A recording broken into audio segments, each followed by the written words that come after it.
Hello, everyone. Matt, did you mean to put me in the stream?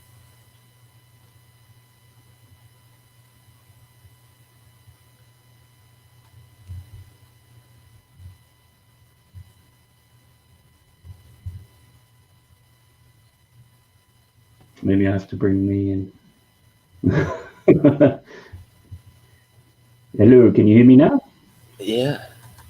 Did you mean to put me in the stream just then? Because I haven't heard you at all. Oh, okay then. I guess, yeah, no, my mic must have been working or something to that effect. So, all right, Yeah. yep. So, hi everyone. Then I guess, yeah, go back over that. Good evening to everyone who's out there. And my co-host for this session is Lex, who's come up and suggested the topic for today, which is cartoon characters. So, how are you going this evening, Lex? I'm doing good. Thanks for having me, Matt. I'm looking forward to this. Yeah, no, it's great to have you along, and a great topic. So I'm sure we'll have a good time with this. So it sounds like maybe when I was doing the intro, it may have been on mute or something like that. So I'll just quickly run back over that. So welcome everyone along to the stream. This is You Say and I Draw. So the general idea is every Saturday at 3 p.m. New York time, 8 p.m. UK time, and silly o'clock in Sydney. We get together. You tell me stuff in the chat to draw there, and so you say and I draw it. And today's topic is cartoon characters. I just mentioned. If you've just stumbled across this and never seen me before, you can find me on all social media. But the best place to get to me is probably on my own website, mattelder.com, where you can check out all the videos I have there and art and all those things too. Also have a part where you can subscribe, so that will then notify you when I put out new content and videos and all that sort of thing. And the show is sponsored by McCatsum.com Holiday Homes, just 75 minutes east of London. Great for a weekend getaway or a holiday. Great restaurants and bars and food. And even one has a Lego wall for some of the audience out there who does that as well. Visit McCatsum.com for details. So I can now just stop sharing that part of the screen. Maybe we'll come up a bit bigger there. So just a heads up, my streams are a drama-free zone and it's family-friendly content. So, play nice in the chat, no swearing, profanities, and those sorts of things. That'll be appreciated. And if you like what you see here, please hit that thumbs up button and definitely go and check out Lex's channel too, The Daily Brick. Does a lot of great, pretty much as what it says, written on the can, it does a lot of daily content. So, what was the, I was just trying to think, I watching one of your recent videos. Just trying to think, what did you put out? Was it yesterday or today? Yeah, I don't. It must have been yesterday because I haven't been putting out content on the weekends. But yeah, was it about me getting a copyright strike for covering Diagon Alley? Because that's the most recent thing that's happened, which is unfortunate. But aside from that, everything's been going good. Okay, cool. Yeah, we had one myself a little while ago, and we can have a bit of a chat about that a little bit as we go in. So yeah, and definitely if anyone's here, I'm only, I think, about 14 subscribers now, short of 500. So unfortunately tonight I might plug the subscribe button because I would like to get the 500. So if you haven't, that would be great to do that. And we'll just quickly say hello to people in the chat. We have, let's see now, it looks like Brett's builds, he was first today. I think it's usually a competition between him and Atiza's Life, who's also along. So good to see. I'm just trying to remember who, I think on my stream yesterday, Atiz may have been first, so they jockey for position on that one. Nice little game to play. G'day to Brickish, great to see you along. Brett's Builds, Bricksloth, great to see you. I remember last week's one, which was castles, and you wanted a sloth in a knight's gear climbing up a castle, which we then put a Monty Python spin on. He's just a scratch. Ken Marlowe Bricks, great to see you along. Thanks for coming along as well. And Lorraine Fox, great to see you. Always appreciate you guys being around. Matthew Builds Bricks, hello. Cy O'Connor, great to see you around as well. And I'm just trying to see if there's anybody else here. And Commander Delta, how are you going? I think you popped up in one of, was it last week or the week before? Welcome back. Great to see you around. And today's topic is going to be cartoon characters. And as what I like to try to do when we have a guest, they get to basically have first pick as to what we are going to draw first. So, Lex, have you thought of the cartoon character that you would like to do Well, first? yes, I have, and I think we have to start with a classic. So I think I recommend that you draw Mickey Mouse to start this off. Oh, Mickey Mouse. Okay, yeah. No, that's a good one. That's got a bit of just a tangential little bit of history with Mickey Mouse. So, um, years ago in Australia, Disney had a animation studios there. So I actually went through and managed to get a position there, and then they were basically like, "Okay, you can start, but the studio is going to be closing in a couple of months." It's like, oh, okay, that was That's short crazy. lived. Whoa. So uh, yeah, I think that was when was that? Was that 2005 or 2006? Somewhere around that time. Oh man, Uh, that's an unfortunate situation. so yeah, it meant like because you actually had to do a drawing test and things like that. So they gave you, um, I think it was like 3 or 4 scenarios with characters, and you had to basically go through and just show how you do them, and do it in the house style and everything. So one of them was Mickey Mouse, and I'm just trying to remember. I think the other main one was Goofy. So I remember at the time getting a lot of the Goofy movies just to try to get my eye in for what that would entail. Okay, and I'll just put it here. So we had Mickey Mouse, and that was Daily Brick suggestion. So yeah, if you've got any suggestions for what you'd like to draw, put them in the chat there, and Lex will try to uh, pick them and collate them. Yep, there's already And, two that I gave to you in the private chat. yeah, just so that what have we got so far? We got Tom and Jerry by Cy O'Connor, some more classics, and SpongeBob SquarePants. That could be an interesting one by sorry, what was it? Commander Delta. Matt, I'm right here. I'm just going to turn on my light. Yeah, no, that's cool. I'm just getting here and trying to get rid of some of these banners. Change it over. It's always All right. so today's theme was cartoon characters. The joys of live streaming. All the last minute little bits of chaos. Okay, let's get this one started then. So first up will be Mickey Mouse.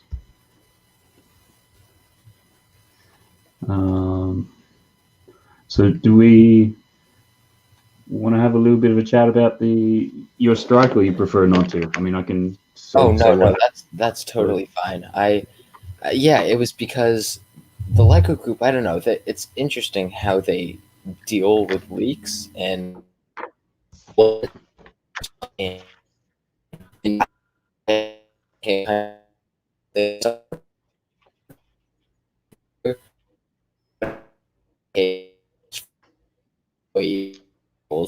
if it's not on a shelf in a store, you can't post that image if Lego hasn't already. So I posted it, and then, but what's interesting is they weren't too efficient in taking down in people's videos, which was fortunate because I was able to tell some people that like I was doing it so they could get their video down and keep their money from monetization.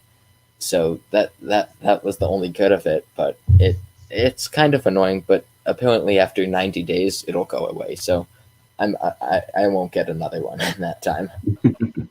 So was it actually a copyright strike or a copyright claim?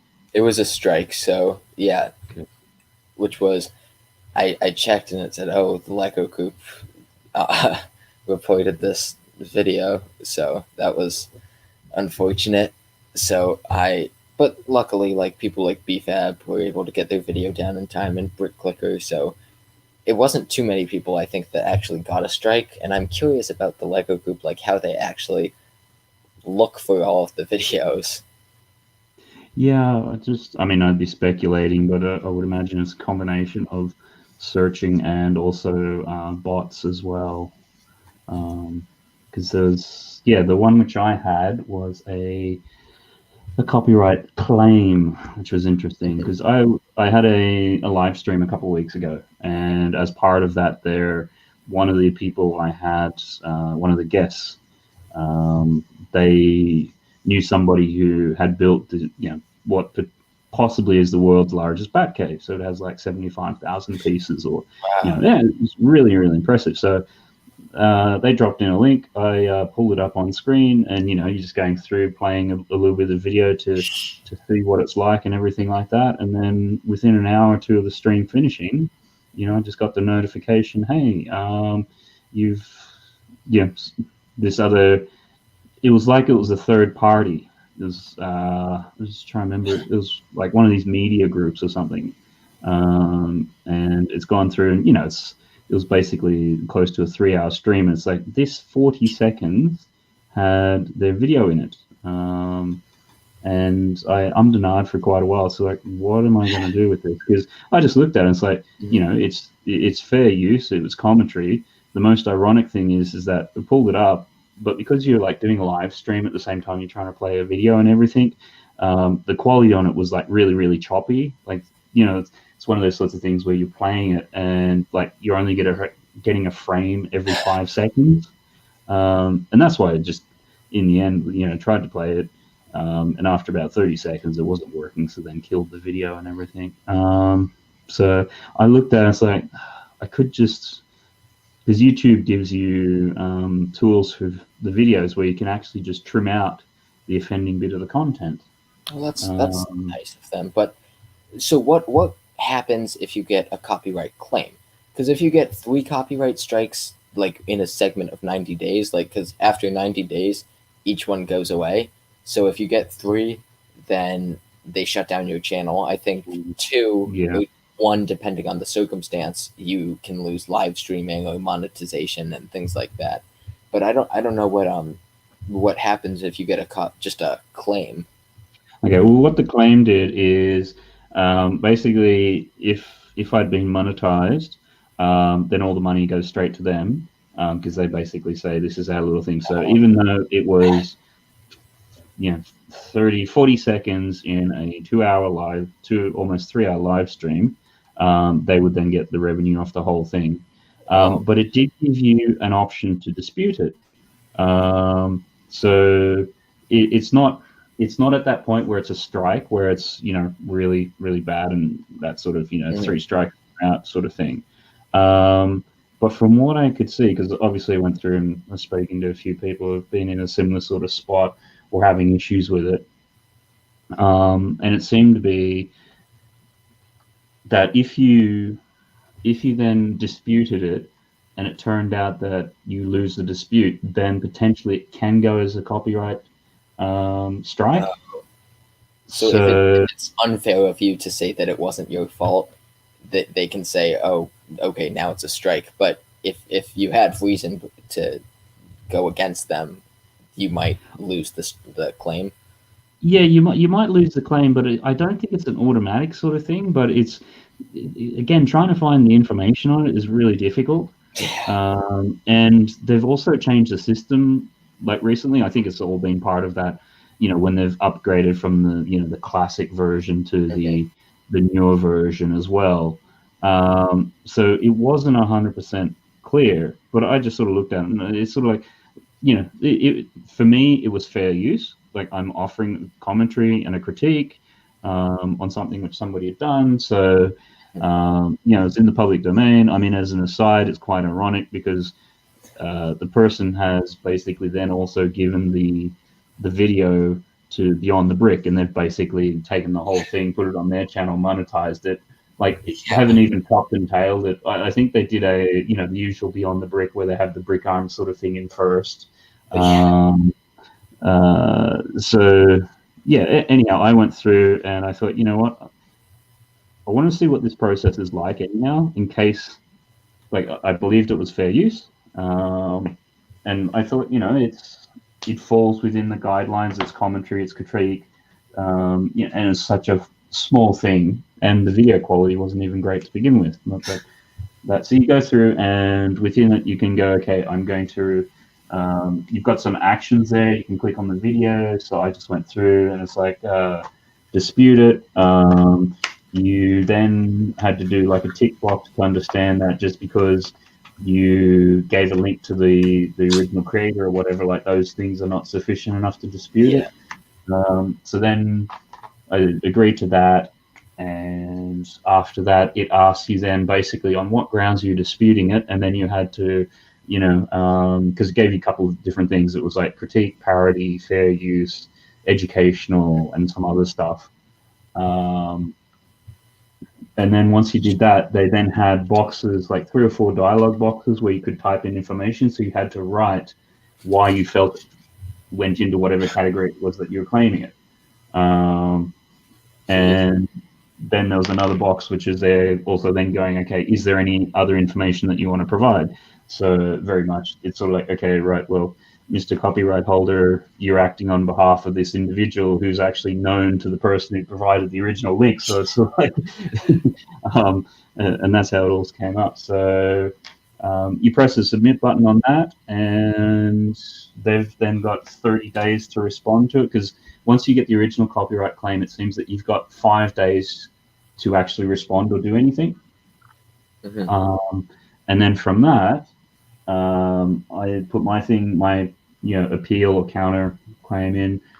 They then have 30 days to respond, but within about 4 days, it just came back on YouTube like a little email message saying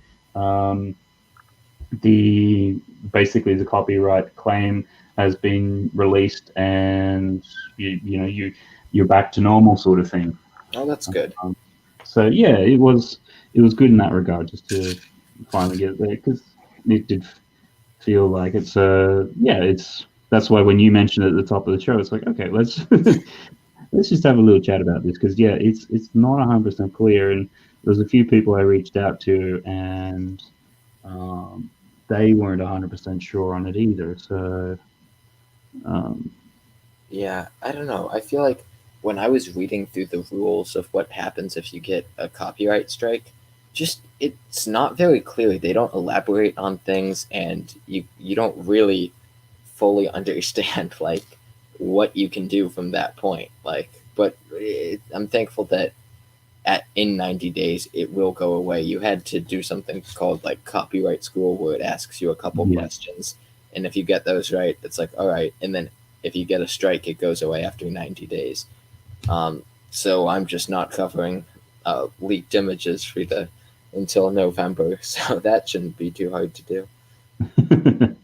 yeah, it's always a bit of a challenge with that. So, and that's getting back to what you were saying before in terms of how they find it. I think for my one, it would have had to have been a bot, because for somebody like within an hour of a live stream Yeah, finishing, to know that it was this bit of content, and it was like 40 odd minutes into the stream. So um, and yeah, it looked like there was the company doing it used something called Content ID or something like it. Again, it's yeah. that I thing where it's not super clear what.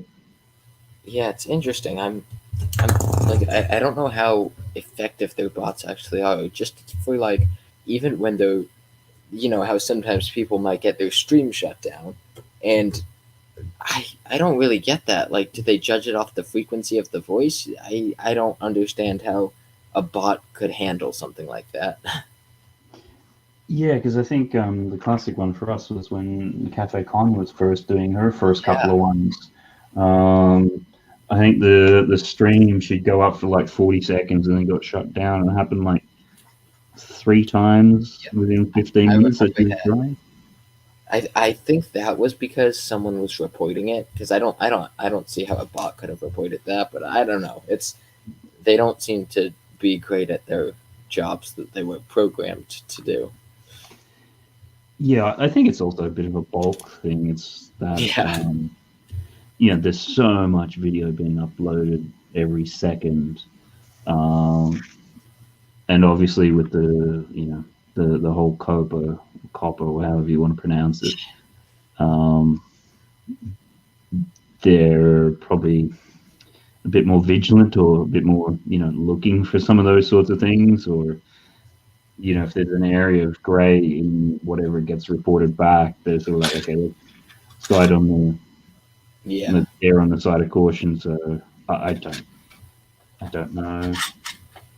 Yeah, I started my channel right like around all the time that this copper stuff happened, and I still don't fully understand it, but I know enough to know that I'm in the right, and I'm happy that I started my channel at a time when I didn't have to adapt to the new changes, when I just started it um, abiding the new changes.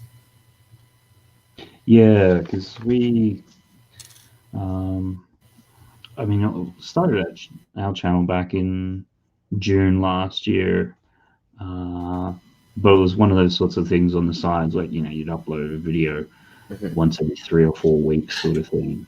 Um, and then after a while, it's sort of like, actually you might do a little bit more, and then all of that started to kick off. And then it's sort of like, well, the whole thing with kids and everything like that, and then being like a family channel, um, Hmm. that's part of the reason that made a little bit more of a conscious decision not to have the kids in it as much. Um, Yeah, because especially if you when your channel gets monetized, if that's something that's like supportive, like it's difficult if you lose that aspect because a kid appears in your video. But I feel like Brickatech sometimes his son's in his videos and there's no, I think he doesn't like he monetizes those videos. So I'm not 100% sure how it all works though. yeah, and I'm not either with that, because I look at a couple of the big Minecraft ones, because our kids love Minecraft. Mhm. And obviously, the way that they talk and go on with it and everything, it's clearly targeted towards kids. Yeah, But they still have ads and everything on it, and it's sort of like, yeah, these are ones with 9, 10 million subscribers. So it's not some little tiny one that nobody knows about or watches. And it's like, well, how from my understanding of Copper, at least the way that it came out, it's like, well, that definitely falls within the definition of what they're trying to should be ranked at, or should be rated as a yeah, kids thing, and not being monetized. yeah. Uh, That's and I'm not saying that I feel like those people shouldn't be monetized because I'm sure they work hard at what they're doing and they're editing, but oh I yeah, I feel mean, like I feel like to some extent it's they don't look at everything and it's not a fair playing field because they might look at it as okay, but we're making a lot of money from these people, so we don't care as much. But also just like it just the I guess you could say unfair aspect of if your channel features similar content and this happens to you but not to someone else, like it's not. I don't know. I feel like there's better ways of dealing with it than having just so many people on different ends of the spectrum. Like some people can do this and some people can't monetize, but they have similar content. I don't know. It's yeah. I mean, my again, speculation. My feel with that is they're at such a point that they're basically going, well, if we ever get taken to task for this, we're basically just going to pay some lawyers to go and deal with it. Um, and yeah, I mean, it's just uh, it's just hard to really know some of that stuff. But yeah, like what you're saying, it seems to be a bit of a double standard, or the way that they're interpreting the rules is completely different, or I don't know. yeah,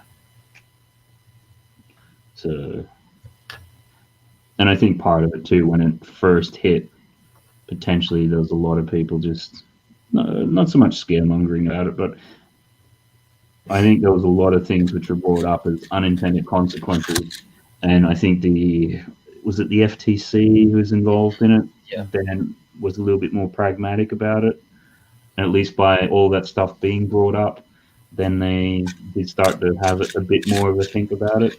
Um, Because I Yeah, guess, obviously, particularly now, you look at some of it with Lego going, okay, these are 18 plus sets meant for adults. yeah.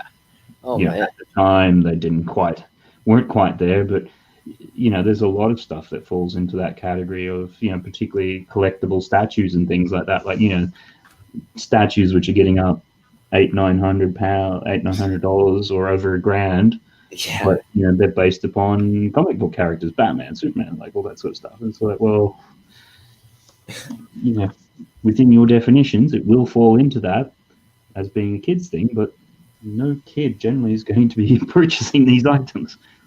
yeah.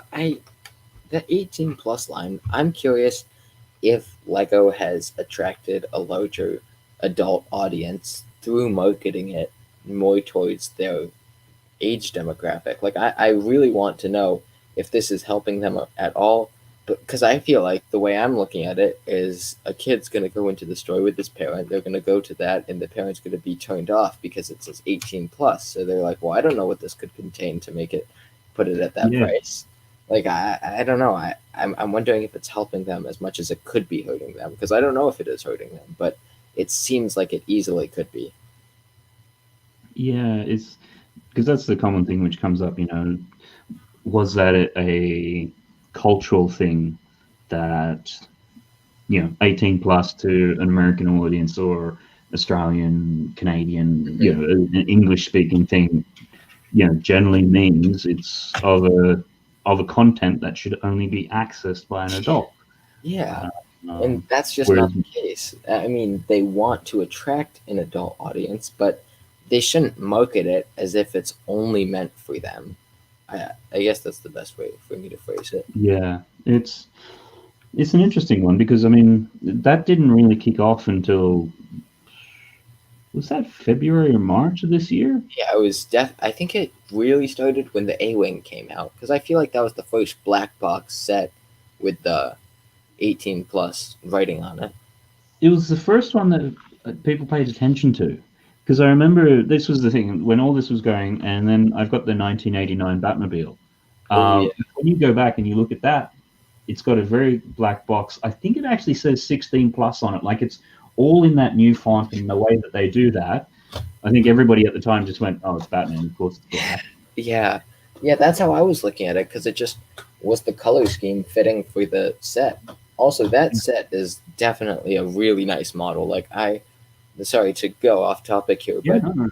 just I personally just love brick built cars in comparison to the Technic ones that you see. I feel like the Technic ones have these gaping wounds in them where the pins go, and the brick built cars are so polished and smooth and have cool functions like the guns that pop up and stuff like that. Yeah, I just really appreciate how they look. Yeah, and I mean that was the thing. I just realised that my laptop is not um, plugged in, so the battery's about to die. So I'm just going to. The sound might go a bit soft here for a second. No, Just that's while all right. I sort this out.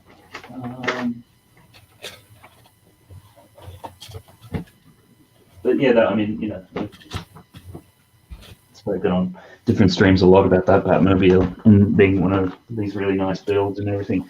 But that was when the Dom's Charger came out Oh yeah, with the Fast and the Furious license and things like that. It's like, why they did it in Technic as opposed to Creator, or and what I was know it? that some people just really prefer Technic models, and I get that. Like, I know Solo Brick Builder, he really likes his Technic, but I just can't say that I'm on the same page with it. I mean, I think the builds, I haven't attempted them, and I know some people might appreciate the challenge from them, but it's just the finished product. I mean, look at the brick built car and then look at the Technic car. I love the curves you can get with the brick built Yeah, car, the colors. I feel like most Technic vehicles, oh, except the Lamborghini and the Bugatti, I guess they're quite bright, but I don't know, like if you look at the Volkswagen Beetle, like that's just an awesome car. The Mini Cooper, I mean, it's just nice to get sets like that where they're polished and look more finished.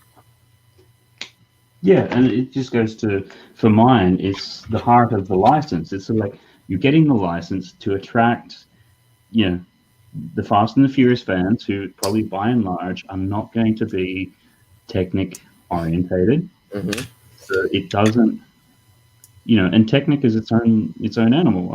I quite like the Technics, uh, but appreciate that even then for some of it, like I find it challenging, and that's somebody who's been into it for a number of years. If you've got somebody who's just casually looking at some Lego in a store Yeah. and going, "Oh, Dom's Charger," I'm, Yeah, people exactly. will And just then get they it go because home they're to into build Fast it. and Furious. And then Yeah, they go home and it's like, oh, okay, yeah, no, this is not quite what what I had in yeah, mind. exactly. I mean, So it's just really interesting how I'm curious too. Just working at Lego, what makes them say, "Let's make this set"? Like, just in the first place, saying this is the set we should make, then for them to say, "All right, well, let's make it Technic." Like, I don't know. I'm curious if they think financially or because they want to see this car in Technic or how it really works for them. I think, as with a lot of companies like this, they have a certain number of employees. They have a portfolio of products.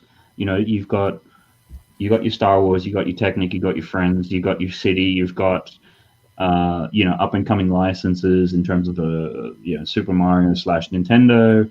Um, and there's only so many people to go around, and they'll have their product categories that they want. Like they need to have a cheap entry level Technic, they need to have a mid level Technic, they need to do the supercars once a year or whatever it is.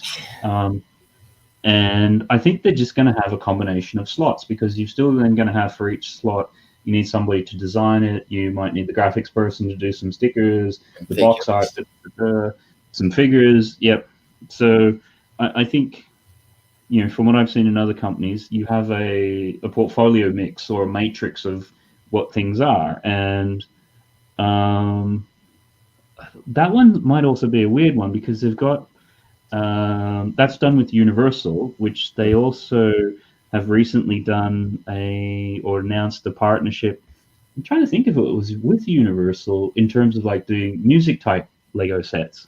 Oh, yeah. I The can't remember. Was it Universal? Or was that just more general, or was that may have even been Warner Brothers? I Wait can't. for the Trolls sets, was it? The music? No, it's just a general.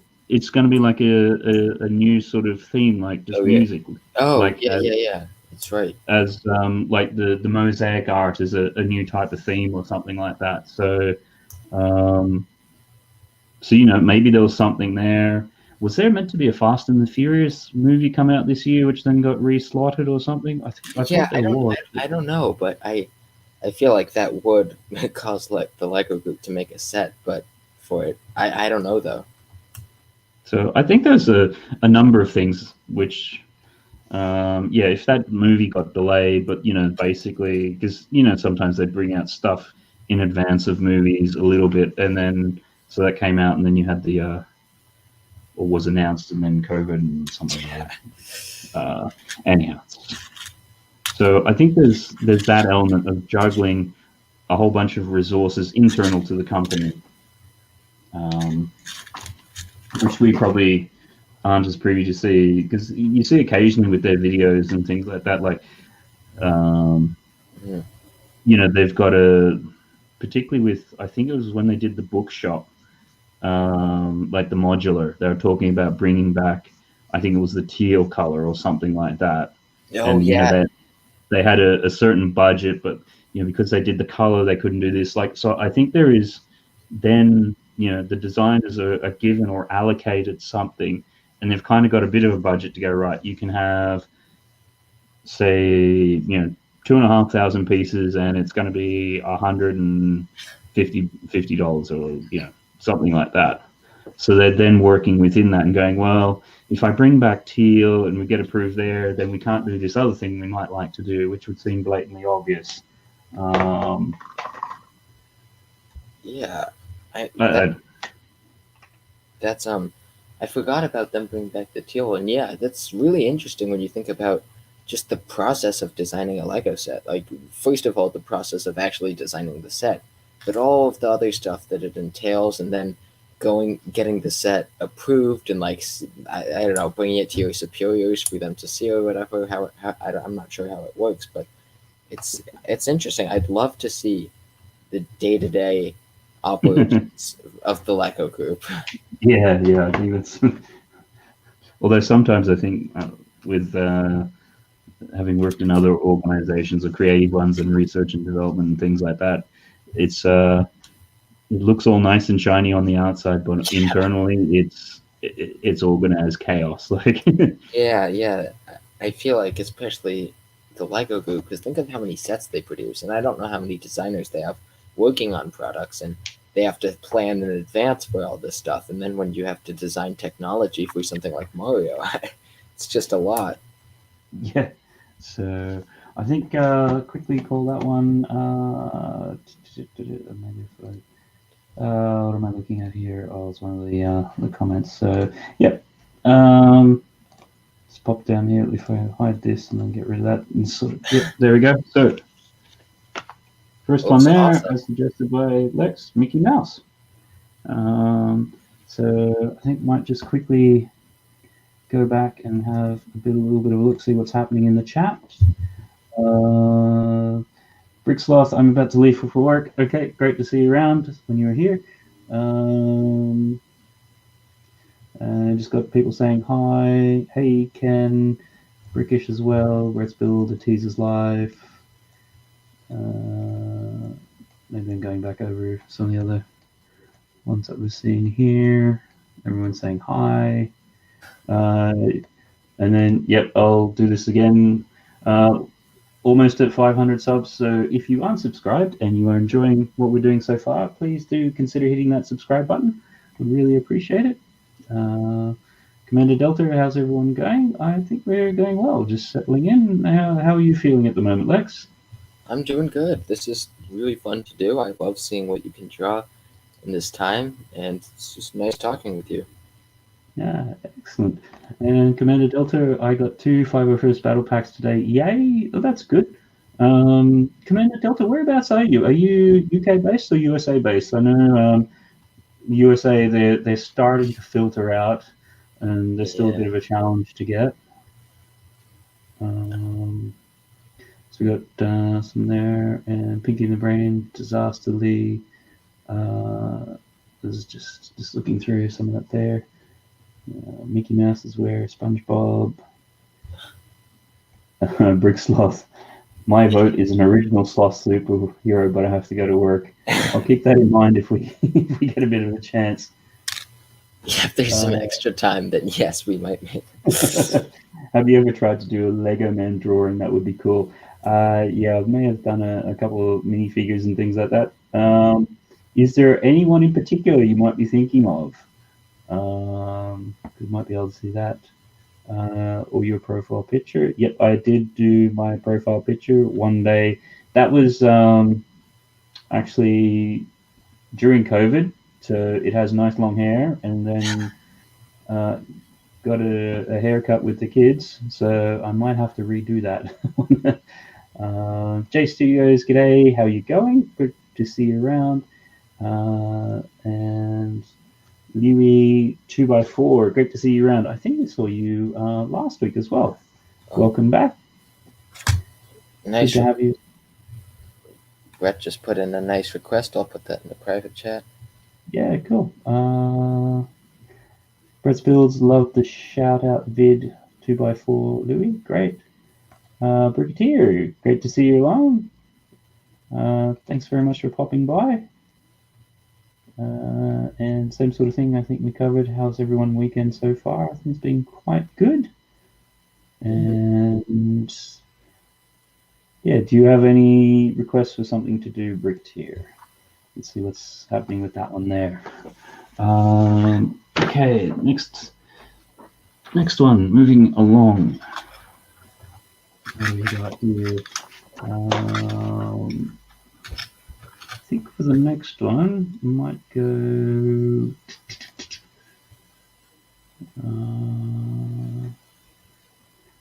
Seeing if I can go back and find it, because I think I did see it there. Where was that SpongeBob? That one, I think it was. Yeah. By Commander Delta. So might just try to do a couple of quick ones. Mm-hmm.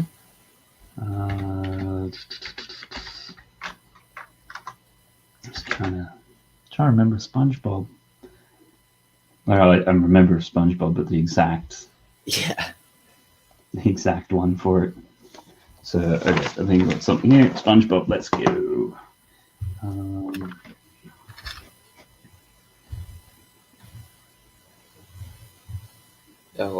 Brickslot's back for about a minute, he says. A minute before he comes back. Yep.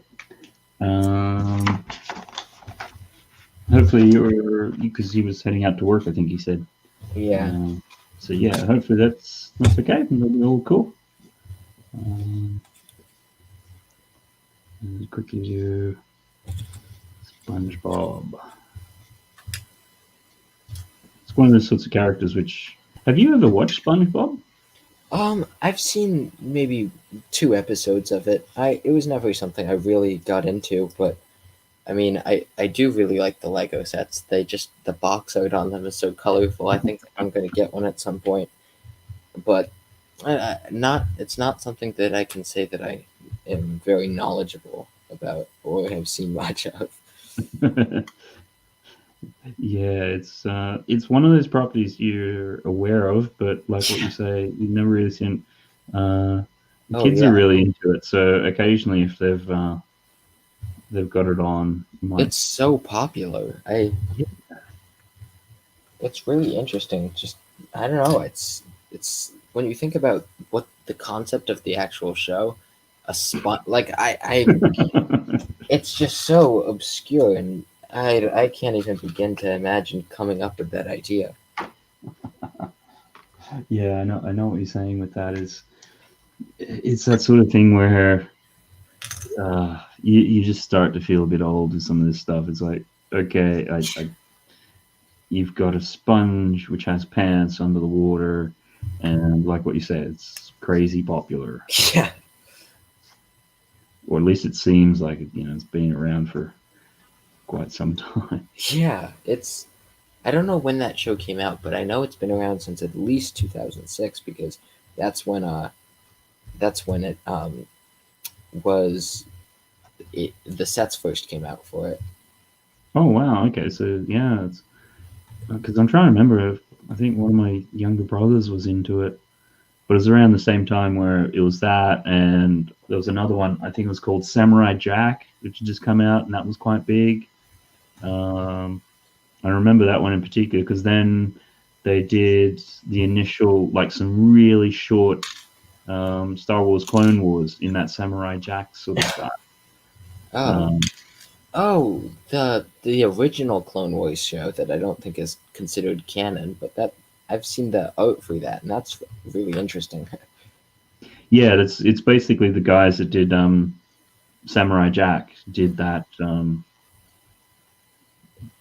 that initial Clone Wars one, because I think it was sort of like they were like 5-minute episodes or something, and it did surprisingly well. And then I think the next season as such, they then sort of made them a little bit longer, and you string a couple together, and it's then like a half-hour episode. I think. I don't know. I'm sure there's probably some Star Wars person in the chat who can really correct me on the timing. I'm sure there is. Yeah, but I gotta try to find that to watch because I don't know. I feel like it'd be interesting to see that, especially because I feel like it's not how you picture Star Wars. Like it's very bright but I don't know much about it. Yeah, because it was that initial one was, and that's how they linked it into Episode 3. Because for Star Wars at the time, they were doing the Clone Wars to kind of fill in a few of the gaps between Episode 2 that had been released an episode that was about to be released. Oh, got it.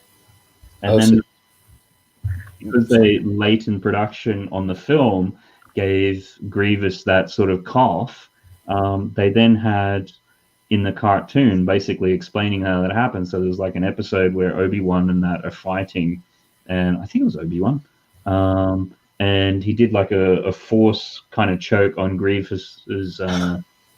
I think it was like one of his organic parts, which then gave him the cough, which then was in the film. Like, so that's really cool because I know that I don't know. It's interesting when shows try to fill in gaps after the fact, but it's awesome that they did it before the movie even came out, and so all this stuff was already explained. yeah, it was sort of like roughly around the same time. So yeah, it's so then that's why I always thought, oh, okay, so that's how Grievous got his cough and something like that. So then if they turn around and go, well, that's not canon, it's like, okay, well, okay, Yeah, and it should stay canon is so. kind of subjective. Like I don't know.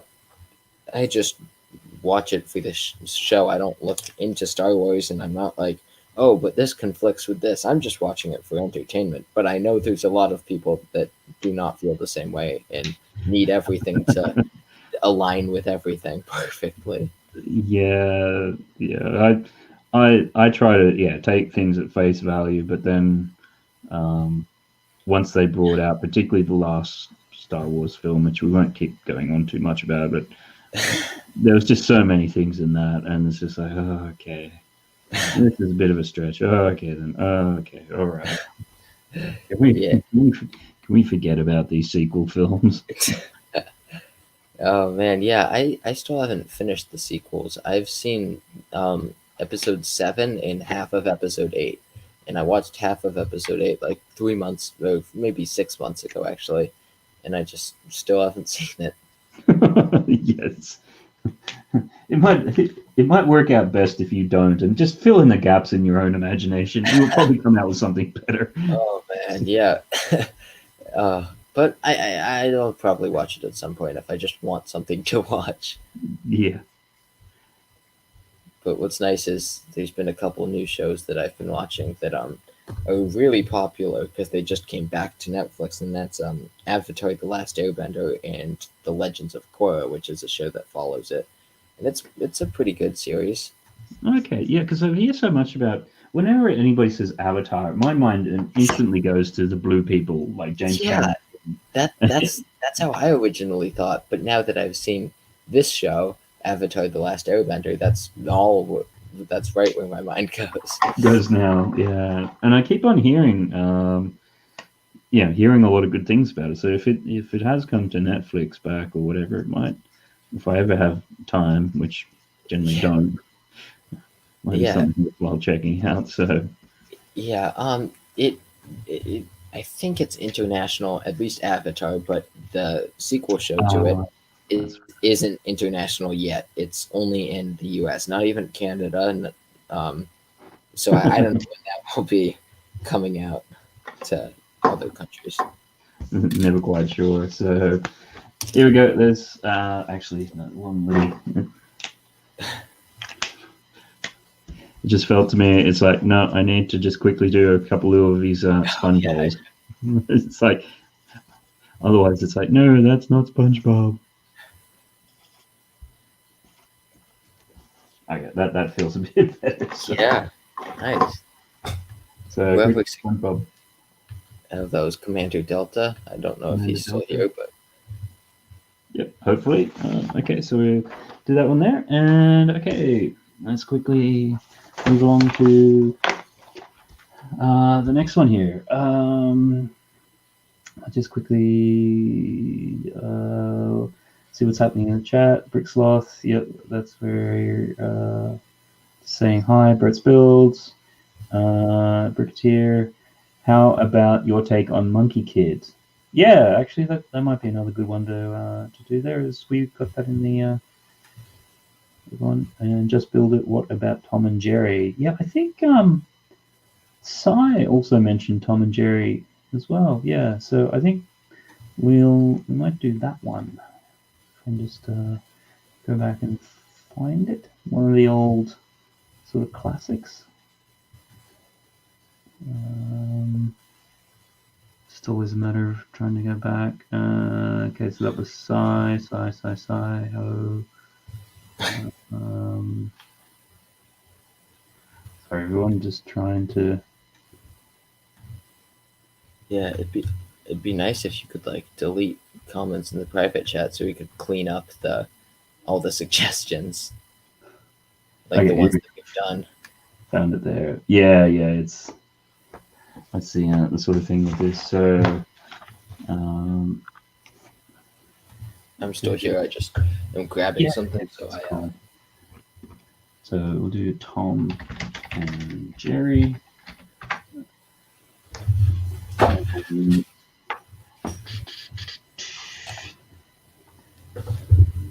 Let's just try to think what would be a good one. I might have a look. What's this one here? This looks like it could be good to do. Because you're on holidays tomorrow or something, aren't you? Yeah, I'm leaving for only from Sunday to Wednesday. I'm going for a couple of days. Oh wait, yeah, Sunday to Wednesday. So that'll be nice. And we don't have to go too far, but it's always nice to just take a little break. Yeah. Particularly at the moment, like if you can get away anywhere, it doesn't matter where. As long as it's not your house. Yeah. So yeah, we have a couple of holiday homes, which is the sponsor for the show as such. And obviously, when COVID first came out, it basically the business stopped. Oh yeah. And I think we've had in the UK at least, you're able to open some of their tourism and hospitality things from the 4th of July. So we were able to open those back up. Oh yeah, because that was when you guys eased up. I remember because you did that stream. Yeah. Was that? I think it's like the first or second stream I did. I can't remember. And yeah, it's the general feedback from everybody is just been like, we're just so happy not to be in our house. We could be anywhere. So it's been really interesting this year because from that point of view, from sort of I guess the business angle, usually you've had people who've been really critical, like with their reviews and things like that. Whereas this year, I don't know, we've just everyone's been like super good about them and positive and everything. So I think there might just be that general effect of I'm not in my house. I'm just happy to be away from it. Yeah. So yeah. Yeah. So Tom and Jerry right now. That's right. Yeah, It'd be interesting to see Monkey Kid.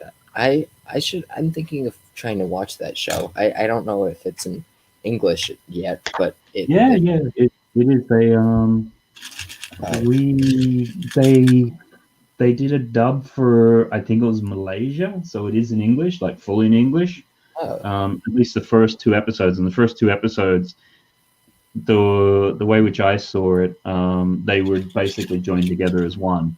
And I quite enjoyed it, and the kids quite enjoyed it. So I'm just trying to remember where it's out there somewhere. But it's funny because it's like the first 2 episodes is one. You basically see every single Lego set that's been put out. So is there any other vehicles or people that are included in the show that you haven't seen in Lego form yet? Or in the show? I think there probably were. I mean, I didn't like do an exact one-to-one. Okay, this isn't. Obviously, you've got all the lead characters. There might have been, I think, 1 or 2 of the supporting. I wouldn't say army builder type characters, but they're kind of important, but they're there on screen. They serve a function, but they're not super important. So there's probably a few of those. But yeah, I quite enjoyed it. The animation was really, really slick. Yeah, I have to watch that at some point. I forgot that they actually made a show of that. Like I knew the sets were based off it, but I wasn't thinking that it was something that you could just watch. Yeah, it's one of those things because I think they only released the first 2 episodes, and that was a while ago now. Like, Mhm. and the kids were still at school, so it must be three months ago. And I'm not sure if they've actually released the next episodes after it. They may have, but they did the first two, and then there was a huge gap. I don't know whether it's been filled in. Uh, Yeah, but that's definitely a show that I'll have to take a look at sometime soon to see if it's, try it out. the only thing I would say though is be careful with it because you might all of a sudden then decide that you might want to buy some Monkey Kid stuff. Oh yeah, I wasn't thinking about that. That's why there's some licenses that Lego has made sets for, and I just don't watch stuff from the franchise because I know as soon as I do, I'm gonna want it. Like Pirates of the Caribbean, I know if I see that, I'm gonna be like, oh, I want that like $300 ship, and it's not worth it. Oh, I don't know if it depends on how far you get into Pirates. It's like first film was good, yeah. Second one, okay. Third one, oh, we're really stretching it. I don't think I finished the fourth one and haven't even touched the others. Like it's just like, but yeah, it's one of those things. Once you know a bit more of the property in that, you sort of like, you know what, that's interesting. And then it didn't help when you had Jang, when he reviewed. I can't remember. It was like what it's called, a container ship or whatever that thing is. And it's like, yeah, this could be the most perfect Lego set ever made. It's like, no, don't say that. Oh man, I haven't watched Jing in a while. Mm, Yeah, but no, he gave that container ship, the Monkey Kid one, like really high praise. oh man, that set is actually looks really nice, and I look at things from like if I'm not into the franchise, but I think it could look good for when I work on my city, which is only 4 modulars right now, but eventually I'll have one. Like I just look at something like that, and I know it could fit in just as a generic boat in my city, which is cool to see. Yeah, it's certainly the way that it's put together, like the play features and the way that it opens and does all the funky things. It's like, yeah, actually, you know what? There's a reason why he was saying it's such a great set. So, Yeah, and it's interesting that it doesn't even have to be a boat. You can have it in a building too. mm. Oh, Lorraine Fox is back. Hey, Lorraine, welcome back. Hey, Lorraine, good to have you back. So I think Sai was just he did quite a this afternoon. Was it a podcast or something? Oh yeah, so uh, Greg from Brickatech does a stream called Bricks and Brits, which I guess it's a podcast, but it's basically just a stream. I think he puts it up on Apple Podcasts or somewhere. But yeah, Rogue Runner wasn't there today. Usually it's Cut the Crackle, Rogue Runner, and Brickatech, but Rogue Runner couldn't make it, so it was Cy O'Connor in his place. Yeah, no, that's awesome. So, because I think Sai he co-hosted. I think it was 2 weeks ago. Yeah, because last week was the castles one, which I did just myself. Mm. Which yeah, that went for, I think we were discussing before we started. Yeah, over 5.5 hours, but that's why when you suggested cartoon characters, the reason that stream went for so long is that Castles take so long to draw, right? castles, you know, you've just got so much detail in it. Like you can't really draw a quick castle. I think I managed to fudge it a little bit with Brick Sloth one with the sloth and things like that. Like really trying to do the cartoon characters. So once you said cartoon characters, like yep, that's good. That's great. Yeah, I can I can do yeah. more than drawing an hour. Oh yeah, but I saw some of the things you made. And that was a really awesome. Some of the drawings you had, like was that Bowser's Castle you did too? Yeah, yeah, did Bowser's Castle. That was Kevin Hinkle wanted suggested that one, so I did That was a that. surprise to see. I wasn't expecting to see that in the mix of things. Well, that was the thing too, because when I've mainly done it because recently, we've just been doing all the castles in and around London because of COVID. The numbers actually going to the castles are like a tenth of what you'd Gee, normally have in summer. So like the Tower of London, like, you know, that's the iconic one right in the heart of London, that sort of thing. Usually they would do 13,000 people a day. Um, they're struggling to do 1,000 at the moment. that's Um, crazy. and that's the one with the crown jewels. So it's normally like to queue up for the crown jewels. Like if you, the whole idea is you go there first thing in the morning, you get in before the crowds, you sit. Because then after that, the crowds usually, the line to get in is like 2 hours long. Oh man. Um, but we went there 2 weeks ago, and we went in and we saw it. We did everything else everywhere else, and then we came back and there was no queue for it. So we went and saw the crown jewels again and came out and um, Wow. walked around a bit more. And then yeah, we just, because you know sometimes when you go to attractions and you know to get in and do anything takes like an hour here or an hour there. Um, so like after 2.5 hours, we were like, you know what, we've seen everything multiple times. We've really had our fill. We've enjoyed it. No crowds. Yeah, that's Because you walk crazy. into it and you know you might walk into a display room or something and it's got all the armor and the horses and all that sort of thing kitted out. Normally you'd have hundreds of people in there, and it's like us and maybe one other family. Yeah, that's really interesting. Just how like low the amount of people that are attending things is now. Yeah, and it's been, I'd say more for I guess some of those sorts of things. It's been really down because we've gone to I think what 5 or 6 now in the last 4 weeks. Because part of it is like we get a season pass which gives you access to like 6 castles or palaces and things like that. So That's you know it makes sense. It's like you know for a family it's £80 a year. You know it's almost a no brainer. So like you know $100. and I So bet. if you go to 2 places, you've basically saved money.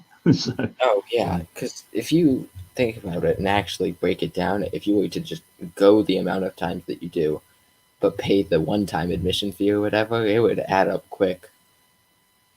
yeah, and that's when you look at some of these places. So like, okay, if you just do this as a one-off, it's going to cost you £60. But if you do it as a family annual pass, it's 80. And it's like, you know what?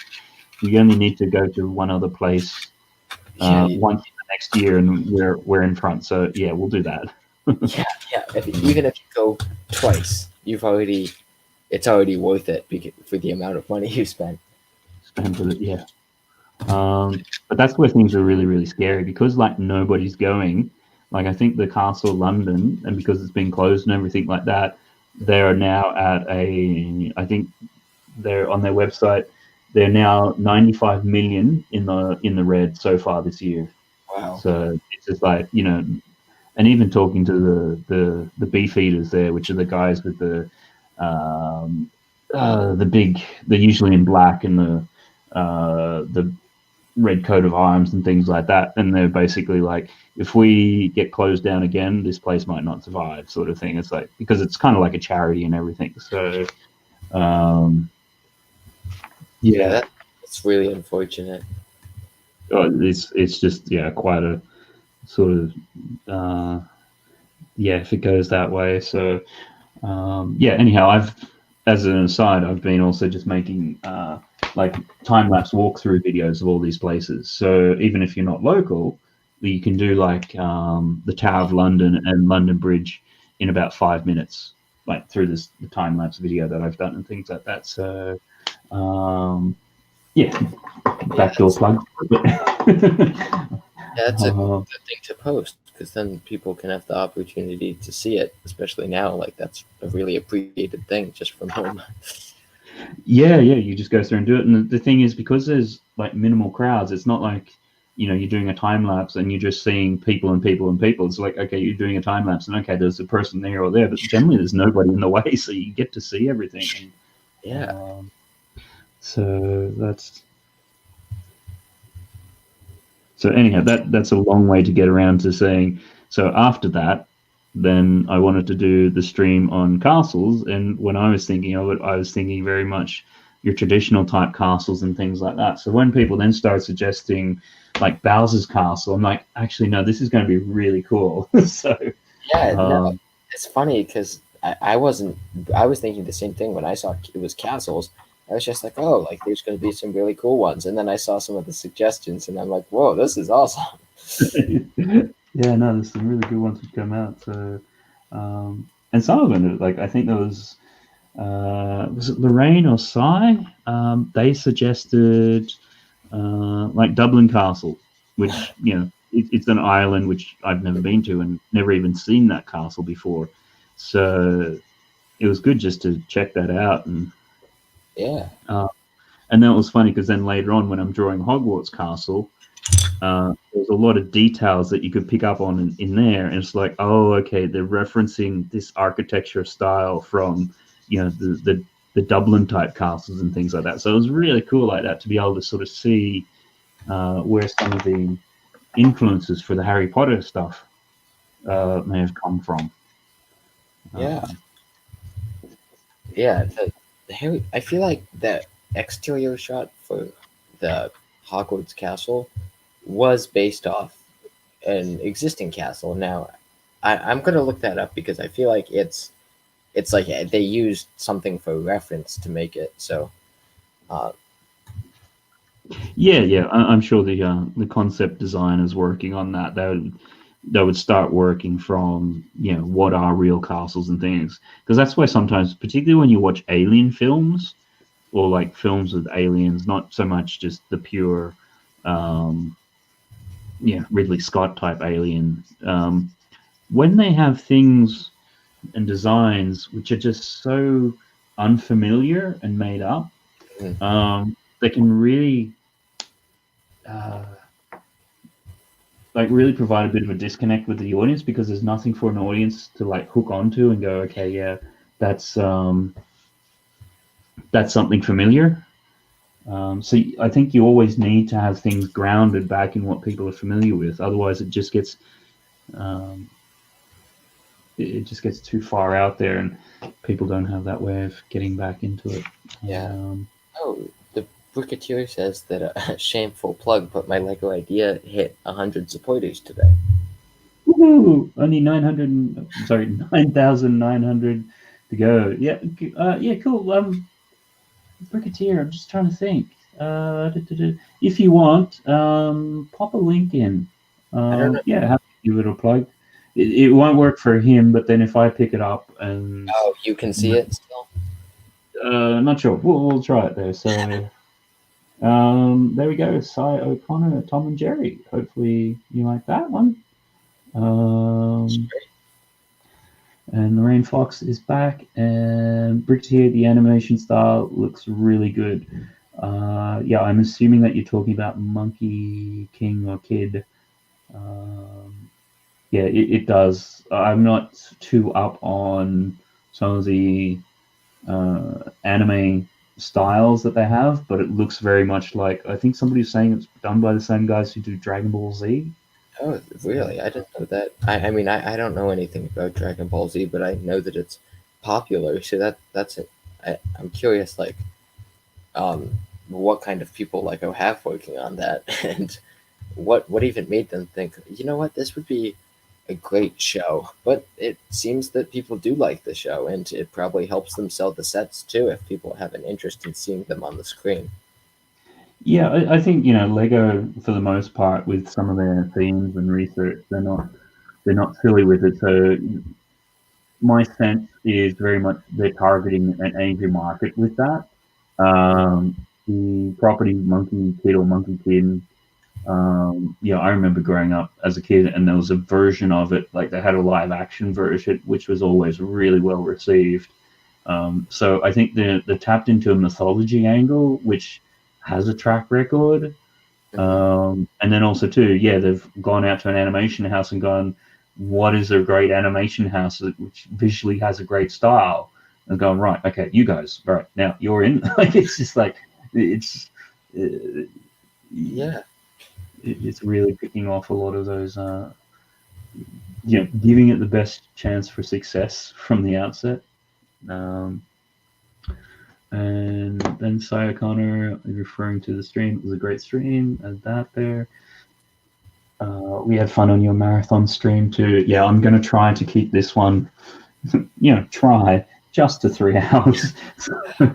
Because, yeah, particularly with having co-hosts and things like that, it's great that people like Lex can be along to help out, because it really just helps keep the chat going and things like that. So definitely, I'll have Lex's link to his YouTube channel in the description. Actually, Lex, can you just pop that in the private chat, and I might just do that while Sure. we're here a little bit later on.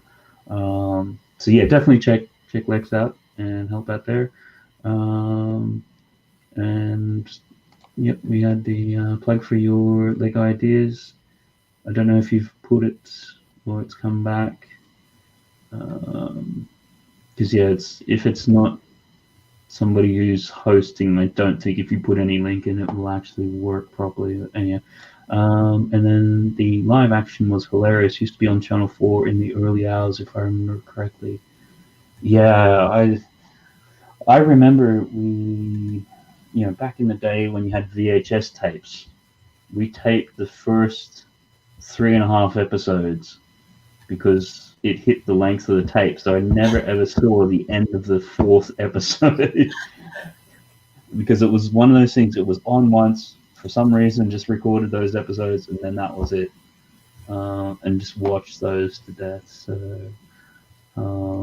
it's kind of funny like that.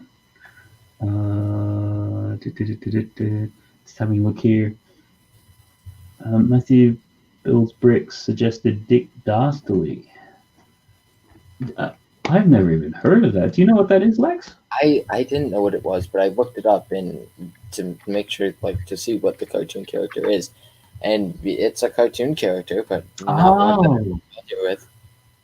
Yeah, no. This is this Dick Dastardly?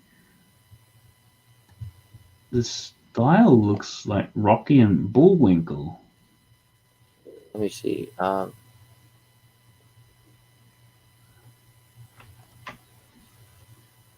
If it's the one which I'm thinking, like Rocky and Bullwinkle was I'm probably going to get this wrong. It was like a 60s or 70s show. Oh, apparently he appeared in a bunch of different shows.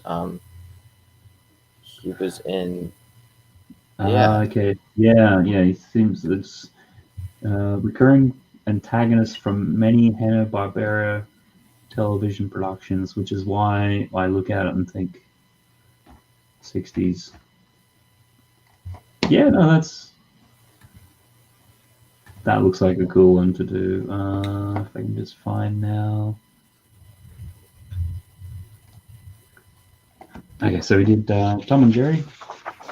Got that there. And the next one here, I'll never find that again, so I might just type that one out myself.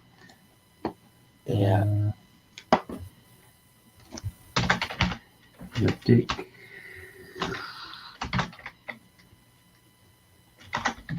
Dastardly.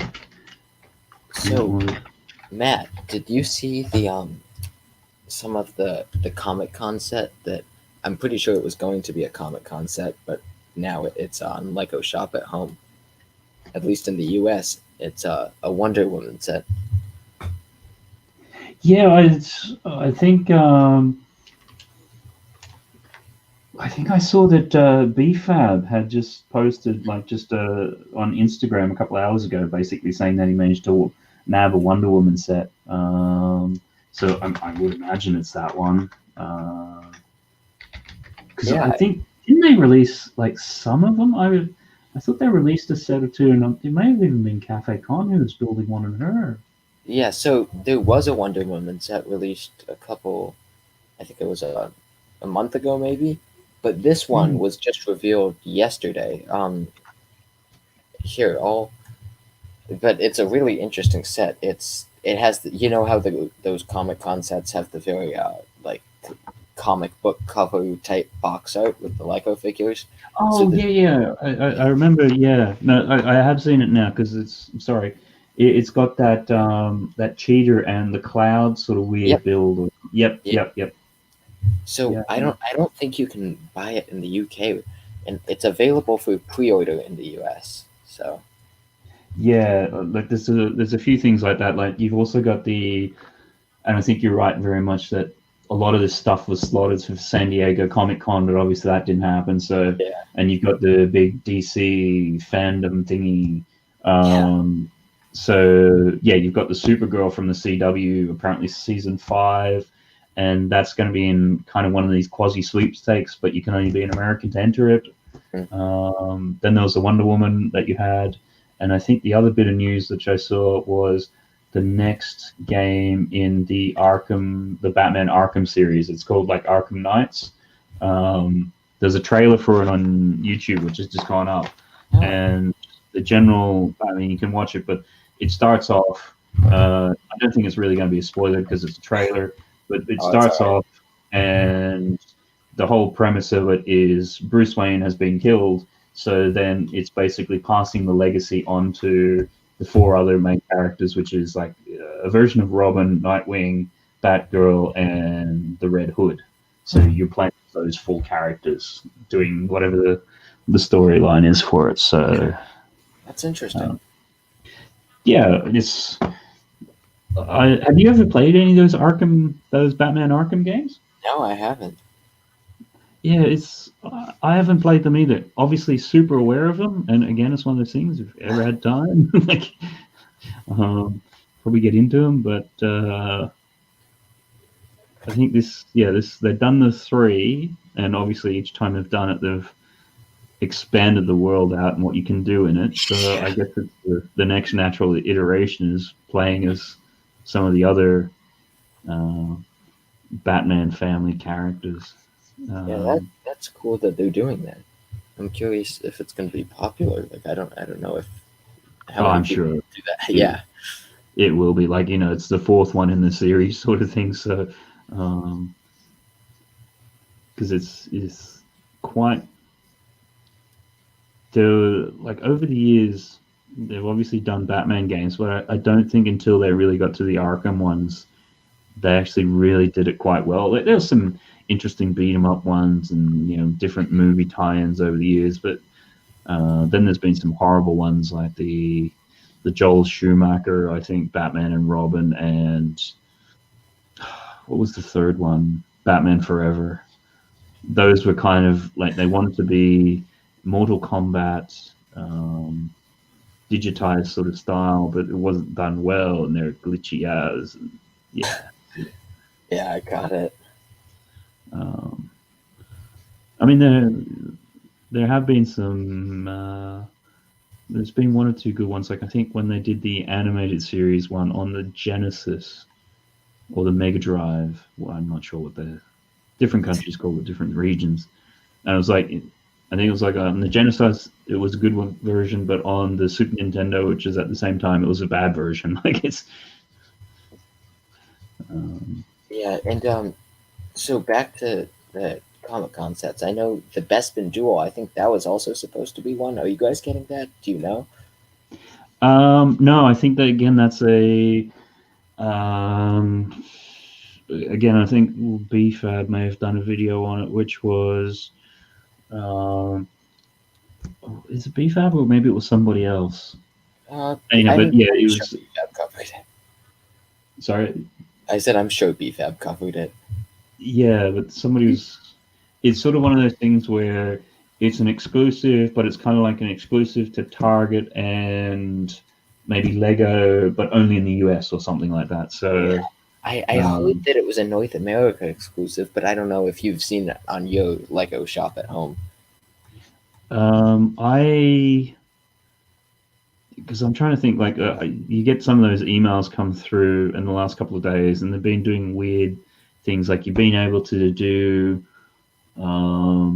be you could buy I think it was the retired snow speeder, but I think that lasted about 3 minutes on the UK website. Like like, there's just random stuff which is coming back, and Oh wow! Like I just checked the UK website. You guys have the I'm not sure if you're familiar with the Avengers Tower, the mini Avengers Tower, but you guys have that as a promo, and that's a year or two old. Yeah, yeah, I'd seen that. It's sort of like they're promoting as like buy one get one free sort of thing. Like if you buy the big, I think it's 75 pound version, then you get the smaller, tinier one or something. Like, yeah, there's a lot of random stuff like that which is happening, and it seems to be very region based. Like what you guys are getting is different from what we're getting, which is different from what like the Germans are getting. Which so it's like Yeah, wow. And like you guys, we have a poly bag that's a promotion, and for you guys, it's in store only. So I don't. It's really interesting. yeah, I think there was also too like there was when you guys had the Mario release, you had a I think you had there was two things that you could get. Oh, yep, a poly Across, bag in the set, and you guys just got the set, I think. we only got the set, we didn't get the poly bag. And we have found the poly bags in stores. So Yeah, it is.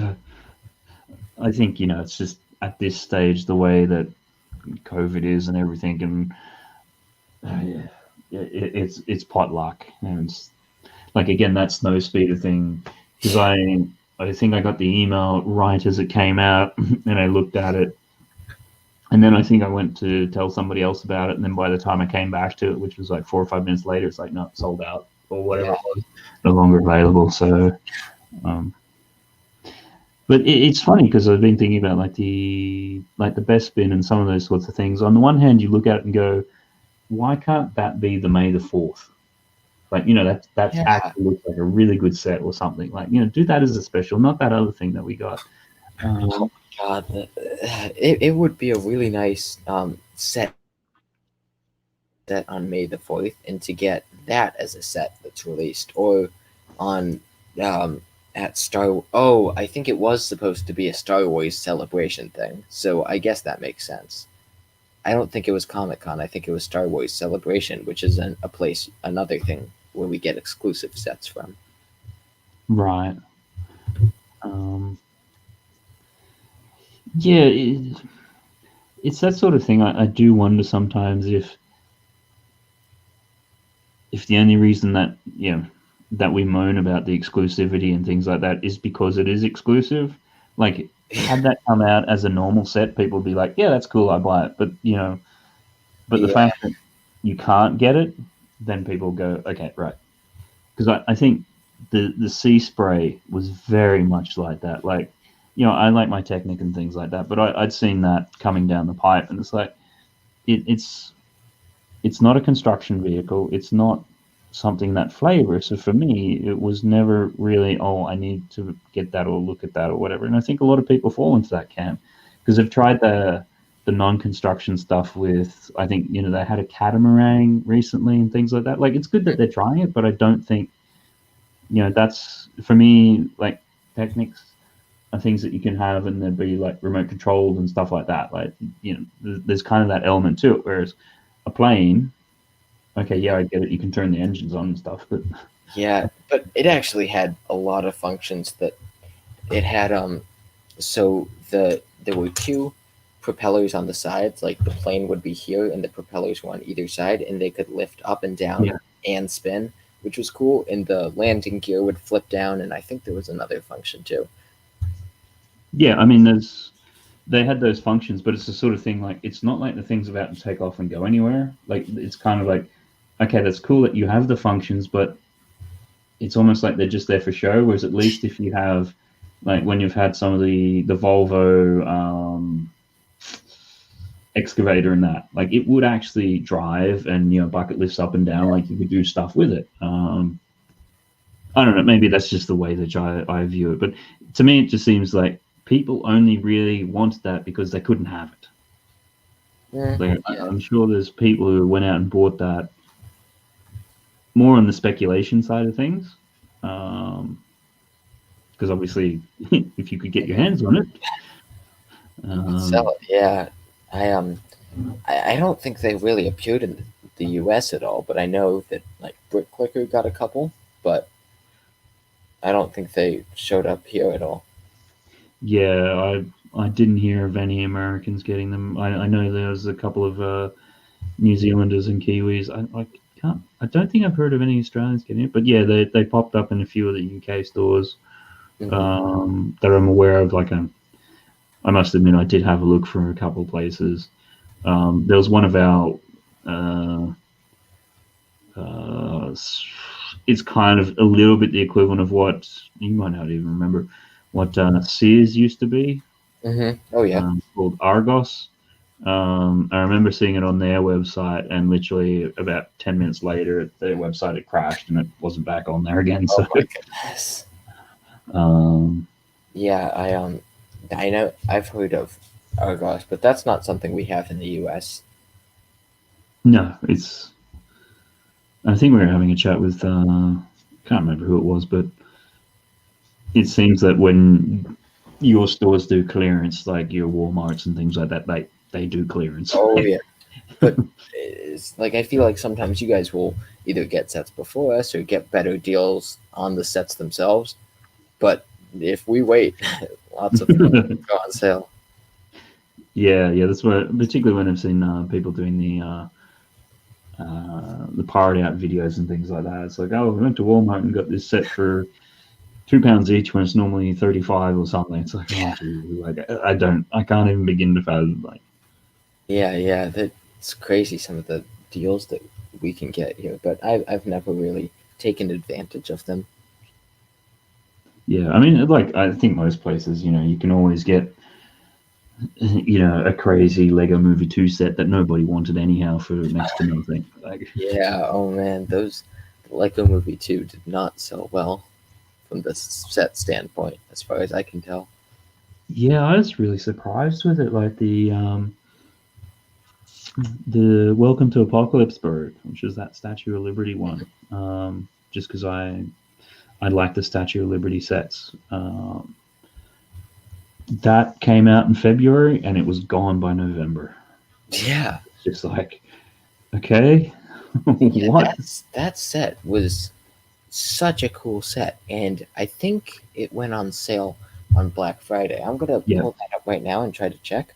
But I know in the yeah, no, U.S. another one that we got on sale was Ninjago City, which is also so expensive now. yeah. Well, I think the thing with that is the Ninjago City. Like I've seen a lot of people do really cool things with it, integrating into their Lego cities and things, and Yeah. it just seems like it's a great build. Oh yeah. Do you know Kaz Mockett? Yep.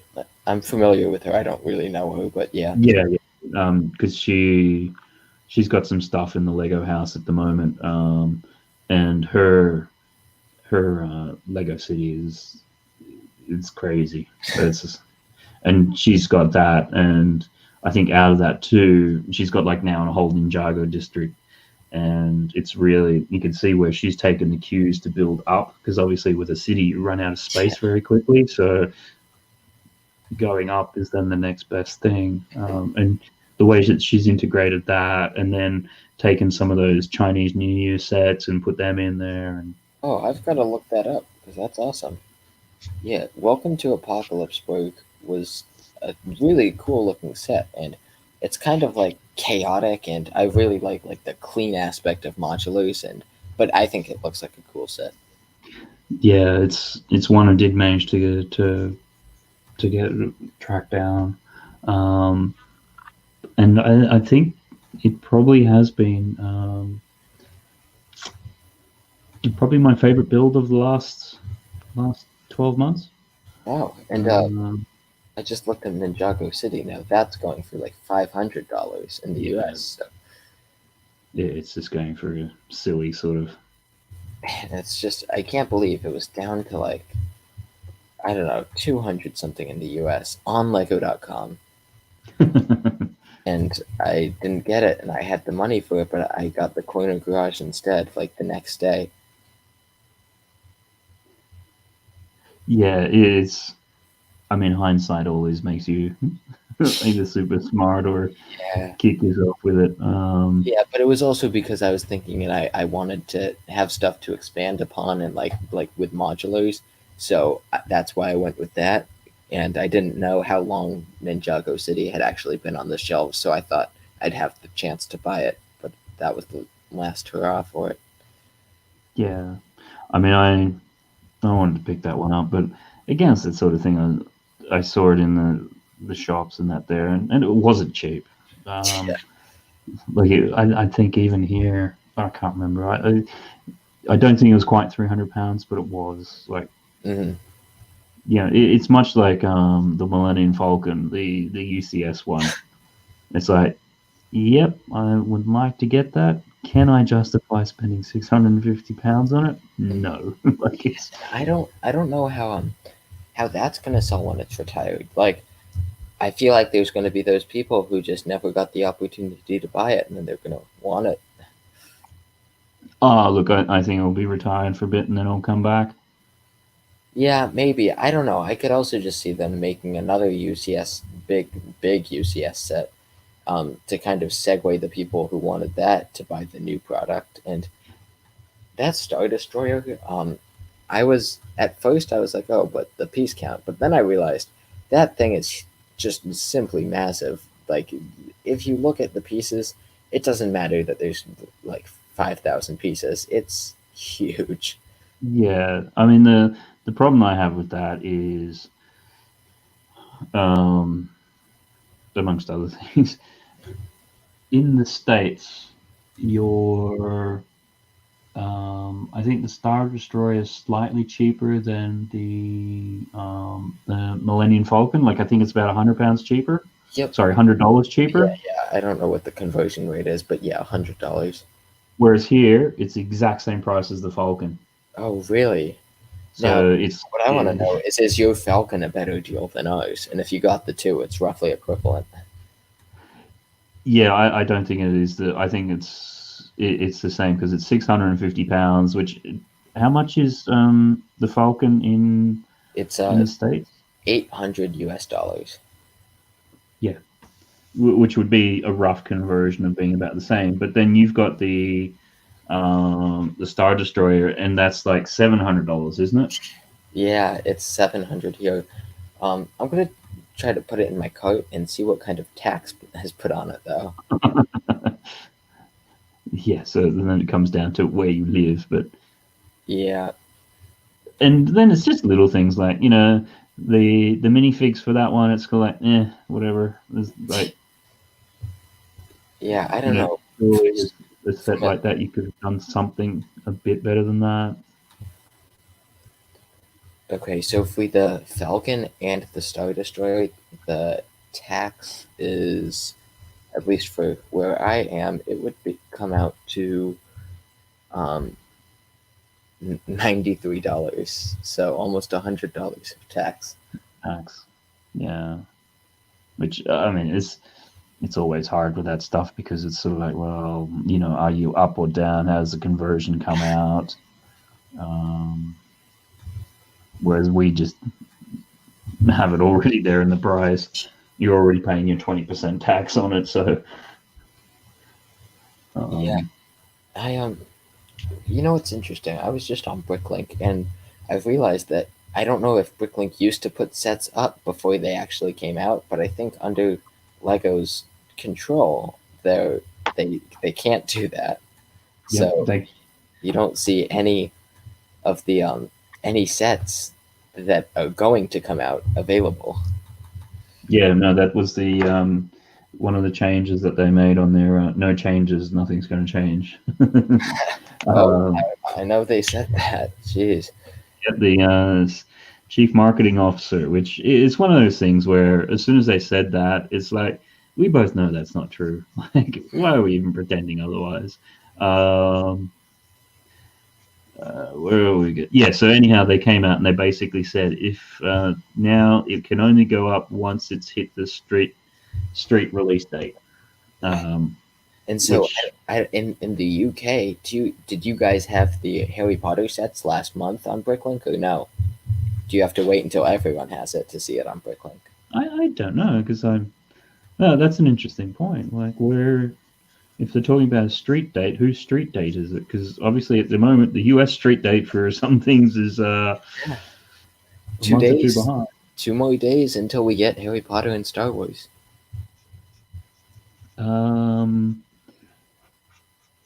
Yeah, or some of, because I was just having a look at an M&R video, and he'd just been through like how with the Star Wars ones, you guys have actually potentially got 3 different dates for that. You've got tomorrow for some stuff. You've got, I think it was Wednesday for the Bespin, and then the first for like all the rest of it. So Yeah, what was he's, coming out on the first? Because I know that Bespin's on the 27th, and the other stuff is on the 24th. Let me see I what's. think it was the Razor Crest. Oh, yep, Razor Crest. You know what's weird? In Germany, they had to change the name of it.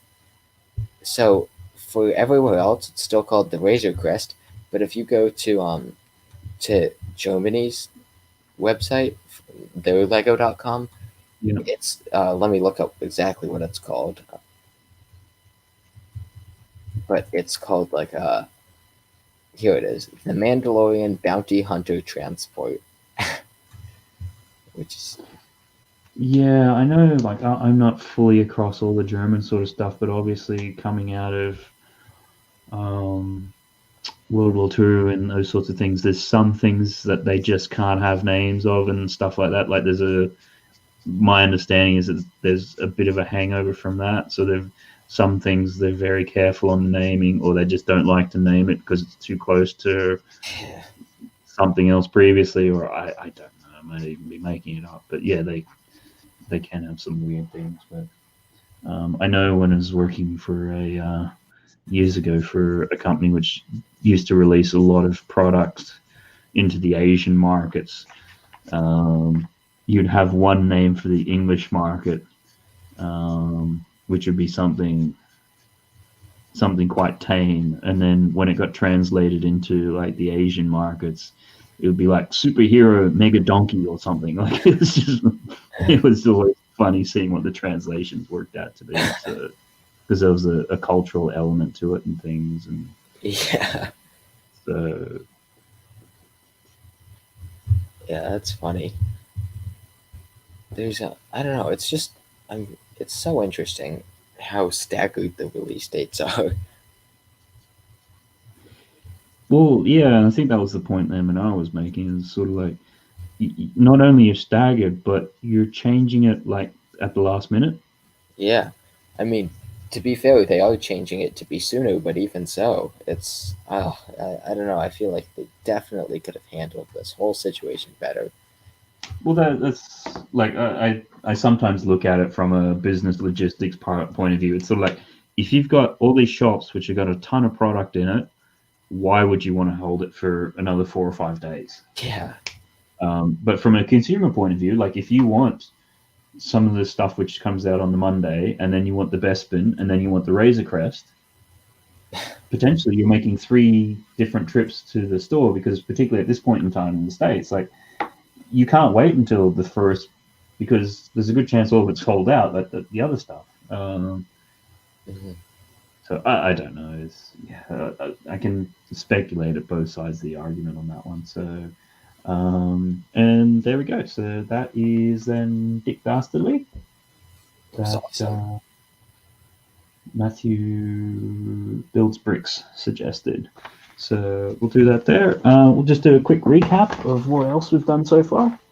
So we've had that, and then I think it was Cy who wanted Tom and Jerry. So we got Tom and Jerry there, and SpongeBob SquarePants on there, and then we started off with Lex's Mickey Mouse. Yeah, So that's what we're up to there. Um, and again, I'm gonna give it a bit of a plug. I'm trying to get to 500 subscribers. I'm not sure what I'm at the moment. Just have a quick I'll little take a check. look. I know it was the start of the stream was about 14 short. Probably still going to be 14 short. So if there's anybody out there who is enjoying what you're seeing here, by all means, please hit that subscribe button. I would really appreciate it. What do we got here? Yep, still got the same number. So I guess everybody here is subscribed. So if you're watching this on replay, please subscribe. And by all means, certainly also to check out Lex's channel. Thank you. I got that. I just got that there from the chat. Let's just sort of see. Don't think. Yeah, it's not letting me log in to change that on the fly. So anyhow, I'll put Lex's channel just there in the chat. So if you definitely want to check that out there, he does usually daily content Monday through Friday. Yeah. And has some great things that you've had there on your channel. So definitely go through and check it out. Just quickly run through a few comments. Matthew builds bricks, Argos rules. Kaz is the best. Yep, so cool. 12 short. Not sure what that was in reference I think you to. meant subscribers. Okay then. 12 short. All right, then. Yeah, it can fluctuate up and down. So we'll get there. We'll get there eventually. Sorry, I'm so dumb wrong. Yeah, don't worry about that. That's fine. That's cool. In there. So what was? We'll have a look and see what do we got next. Brett's builds. We had Beavis and Butthead. That should be fun. Oh yeah, that was Brett's suggestion.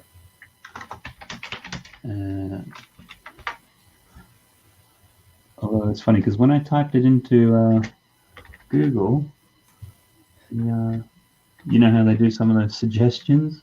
Yeah. Beavis and Butthead, and then the next one was coronavirus. So I'm curious to see what.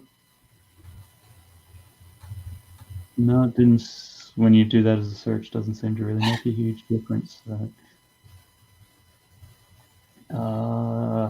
let's see now. What's going to be the best way to tackle Beavis and Butthead? Probably should put it up there as the next one.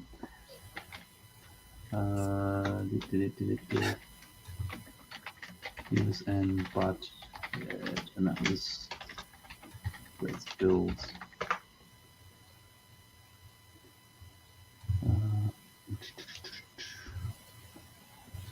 Let's try to see maybe the classic sort of couch or something. Oh yeah, definitely. And I'm just wondering with this one if I just do it myself a little bit of a challenge.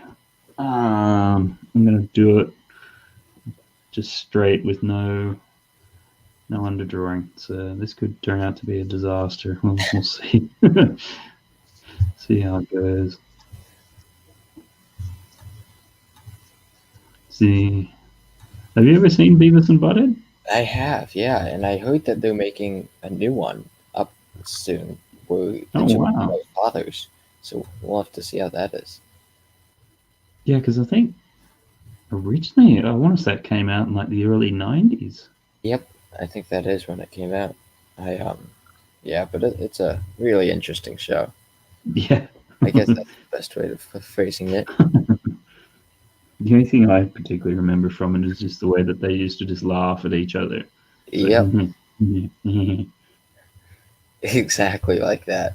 It's yeah, I saw it a while ago, maybe last year, but yeah, it's I don't know, coming up with that concept, it's another one of those things. Like, well, I think it was of its time sort of thing, because you had it, and then the other one which you had was Ren and Stimpy, which, probably to today's audience or whatever is quite mild.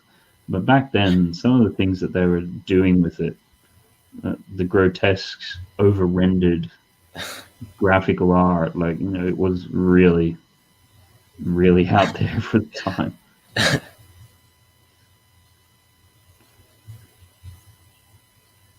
So, Matt, I don't know if you've ever tried making mosaics, but what's your thought on the Lego ones?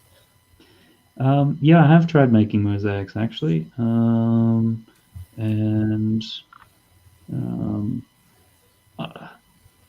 My thoughts on the mosaics. I know people have. I think they're very clever for what they are, obviously. Mm-hmm. I know people have complained that they're expensive, but having done mosaics, if you try to get together quantities of 1 by 1 pieces and things in large quantities. Like if you go on Bricklink and you want 10 of something, that's easy to get.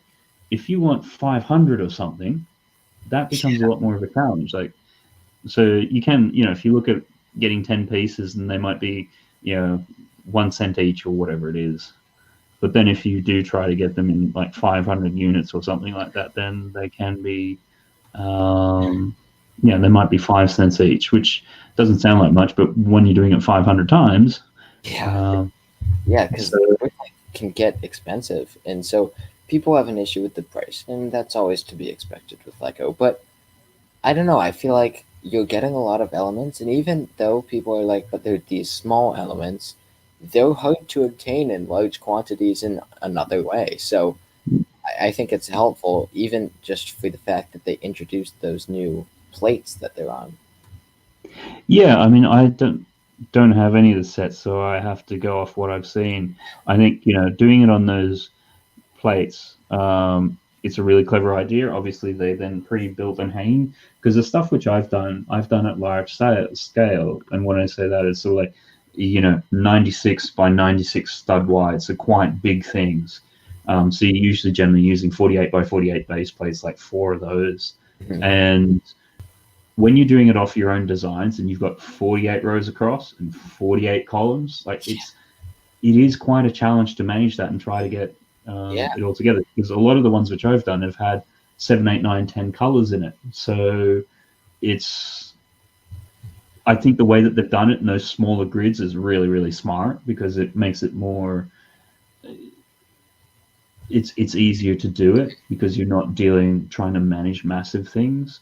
From a marketing point of view, it's brilliant in terms of, buy these three, we are selling you the same product 3 or 4 times over, so you can do like the Uber ones.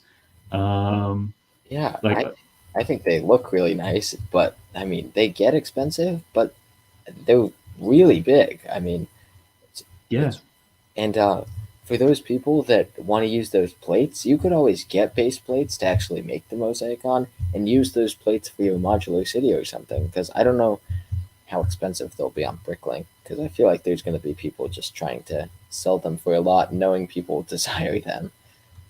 yeah, I think it's going to become one of those things. It's like, are they available on, what do they call it, bricks and pieces or whatever? Mhm. Which I thought I heard somebody say that they weren't going to be, which again I think doesn't help.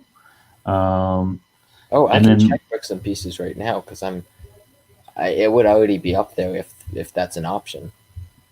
yeah, it's like this. I can never remember, because it's sort of like you've got bricks and pieces, and then there's another version of it which has fewer pieces, or I don't know.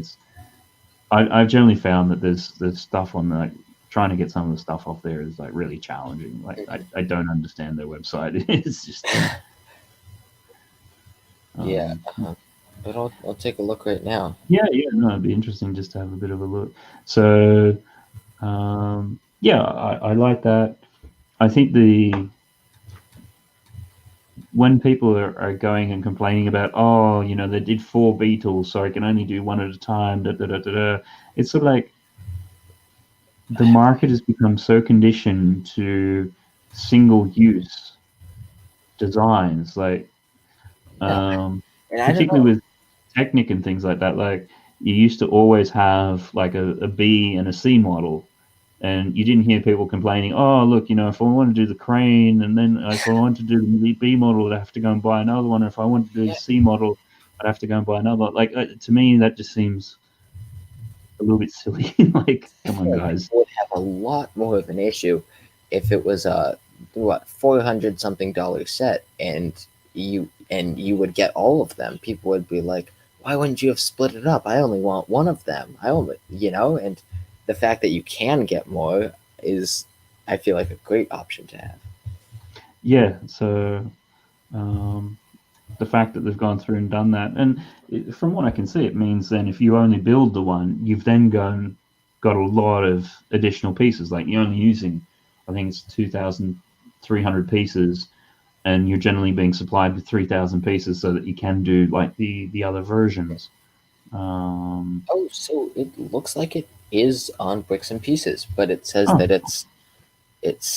it's sold out, but it was selling for $6 per plate, which is 16 by 16. which, yeah, I mean, I'm just roughly doing most of your, I think, is your 32 by 32 base plates? Was it your Um, 48? Yeah, so your 32 by 32s, at least in the normal retail for those is about £7. and Uh, this is $6 for only a 16 by 16, but it's elevated. yeah, it's elevated. There's a lot more plastic there, so Yeah. and I would imagine it's going to be a little bit more specialized than a base plate. Like a base plate, people can Mhm. do a lot of different things with. So yeah, I don't, and it's only new over time. So I mean, the fact that it's available is great. If it wasn't, then yeah, brickling and things like that would be a huge problem and stuff. Mhm. Um, the From a design aesthetic point of view, I get why they've done the black, but the black is really limiting because it Yeah. means because you're using the one by ones, it means you're always going to be seeing through to like the underneath, Yeah.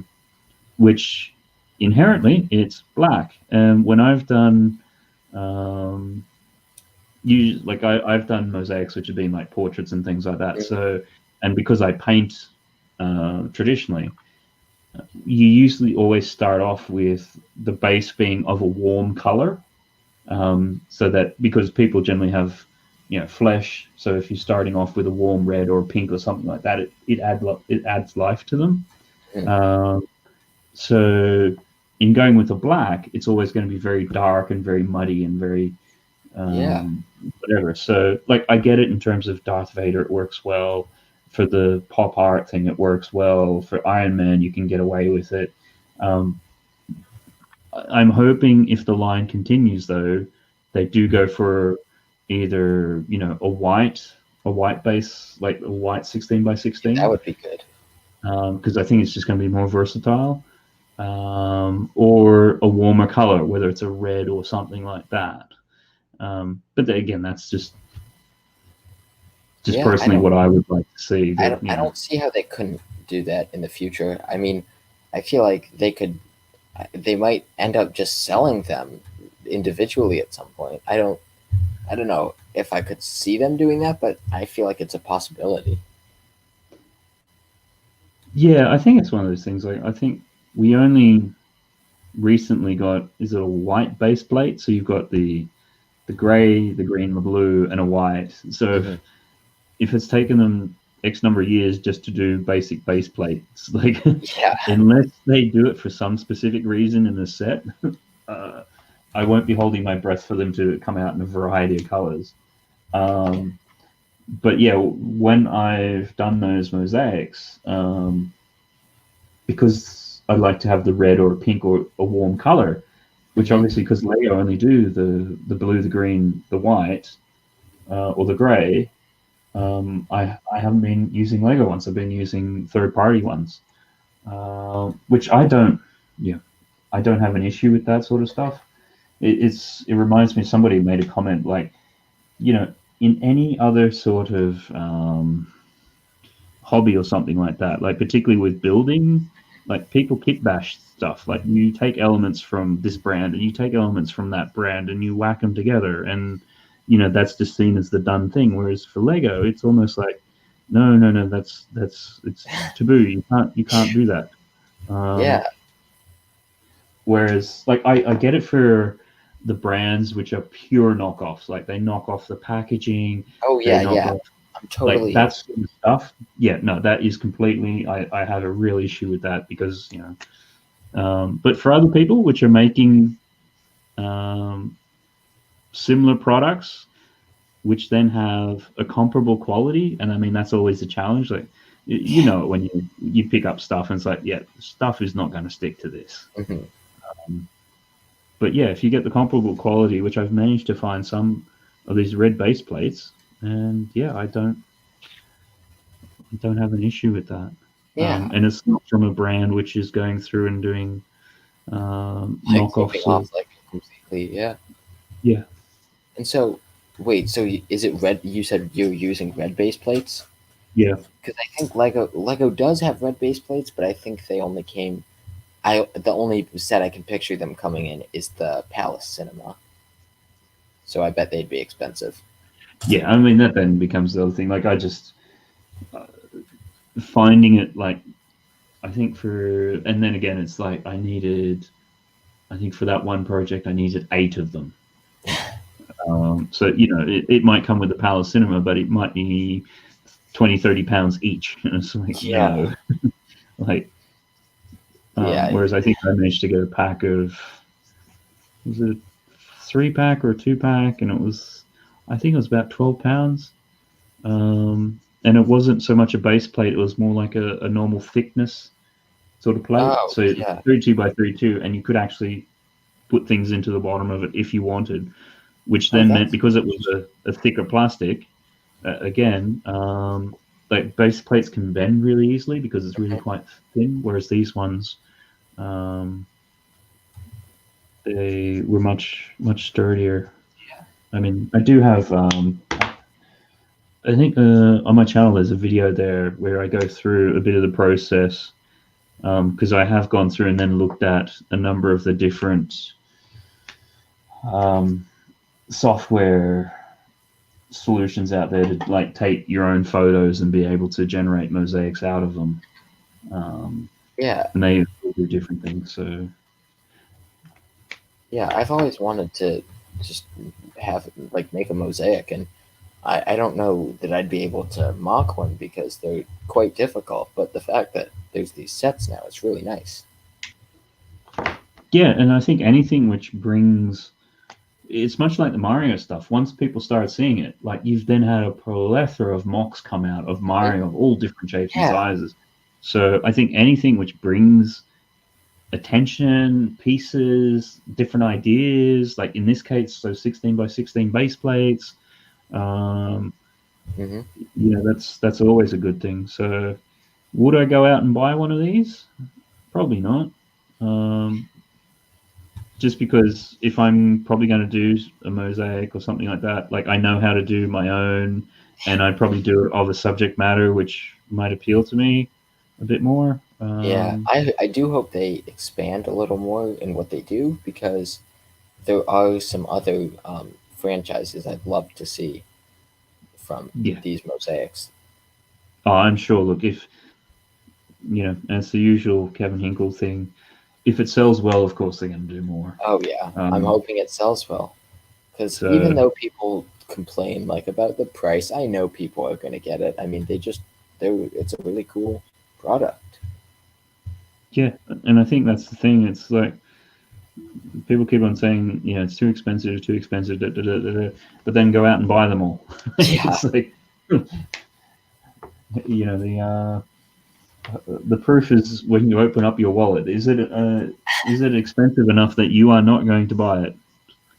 and Because I think at that point, when people start buying it because it is actually too expensive, then they might readdress those pricing issues. But again, it's the sort of thing that I, for the Lego Batmobile, the '89 version or whatever, it's like £220, and mhm. that's the sort of thing like I have yet to come across somebody who doesn't like that set or didn't enjoy it or whatever. And so everybody's spending big money on that to And like I don't know anything about Batman. I'm more of a Marvel guy myself, but I still love that set, and I it's something if I had the money for it, I would definitely get it. It's just not something I'm prioritizing.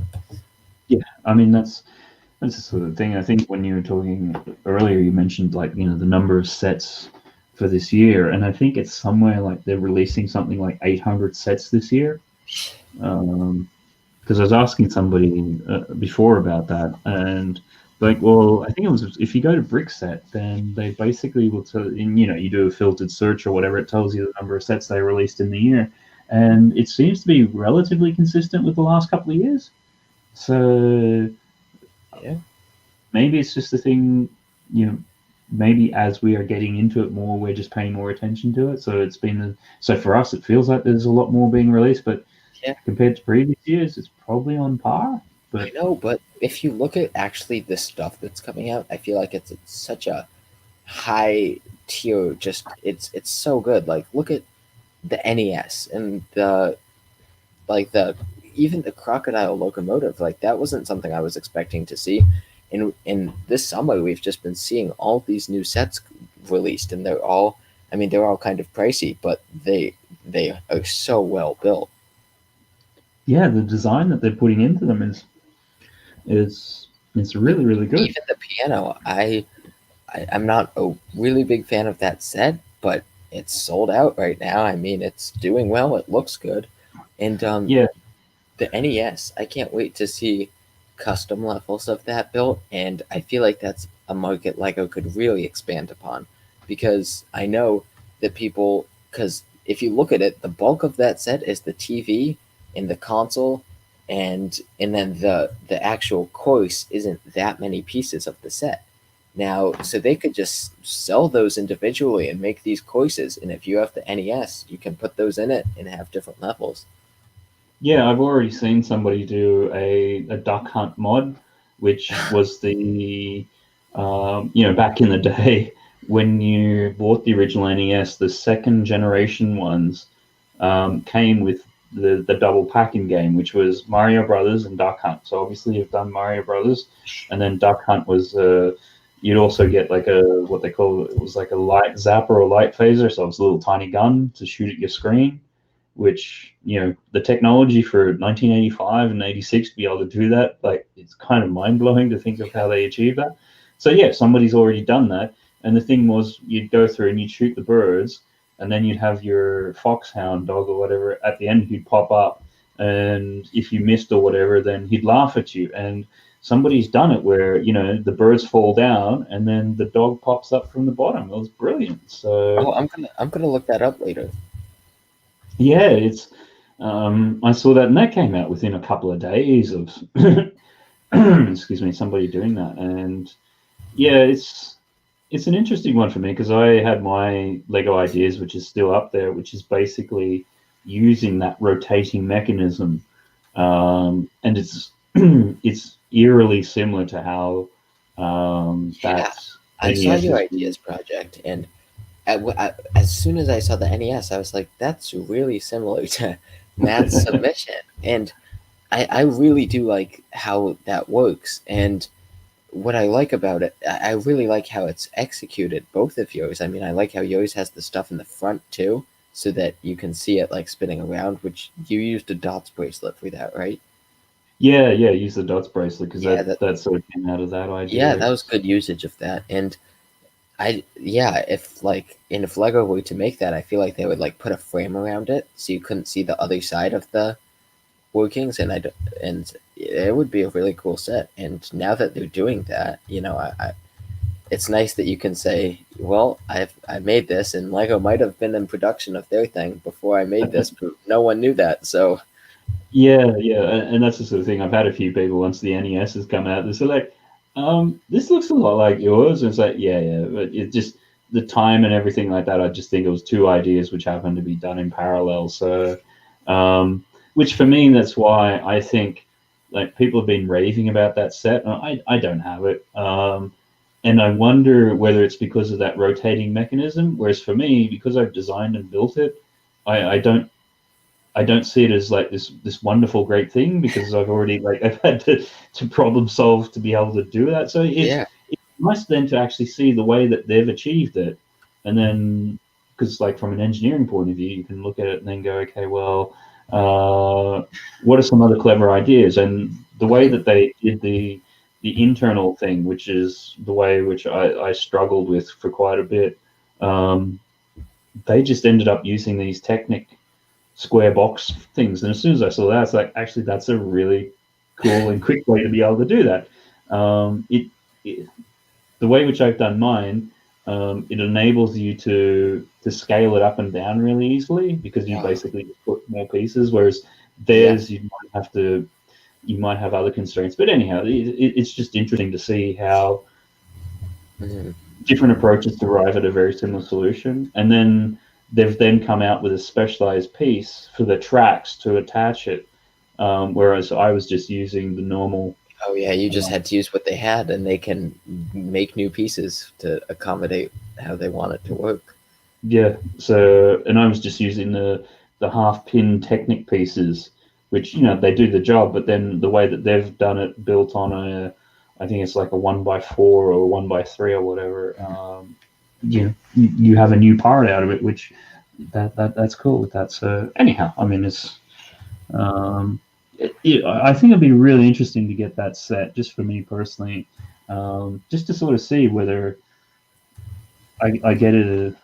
Overall, there's the enjoyment there, or is the enjoyment coming out of that turning mechanism, which, again, because I've already problem solved and built that, I wouldn't have that same sort of, because there's a lot of people who've been saying it's like their favorite set of the year so far.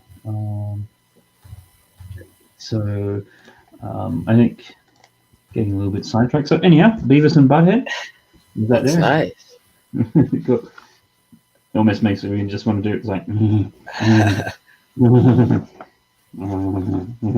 anyhow, it's probably a gag for anybody who's actually seen it.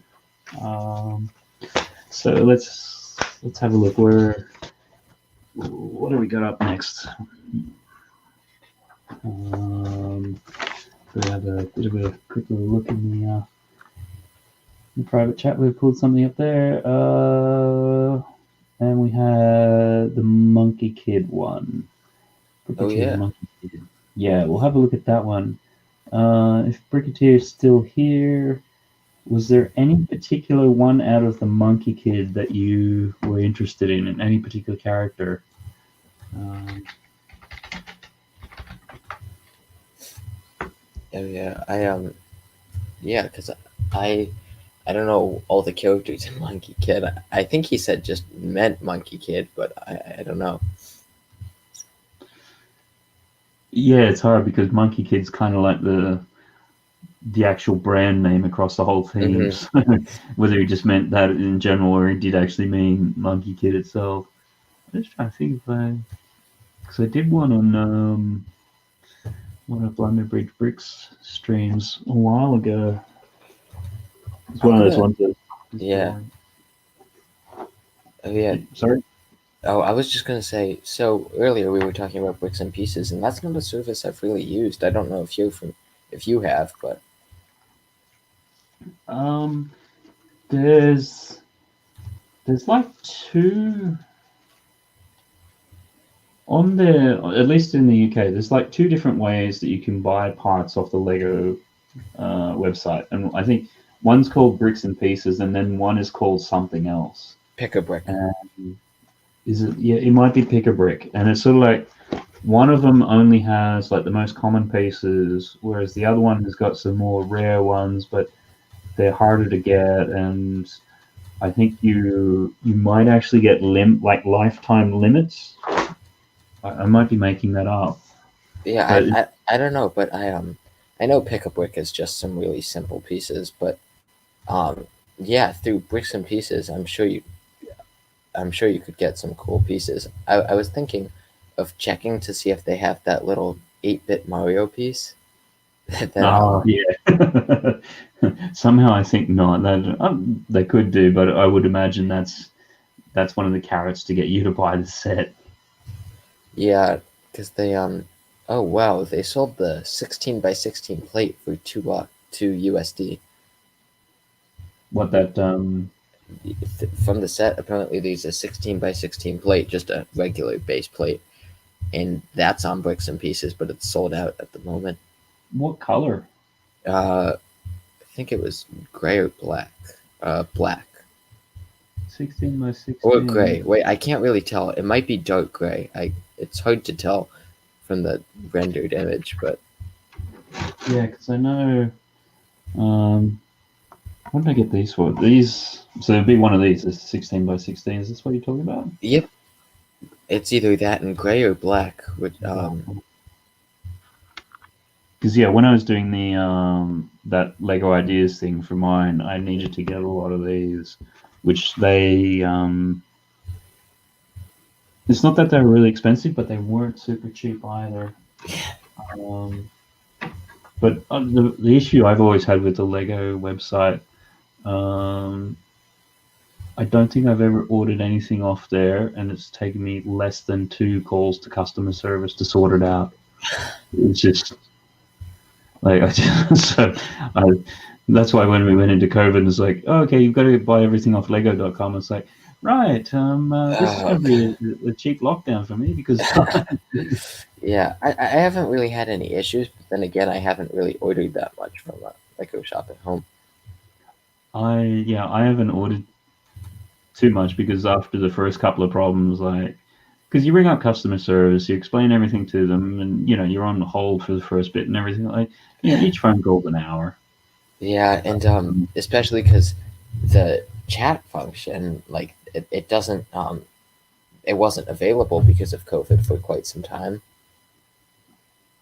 well, I just find half the time you try to do chats with these sorts of things and try and explain to people, what's going on and looking at the right account and the right order, and it's a Mhm. split order and this has happened and that's happened. By the time you try to get that across in a chat, it's just it takes it's quicker than to be able to just wait the extra half hour on hold to the customer service to, like, Yeah, and I've used their chat function once, and it was pretty quick, but that was months and months ago before there was anything to really prevent them from being quick. yeah. So, but then sometimes it's all like, well, particularly if there's an issue where something has gone wrong and you actually need to be very specific about part of it, or something like that. Like, I just find it's just faster to talk to a human. So, Yeah, yeah. Like um, once I so a a piece of a CMF character broke, like their hat, and it was it used one of those small pins that goes on the top of the head to connect it. So I had to like explain that in an email, but surprisingly, even though it was a CMF, they were able to get it for me just fine. But it oh, took a cool. really long time. That's my problem with bricks and pieces and Yeah, anything, because it ships from Denmark, I think. yeah. I mean, even here, like, it's either Denmark or I think Germany or something like that. Yeah. And that's the other thing. Is like, they give you an estimated date. It's like 3 weeks. Okay, yeah, sure.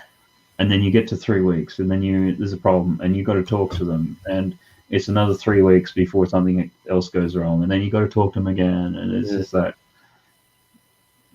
Yeah. I Yeah. just I just being on hold for an hour each time and dealing with that. It's like, you know what, I'm just not going to bother. So, um, and maybe it's just me because certainly talking to some other AFOLs in the area, they don't have the same problems, but it's just.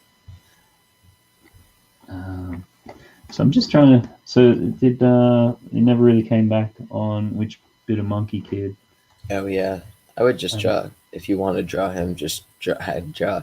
I would assume that he meant just Monkey Kid, but I guess you can't infer that because that's the whole series name. yeah, yeah. I think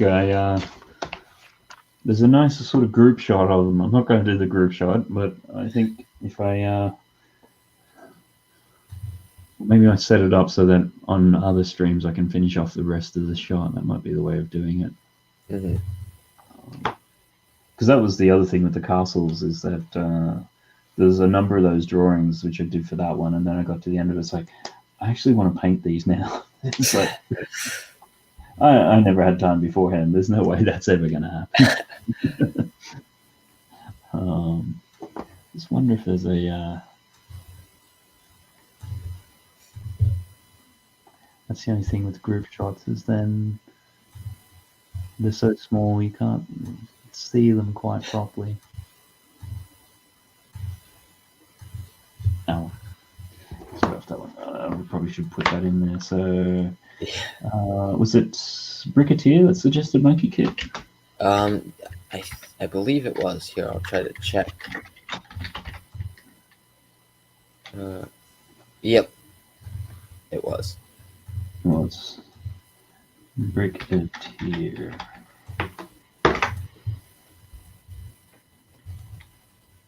Okay, where is that? So that's what we're doing now.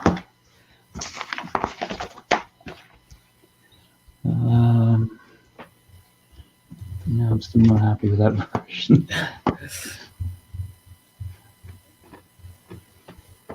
Yeah, it's funny just looking through bricks and pieces at the mosaic piece count.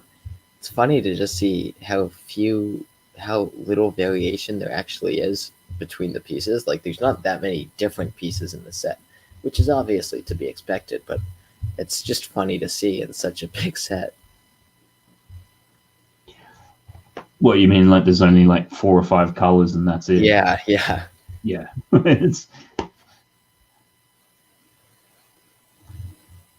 And I guess that's the other thing too, particularly if you're making it so that you can do like 3 different things from the one version of it. You need to keep it relatively like a tight. What am I trying to do? A tight selection of colors. So yeah, you could probably do 12 different colors if you really wanted to for one, but then when you translate across to the second image, then you're really going to struggle, and you need lots of colors and things. So, and Like sometimes, I saw Brickinet he got the Marilyn Monroe one, and he showed just how many extra pieces there were, because in the background there's those different colors for each of them. So he had like a full 102 unopened bags, completely unopened.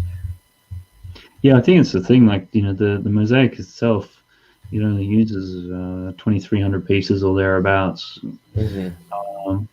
But yeah, there might be 3,500 pieces in the set. So you are going to have leftovers.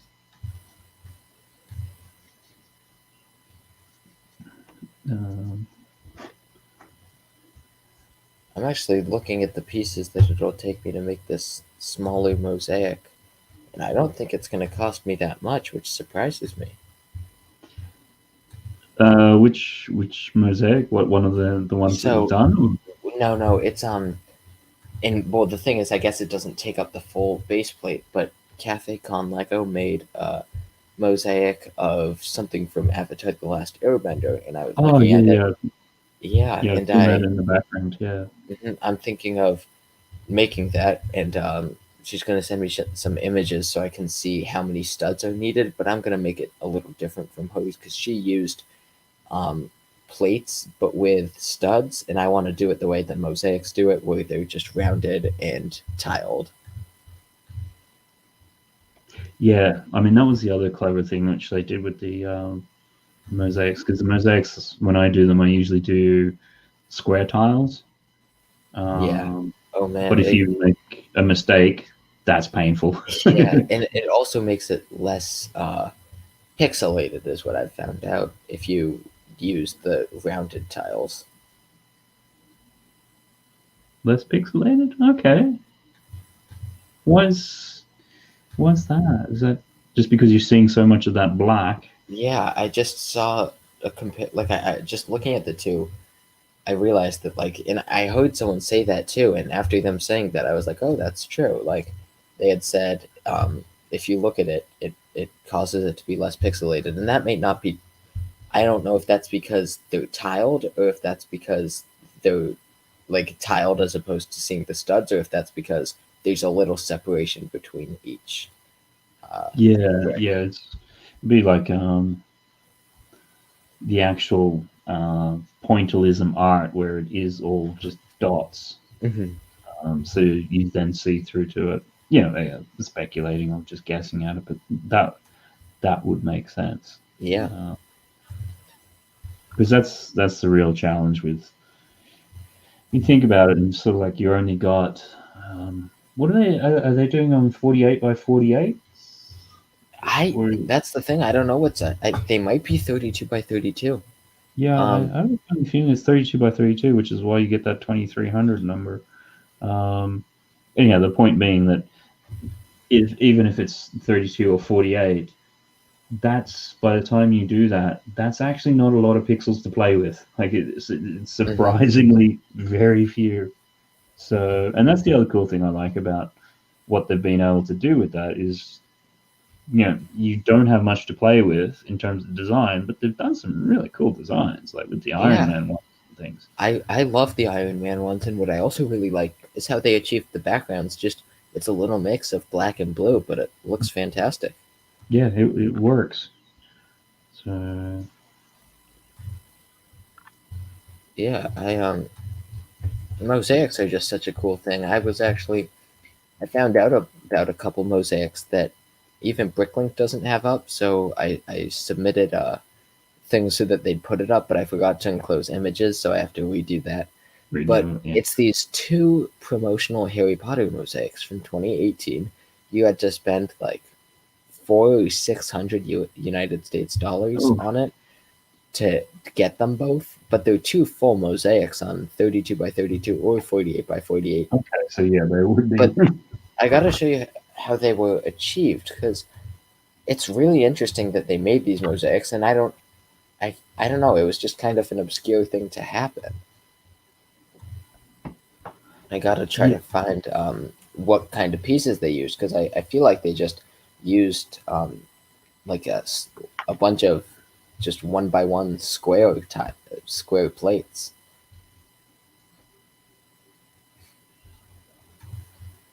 yeah. No, I'd certainly be interested in having a look at that, particularly if it's a bit of a, oh, I wouldn't say obscure, but Yeah, yeah, if it's not even on Bricklink, then it's like, yeah. There's okay. another mosaic that Lego made in 2005, I think, and it's I think six 32 by 32 base plates big. It's I have that's a it's like Darth Vader is on one side and on the other side is an Eminem dressed up as Darth Vader, and it's a Oh yeah, I've yep, seen that. Yeah, yeah, that's one that I really like. I mean, to me, it seemed like the natural sort of thing, like making it as an official product. Because if you go along to a Legoland or anything like that, like or some of the Lego stores, like particularly the ones in there's a Lego store in Euro Disney Paris, and literally up on all the walls you have these massive mosaics just done with tiles or Wow. something like that. Like that, and they're really cool. Like you've got a there's some Star Wars ones there. I'm just trying to remember the other. It's definitely Star Wars. I'm trying to remember the other ones. I think there was just a generic Lego type scene one as well. Mhm. Um, so it's the sort of thing like Lego themselves have been doing it for a long time. Fans have been doing it for a long time. Like to write software Mhm. programs that break down photos into. And then when they opened the main flagships Lego store, the one of their big promotional things that was what they called the portrait mosaic maker. So you basically Oh go yeah, in. yeah, I saw Yeah, that. I think they've extended it now to other ones. Go in, have your picture taken, and then it spits out all the pieces you need to do. I think there's like 5 colors your picture from that, which is a Mhm. cool idea. Yeah, that's a really interesting one. The problem is, can you retake the picture? Because what if it catches you poorly and you're unhappy with the picture? It's like, well, you paid for it. Here's your mosaic. You want to go again for a chance of a No, I better think picture? it's like a photo booth where you get 3 cracks at the photo. So if you don't, get a decent one the first time or two, Hmm. because yeah, when we then stayed out at the actual Legoland UK, they've got one there as well. But it's the sort of thing you have to book, and I think the couple of times we've been there, it's been out of order anyhow. So even if you had booked, it's like, well, yeah, it's not working. Sorry, guys. Yeah, mosaics are just so cool. I mean, I like seeing them. Like, I'd love to see one in a mock, but like in a building. Like, if you could make a building so big that you could actually fit a proper mosaic inside of it. Sort of like you sometimes get those billboards on the side of buildings that are like 10, Yeah, 13 stories high. yeah, yeah. Just one of those done in Lego on a Lego building. Like, Oh yeah, totally yeah, feasible. totally. Yeah. Sorry, how much was the budget for your mock again? Oh man, Yeah, that I don't know mosaics. I don't know. It definitely would be exciting to see them make them for other themes like Harry Potter or like even just more obscure ones. Like, well, when I say obscure, I mean in regards to Lego making a product for it, like the Marilyn Monroe one, just to see what they would do. Yeah, I think it's that thing again where it's not so much for fans of Lego because they know that you're going to go into the Lego store and buy it. It's about getting shelf space in stores they normally don't. So you Yep, can very just like the easily see piano. those. Yep, piano. You people say it's expensive. If you've ever bought a secondhand piano, those go for several grand. That and you can just see it like everything's always relative. It's like you're in a piano store, you're spending several grand on a piano, you're going to be relatively yeah, Yeah, you're gonna be in a good position. So dropping an extra couple hundred on like a Lego one, you can see that's gonna be like not much of a stretch. yeah, Um, and that's the mosaics again. I can see you probably walked into different stores like where they have a lot of those pre-made kind of poster type things yep. where it's like the Marvel stuff, like old classic comic covers and Oh yeah. uh, different, like the photo of the Eiffel Tower in Paris, or Mhm. um, it's going to go into that space. Here Yeah, you can make your own wall art. Like, yeah. I think it's really smart that they're taking advantage of all this stuff and oh, um absolutely. yeah, and just they've branched out so much, and it's funny because I got back into Lego last summer, and I started YouTube like 4 months ago. So it's funny just because right once I've started YouTube, I've just noticed so much cool stuff happening. It's been funny timing. I also think it's that thing where once you get into something, you notice it much more. Yeah, Um, but even like you've so, like even looking at previous years, I like this year is just so good in comparison. Like just all of the sets we've been getting. Well, I think this year it's probably the first year where in a long while where they haven't had a Lego movie. Like you haven't had, you obviously had the first Lego movie, then you had Lego Batman, then you had Lego Ninjago, then Lego Movie 2. Oh yeah, So all of that's going to take up shelf space, and if that's a slot for and your go on product, clearance. um, all of a sudden now you've got a whole new theme to try to put into it. Hmm. Um, but Yeah, now is and back to what we were talking about earlier. It's just so funny to see them put Comic Con exclusives like for sale, and I I'm tempted to buy it, and I really don't have much money to spend, but just to get a set that was potentially going to be a Comic Con set is I really would like that, and I don't know how many they've actually produced of them, what so the Wonder Woman or the yeah, Supergirl? yeah, the Wonder Woman, and I guess Bespin Duel. I'll be getting them both. Well, I'm definitely getting Bespin Duel. Not sure about Wonder Woman, but I'm curious about the production, and I can almost guarantee that they'll both sell for more than I bought them for eventually. But I'll probably build them both. Yeah, no, I know there's people who do it for investment and things like that and speculation. Mhm. It's just not something on my radar. Yeah, me either. But I don't know. It could be an interesting way just to make a little extra to spend on Lego because Yeah, I know some people who they buy Lego and sometimes they'll get a couple copies of a set because they think that it'll go up. And I guess it's a gamble, but sometimes it pays off. Like Ninjago City, if you bought that on Black Friday when it was on sale, and then you sold it now, you would make some serious money. yeah, yeah. Oh no, absolutely. I mean, um, there's whole YouTube channels where that's what it is, just investing in Lego. Yeah, Um, but I think for me, it could always be a Taj Mahal or a Millennium Falcon. Like Lego at any time can re-release it. Yeah. Um, Oh yeah, they did re-release the Taj Mahal. I completely forgot about that. I yeah, remember.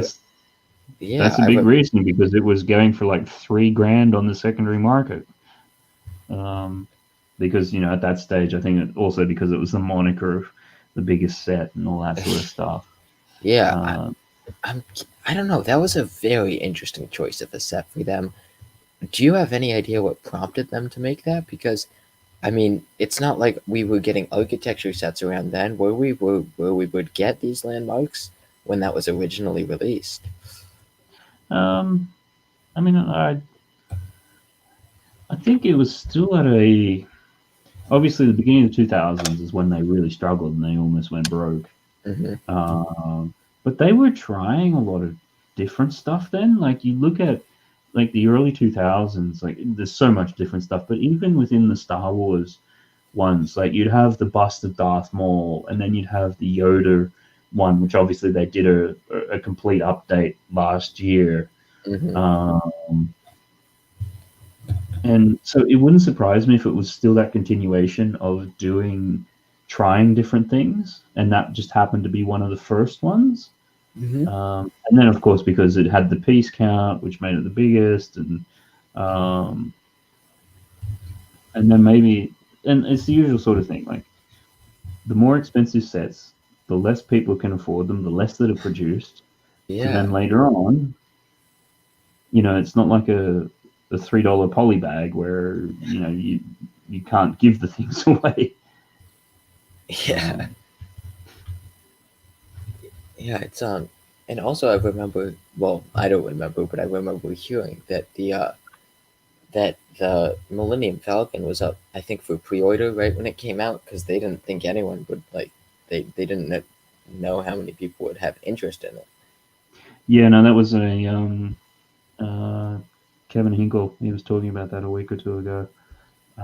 Yeah, it was the sort of thing when they released it. I think it probably still is. Like it was clearly the most expensive thing they'd ever done, like by Hmm. a long way, and they were really worried that nobody would buy it. So, because that's when we're also talking about that idea of expensive and voting with your wallet and things like that. Like, oh, it's too expensive. It's too expensive. Here, take my money. Because I think the only thing I can remember in recent times where people haven't said something's too expensive has been the dot stuff. Because the most expensive set is I think it'd be probably about $20 US. Yeah. Yeah, I actually kind of like the dots theme. I I want to get one of those packs. They have those, packs with the extra dots. I really Yeah, like those. just all the different prints and things on it. So yeah, I mean I'm particularly biased because I worked on the pre-launch and I've done some more stuff with it lately. Uh, but then the way that they initially explained it to us, it, it's it, it's not meant for us in terms of, Mhm. and it might seem shocking, but there's people who don't really understand Lego as a construction toy. Um, which to you and I, it's like, what do you mean you don't understand how? But it is. There's people, and so it's more about doing designs and patterning, which anybody can really do. Mhm. So whether or not it becomes a bit more of a gateway into Lego, or it's designing on a two-dimensional surface rather than being building 3D. So yeah, sure, there's still the pencil holder and those sorts of things, but the dots bracelets in particular, it's just more about patterning, Mhm. um, and and that's why even at least the way it was explained to us, the instructions are more like suggestions and posters rather than the traditional, thick books and things like that. Mhm. Um, hey, just build it. Welcome back. Did you have a? I don't think you had a suggestion before, so feel free to pop a suggestion in there. And then I don't know about you, but I've seen them in all sorts of random places. Again, getting that shelf space. Like I've seen it in the chemist. I've seen it in Yeah. clothing stores. Like, Yeah, I'd say that's another good call on Lego's part. I mean, this year alone, there's so much stuff that I feel like that they've put out that now can go to places that definitely otherwise wouldn't have had Lego. yeah, and I think that's been, to me, it's almost like, okay, if you are proposing a new theme or product line or something like that, one Hmm. of the requirements is like, okay, so how are we going to get new retail shelf space? Yep. And I feel Uh, like this is also how they were thinking with the 18 plus, although that I feel like might not have paid off as well. But just to get it so that more people are like, oh, well, now that I see it like that, or now that they offer that, I have interest in it. yeah, yeah, I don't know about the whole 18 plus thing. I guess, yeah, particularly after they bought Bricklink and things like that, and it's like, yeah, we want to appeal more to AFOLs and things, and I wonder if that's just, for the next 2 years they'll do that before, something else becomes flavor of the month. Yeah, maybe that's just me being cynical, but it's like, I don't know. No, I'm with you. I feel like that could be the case. I think to some degree, they realize that while we might not make up a large percentage of the purchases, like, Hmm. I don't know. I've heard the figure of about 20% bandied around, maybe even less. Um, like, as actual AFOL spend, but in terms of then having control of, like, say somebody like me, yes, I'll buy that sort of thing there too. But then I've got kids, and it's getting access to that spend. Yeah. Because yeah, when the Mario launched, I was a bit on the fence about it, but they had one of the gift with purchases. It was like, okay, yeah, you take my money. Yeah, Um, and then they went ahead and made it compatible with the NES. oh yeah, yeah, that was really smart. Oh man, I do think it was super smart, and that's not even why I want Mario. I will be getting the NES at some point, but now after Chris got the Mario sets and he was streaming the build, I realized Mario's not that big, and then I started to think like, you know what? I haven't actually really thought about this as a product I'd get, but it's pretty cool. Like I'm really thinking of getting the starter course. Yeah, no, I went and got it for, obviously it had the gift with purchase aspect, and Lego again being very smart, walked in there with the kids, and then got them a couple of poly bags as well with some of the smaller characters. Yeah. And then I saw here there's a video game store, which is a sole video game store called Game. I'm just trying to remember, did they get one of the sets as like an exclusive? So the only place you can get one of those sets is actually at this video game store. Again, it's that sort of thing. They've now got Hmm. Lego into video game stores. Yeah. More shelf And space. yeah, and that's another audience that has money goes in there with money to spend, and they might see that, and get hooked on Lego. Like it's just really smart how they're doing that. Yeah, well, there was the promotion in the game was, if you buy, I think it was spend more than £60 on one of the Mario sets, you would then get a £10 credit with the store. So Oh, it's like you get that, and then you get £10 off basically any video game you buy. So yeah, there was a heavy incentive. really Um, smart. yeah, no, they. I know when I first saw it, I think it's still the reaction of a lot of people. It's like it's not minifigure. Um, Yeah, I had an issue with that at first, but I it's okay now. Like I think that it's just a cool set. So yeah, and it's started to see some of the discounting happening now. Like there's some. mhm, I think as with anything, the first little bit, or it seems like the discounting is getting faster though. mhm, Like it felt like previously, again, it's just feeling like it would take months before anything was discounted. Yeah. Now it's sort of like, I think there was one place which day one was selling Bowser's Castle for about £10 less. That's ridiculous. And even now, I think the Toad House one, Hmm. that normally sells for, I think it's £75, and I saw it on sale today. Somebody's got it for 60.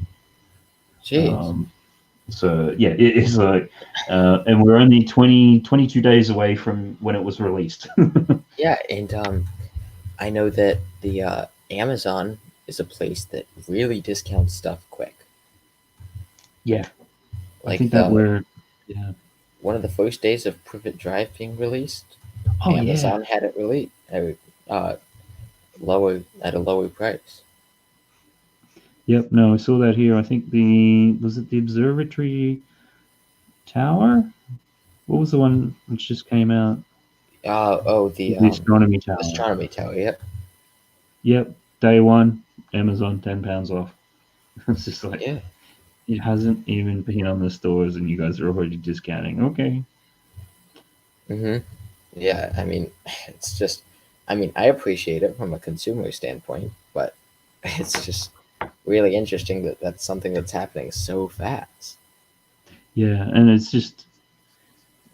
then interesting walking into the Lego store, and then the official line is obviously that the store is for the experience, da, da, da, da, da, but even some of those employees, they're just like, yeah, we're just shaking our heads like, we as a store, how do we compete with that? Like, Hmm. it's just, Yeah.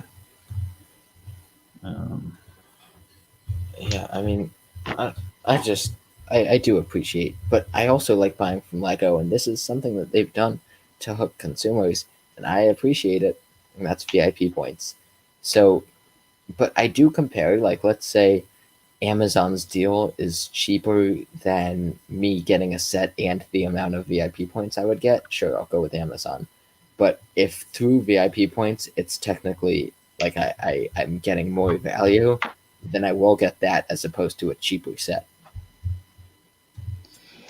yeah, I mean, obviously, um, I think previously the VIP points, yep, that was certainly an argument. But now I just find with the way they've changed the system to introduce more friction into the transaction, Yeah. so it's so much harder to redeem, and it's more of a palaver. And yeah, sometimes it's calls to customer service and things like that. Hmm. Again, it's just that hassle factor. It's like, you know what, I'm not going to even factor that in anymore because it's Yeah. so much of a pain. Because particularly now, like I think I've got is about 50. My points would work out to like a £50 voucher or something.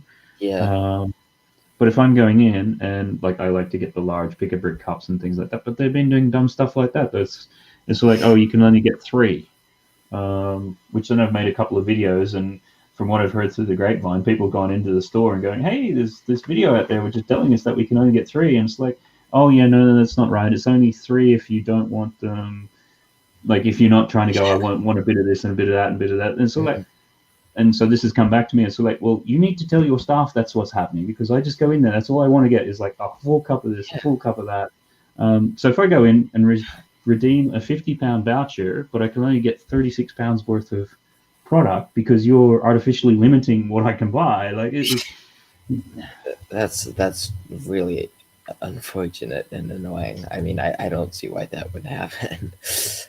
oh, it's just like, you have product on the shelf you want to sell, I want to buy it, but you, for some arbitrary reason, are saying no. Like, it's just, I don't understand. Yeah. So Yeah, I mean, I've never got pick a brick from a store, but that's really something that I want to try soon. I mean, I do like.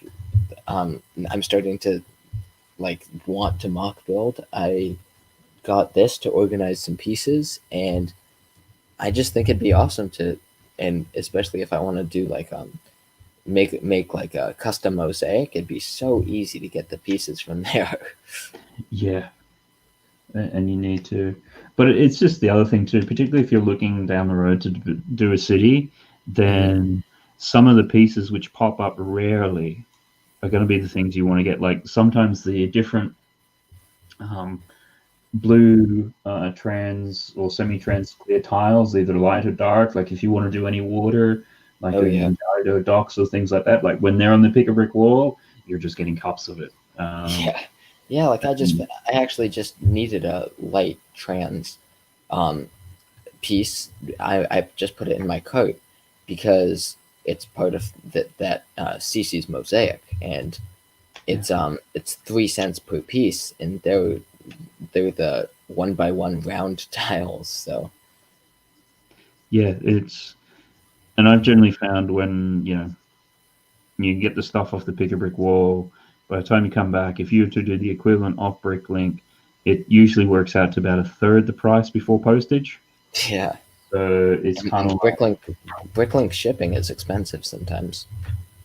it's not too bad here, but it's the sort of thing like if you order £5 worth of stuff and shipping is £2, like Yeah. yeah, Well, I it's get. not much, but relative to what you purchased, Yeah, yeah, I'm with you there. Like, I guess it's more when you need to get pieces from different stores, it adds up. That's why I like oh yeah, places like Amazon when you can just add stuff to your cart, and it's also like Bricklink's difficult to buy from multiple stores. And I hope that's something Lego fixes, because if you shop on, I mean, if you shop on something like Amazon, it's just so easy to get more like from different stores. But Lego doesn't seem to be improving anything with Bricklink, so we'll see. yeah, no, it's I think their Lego's digital offering leaves much to be desired. I think Hmm. because that's how I think of it. It's sort of like okay, effectively Lego has basically 10,000 products. Hmm. That's really all they have. Which your average supermarket has more than that. Yeah. And they control like in terms of the manufacturing and effectively distribution. So there should be no reason why they can't have a really efficient, lean system to get pieces and things like the amount of money they must be leaving on the table because Hmm. distribution is such a nightmare. Um, okay, yeah, I get obviously the current situation notwithstanding, but it's sort of like, okay, guys, you need to go and poach somebody who knows what they're doing from Amazon and say, here, do the Amazon version, do the Lego version of Amazon. It's just like, Oh god. And also just like how Bricklink the site actually looks. I mean, I feel like it could have been cleaner and I don't know. That's just my thought. yeah, I think the Bricklink you have to appreciate was, basically started by an individual, and Yeah, yeah. it's the sort of thing where we don't see it as consumers, but as sellers, they're only getting charged a 3% commission. So Yeah, that's it's not not bad. a lot to run a site off, which, And I no, don't I think see that's how much longer that can stay. yeah. I think that's impressive, but when you look at now they're owned by the Lego group, that's where I'm starting to be like, all right, fix this, fix that. But it's a for the most part really nice site to have as a resource. Oh, and welcome Brick Clicker. Yeah, hey, Brick Clicker, good to see you along. Thanks for stopping by. And if you got a suggestion, by all means, drop it into the chat. I think we're just finishing up this Monkey Kid one here. Um, and I know we're starting to push up against 3 hours, which I think Lex is Yeah, I've got to probably go going to pretty have to soon. go. So certainly check out Lex's channel. He does some great daily content Monday to Friday. And it's nice and bite sized, so it's really easy just to go through and go right. A couple minutes, going to consume this, um, and then he also does some streams. And I think you're still have you finished the Harry Potter castle? You still got a bit to go on that. I've still got 3 bags out of 37, so yeah, not much. Not much. Are you at that sort of point where it's like, no, I don't really want to finish. I want to make it special. Yep. So I was gonna build it on London Calling, and I decided to save it for one of my streams. For one of your own. Yeah. Cool. All right. I think we're... Yeah, so Matt, I think I've got to go now, but thank you very much for having me. This was really fun. Yeah, no, look, thanks very much for coming on. Really appreciate that. Is there anything else on your channel you want to plug? What's coming up with Um, your... Not really. I mean, I I'll try to stream maybe Saturday next week before this one starts, like maybe 12 to 3, and then yours is 3 to whenever. Or, sorry, that's No, no, Eastern that's time. fine. It's... But aside from that, there's really not much else that's happening that's noteworthy. I mean, just regular stuff like posting content. Excellent, excellent. So yeah, definitely everybody check out Lex's channel and his content, and yeah, maybe just say thanks in the chat to him because it certainly helps me out to get through this. Oh, yeah, of course. It's This been was fun. great. We'll see you So guys. Thank you, no Matt. worries. Thanks for that. See you soon. Yep. Bye, guys. Okay. All righty then. So I think what do we got here? I'll just see if I can find just a little bit of background sort of music which I had on last week. So just bear with me a sec there, guys. I just got to remember where I sort of put it and what it was called actually.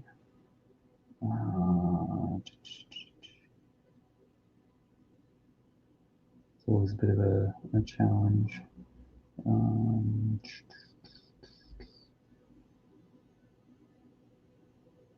It was this one. Let's see if that's it.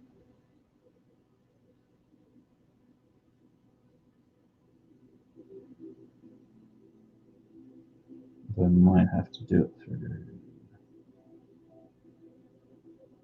It's a little bit of background ambiance.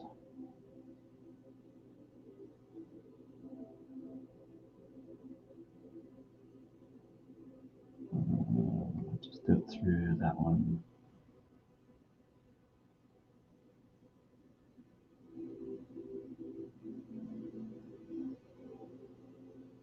This one everything doesn't want to work properly.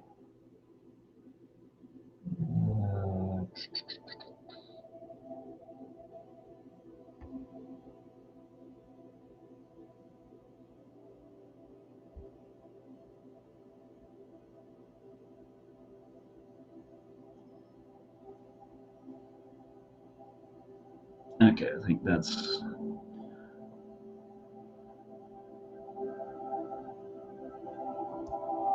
just have that there. Why did I have that last time?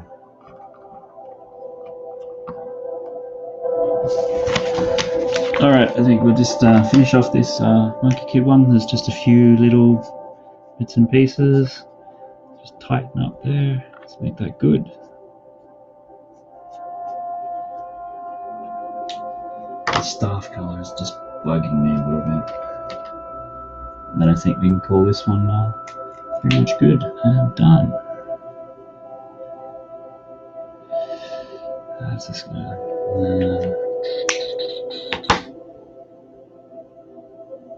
I might just do it with a really dark grey just to make that round off a little bit.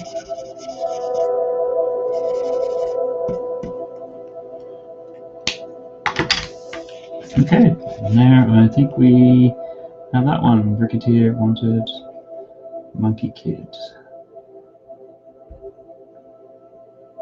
So we have that there. Then we might just do a quick recap of the other ones that we've done so far. So we had Monkey Kid.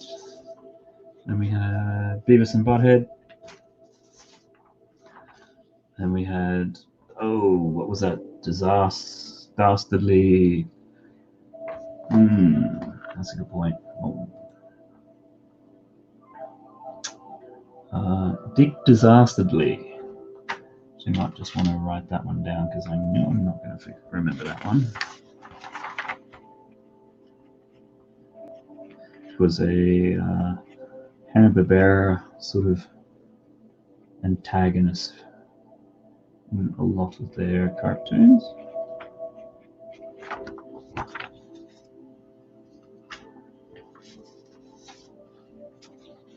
Then Cy wanted Tom and Jerry. Tom and Jerry there.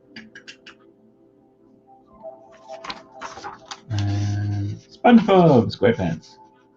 Almost makes me want to do the thing. SpongeBob SquarePants. Not that I really know it. And then we start off. Lex wanted a Mickey Mouse. So that gives us a little bit of a catch up there. Oh, Bricketeer, you're back. Your 3-year-old. Yep, cool. Yeah, I I know that feeling when kids are off doing whatever it is that they need to be doing.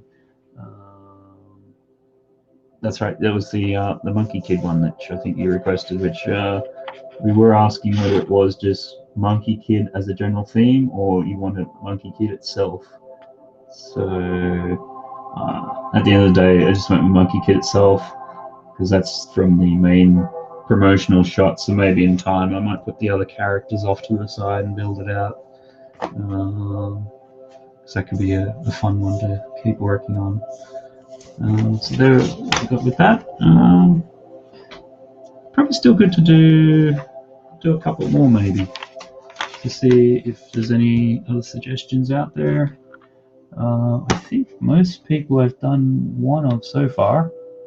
So if you've got any other suggestions, keep them coming through. I think Matthew builds bricks and a Paddington Bear, so I might do that one. Brigadier, that's awesome. Great to hear that you think so. So that's cool there. I know I've been plugging in a bit more than usual. I'm getting really close to 500 subscribers on my YouTube, so definitely if you are enjoying what you're seeing, hit that like button, and it would be great even if you could hit the subscribe button. It'd be great just to get it over 500. So that would be really quite make me feel warm and fuzzy and good. So let's just see what else we got here. I think Paddington Bear might be the next one. So Matthew builds bricks.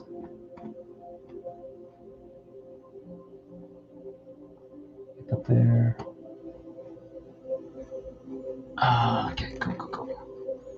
Just wondering if you just meant the general sort of Paddington Bear or whether the movie one. I'll take a stab and see what comes up.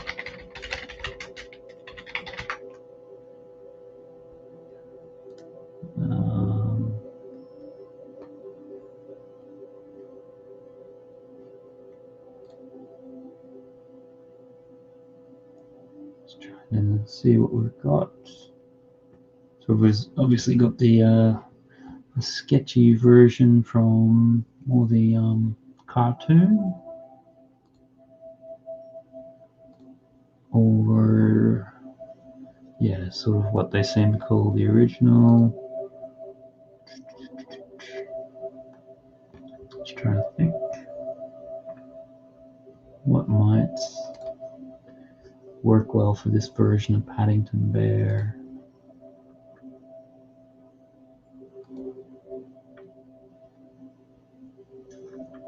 I almost feel like we've got to do the original rather than a movie take. I mean, the movie's not too far off it anyhow, but probably lends itself a little bit.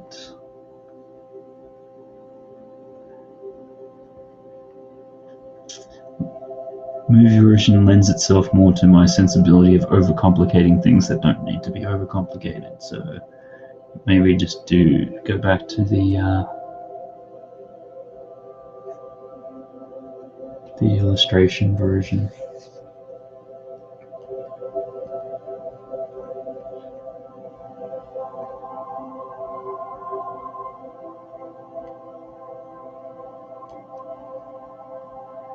It was Matthew who suggested it. If it had been Brett, then I might have put him at like Paddington Station with a train or something.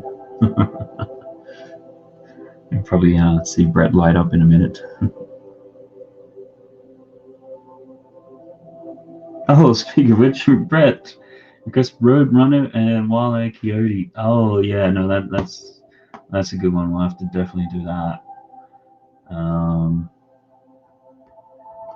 I actually had the kids listening to the theme tune from the Roadrunners TV show. Which I don't know about you, that was always one of those sorts of ones where you know like the hook part of it and you kind of know some of the phrases to the rest of it, but you never know the whole thing. So I just so you want a Roadrunner and Wild Eye Coyote. That would be cool because I don't think I've drawn them since I was a little kid because they used to have those how to draw books, like how to draw Roadrunner and Wild Eye Coyote and all those sort of Warner Brothers type ones. Bugs Bunny, that was the other one. So we had Roadrunner, and that was Brody suggested that. Okay, cool. But before we do that, we'll get on to Paddington Bear. Just seeing which way I want to go with Paddington Bear.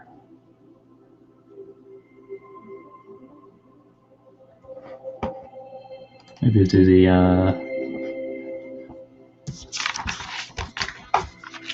BBC type version.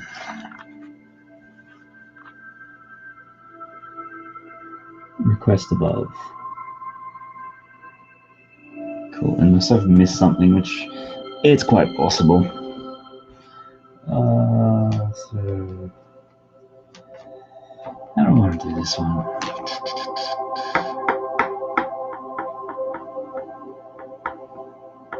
Just thinking. I think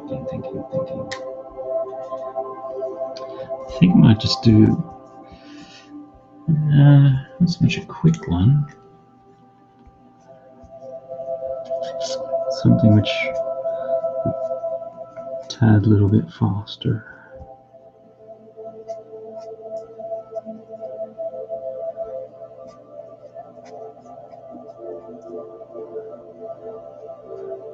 So what are we all up to this evening in Chatland?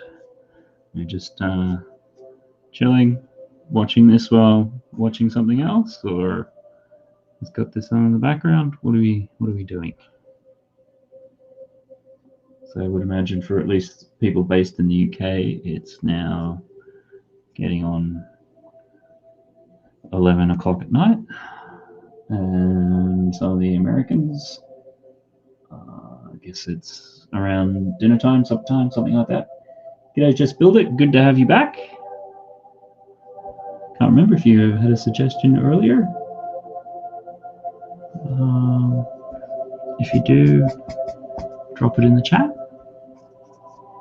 We had Lex, who was here for the first 3 hours, helping out, just keeping conversation and everything going, so that was great.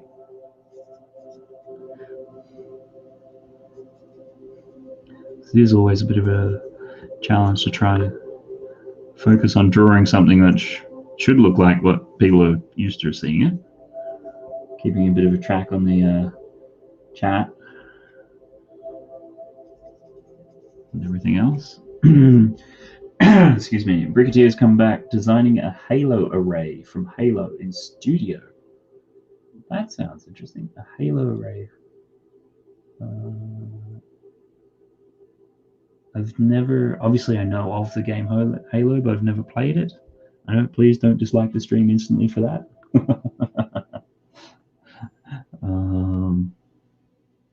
But what's a halo array? I'm guessing it's something within the universe there. Let's build Roadrunner and Wile E. Coyote. Beep beep, beep beep. And oh, I'm here. Cool. Brett's here. That's awesome. Like, appreciate everyone who's here. Keeping things ticking over. I don't think this is going to be a super long stream like the last one. Last week the castles one went for about 5.5 hours. think we finished just before 2 a.m. here, UK time. I really enjoyed that stream, actually. That was... didn't appreciate at the time having a topic like castles. To draw any castle is a fair amount of detail, so it was always going to take a bit of time. So coming back to something like cartoon characters, less is more. Nice sort of contrast. And as always, what people are suggesting are not necessarily things which I've ever really done before, so it's always fun just really seeing different sensibilities. And like that Dick Disasterly thing, seeing the character around, it's one of those ones that's just it's there, and it's not until somebody makes a request of it you go, oh, okay, so that's the actual name of that character.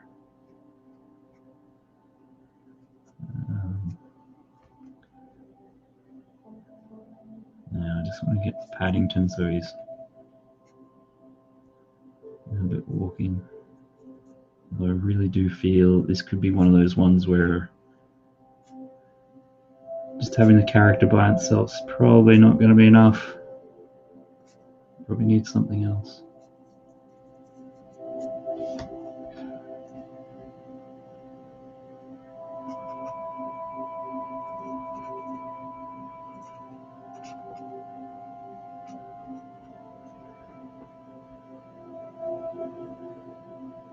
And the Bricketeer, it's the ring world that the games are based on. Okay, coming back to the Halo array. Okay. So yeah, it's going to be one of the important aspects of the mythology. Apologies again. Like I said, I've never played the game. I know of it. I think with the first-person shooter type games, I'm probably still stuck at Quake and things like that, so that's going back a ways now.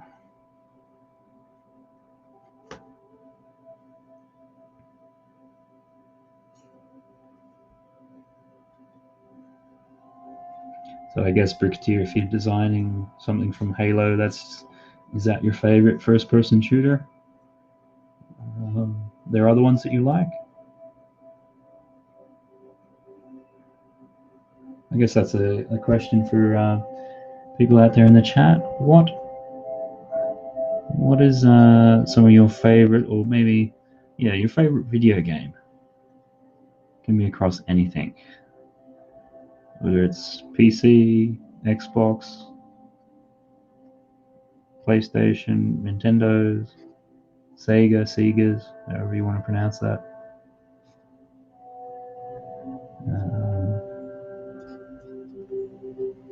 Probably should move the arm out of the way. Sorry, it's always hard trying to figure out what's happening here. Amber's building a Lego walkway and watching you, buddy. Cool. Yeah, I've seen some of your work in progress photos on Instagram. Other people should check it out too. I think the one which I saw was this morning, or maybe yesterday, looked like you had one of those base plates from the built-up ones, which I think were early 2000s or late 90s, I want to say, when they mainly came out. And then a bit of a structure on top of that, which looked really interesting. I know I probably haven't described it really well, but I think I was, it's one of those things, just checking Instagram or having a scroll through last thing before bed, which may have been at 2 a.m. or something. So you kind of remember bits and pieces of stuff, but never anything in a great deal of detail.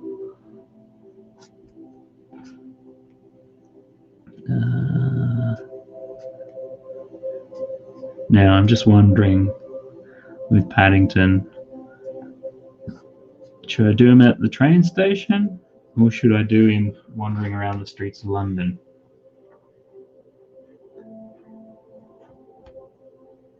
The Bricketeer, I enjoy a good story, and Halo grabbed me from day one.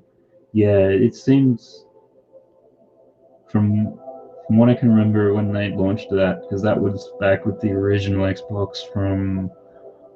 Oh, when was the original Xbox? I want to say it's like 98, 99, somewhere then. Oh, sort of like the flagship Microsoft game. And Brett Spills, time flew by, buddy, last time with the castles. Yeah, I think I commented a couple of times already. I really enjoyed those sketches, and there's a couple which came out of there. It's like, I really want to do these as paintings, but I really have no time. Because I really like the Bowser Castle one. Castle Grayskull was kind of cool too. Even the Harry Potter, doing that full surround with the dark, moody sky. Oops, sorry, forget sometimes my microphone is super sensitive, so if anybody had headphones on, that might have been a little bit on the loud side. Let's start off with a little bit of Paddington Yellow.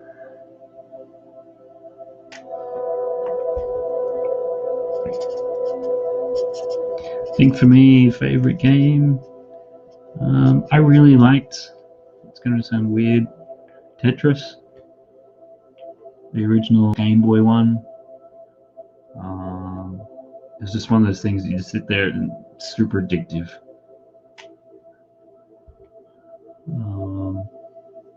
Obviously, they've done a bajillion different flavors of that now, and I remember watching somebody play it recently. And as the pieces dropped down, it had optimal suggestions on where to put them. And it's all like, really? Is it even a game then? Like, you're going to tell me where I should be putting this puzzle piece game? Like, and again, maybe that's just a generational thing. I don't know. But the other sort of, I guess, game which I really enjoyed, it's always a toss-up between, I think, Super Mario Bros. 3 on the NES and Super Mario World on the Super Nintendo. Just because of the, all the different mechanics they introduced into those games and things, which has then been forever copied. And particularly with Super Mario Bros. 3, having that overworld map and being able to choose your own direction and things that you want to go in. Yeah, there's some other games, like I think DuckTales came out a little bit before that and had a similar sort of mechanic, but it was only limited to, I think, was it 5 or 6 levels, whereas that was like every single one of them. And then just all the bonuses and the power-ups and flying and all sorts of things like that. California Games, Sega Master System. Oh wow, that is a real throwback. I remember playing that. I remember the box art on that too. It was in that Master System flavor where it was like the grid pattern in the background, and then you had, it was almost like the shots of people's legs.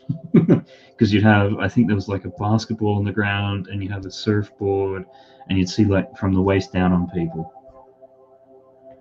I think it was California Games, or maybe I'm confusing it with one of those other beachy multi-pack type games. What color? Paddington. I think we'll do a bit of a orange with them, so work it into the browns.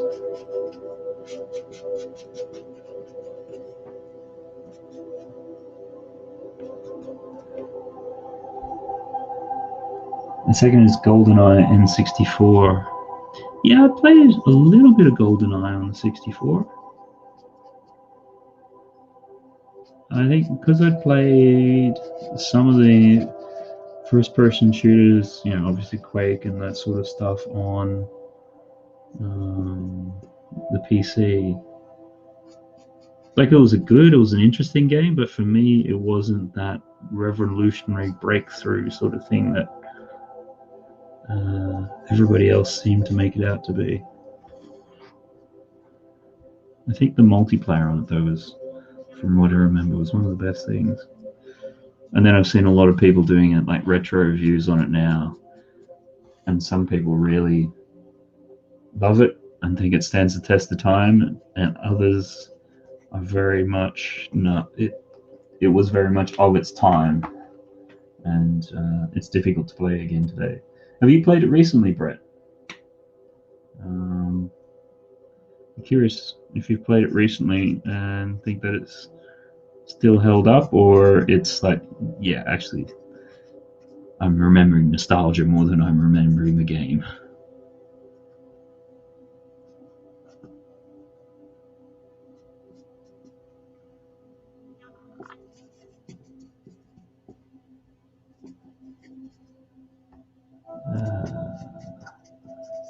Bleed a little bit too much, but I'll be okay.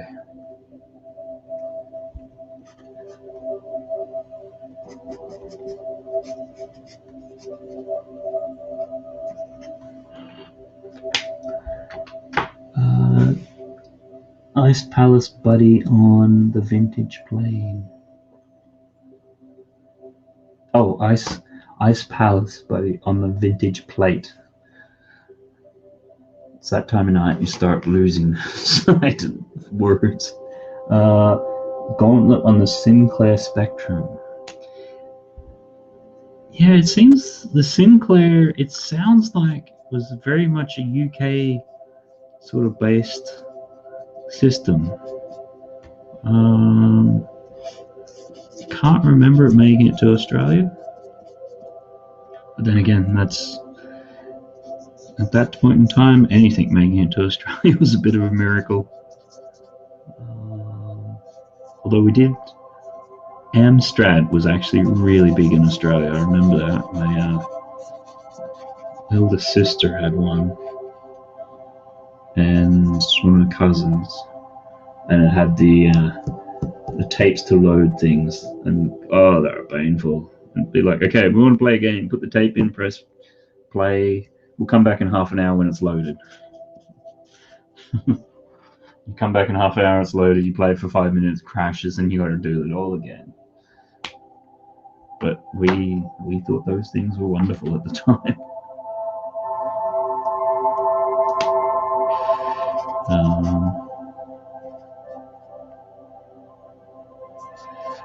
I think, yeah, Paddington is. Do we have any thoughts on what would be better, London or a train station?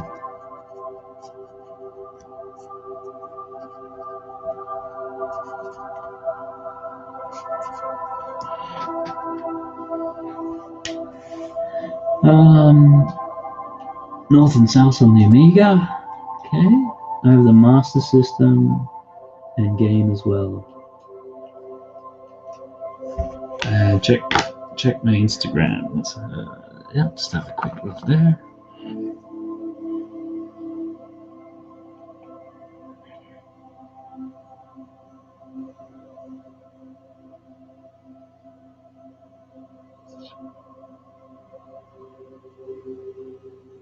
Also, just a general check of your account.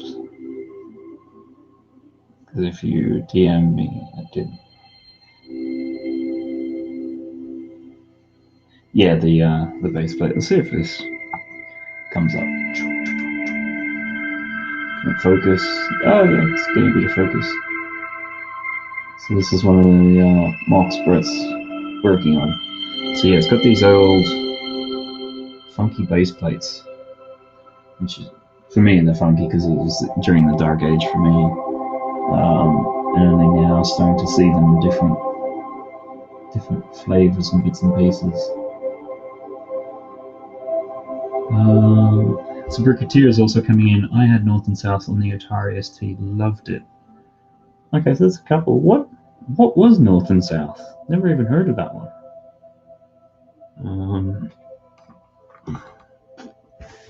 North and South. I'm sure it's probably a specific game. I'm thinking of some reason you say North and South, and I'm thinking Oregon Trail. which is something completely different again.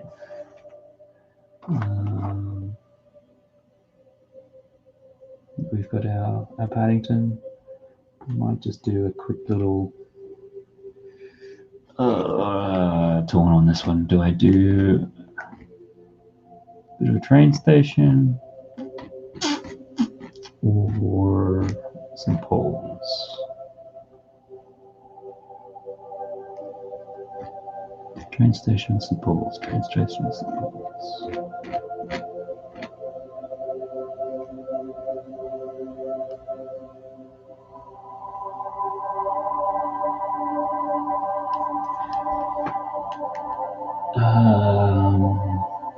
The Brigadier, I can remember. All I can remember is did he charge? Ha ha ha. Chat's a wee delayed Family Bricks. Yeah. I don't know if certainly the video going out to YouTube and that is always delayed by at least 10 seconds or something like that. So whether or not and then when the chat comes in to StreamYard, it comes in blocks, and then Brigadier, it's been near on 25 years since I last played that game, but geez, that sound sticks in your head. That's the thing, that the catchy tunes, particularly with some of the retro games and things like that, like you can remember the tunes and you can hum them and things like that. Or some of the newer ones, no idea.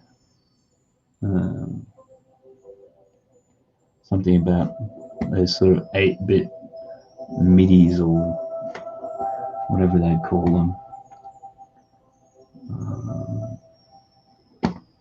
Let's just sort of see here if we can get a sense of how delayed YouTube is at the moment.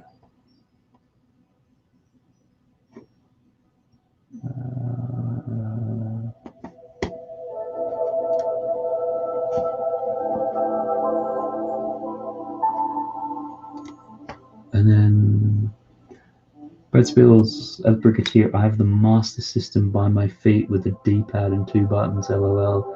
And California games, I sent a pic. Retro games are the best. Yeah, I loved it when they brought out the NES Classic recently. Oh, a couple of years ago now. Just going back and playing some of those games. And the controllers felt very much like what they did back in the day. I know there's some subtle differences, but I'm not going to get too worried about that. Yep. that was the game cover, which I remembered. Yeah, shot from the waist down, surfboard, bikini.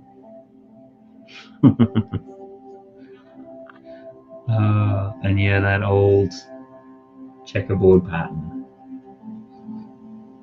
You always tell it was a Master System game. And then some of them, they didn't do that checkerboard pattern. It was like, oh wow, they're really breaking out now. It seemed quite something at the time, but I guess that just shows you how much design has moved on since then. It's always interesting looking at some of that retro stuff and just the simplicity to get you to buy stuff or whatever it was they're advertising to you. Yep, thanks for that. Obviously, we showed it up there. Cool. Yeah, once you said that, it was sort of like, oh, remembering it, it's like after stream, after I go back and have a look. So the fact you sent it, it makes it so much easier. Thanks for that. I think I'll just roughly block in a quick little bit of a train.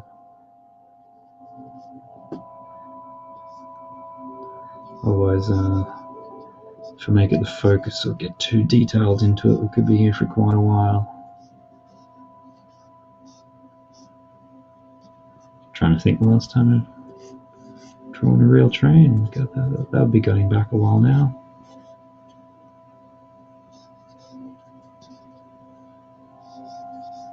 Certainly we're around them enough as kids. think it was just that older generation.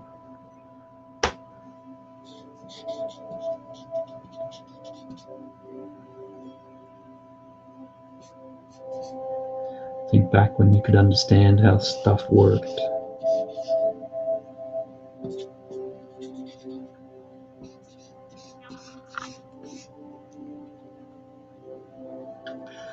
And quickly just rough in a bit of a concourse.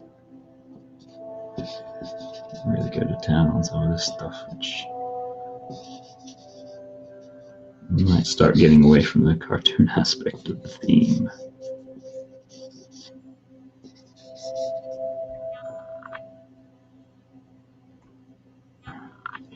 And probably if you had the concourse there, maybe some stairs down to here,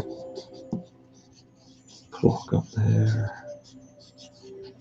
Which, trust me, it's there.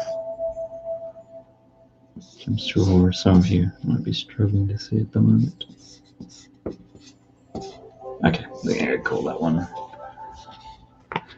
That one there. So Paddington Bear, with a little bit of a train and concourse in the background.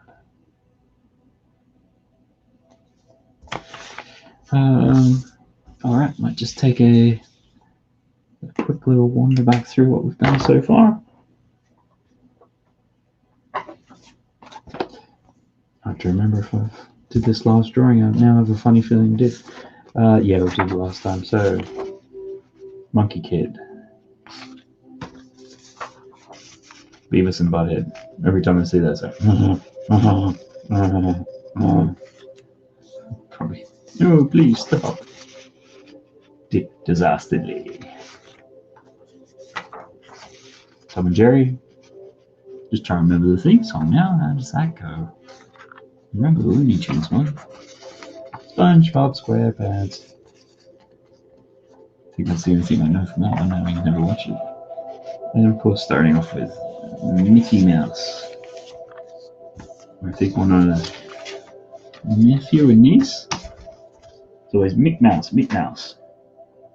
You can never get the icky on the end of it. And then I think I saw before it was Brett Spills with Roadrunner and Wild Eye Coyote. That's what we'll do. I think see how far we get with this one.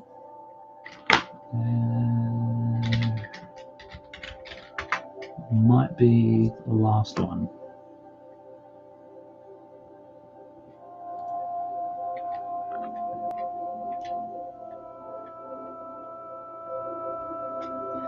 I just got the theme song ringing through my head. Roadrunner, the coyote's after you. Roadrunner. That coyote's really a crazy clown. When will he learn that he never can roll him down? Roadrunner runs down the road all day.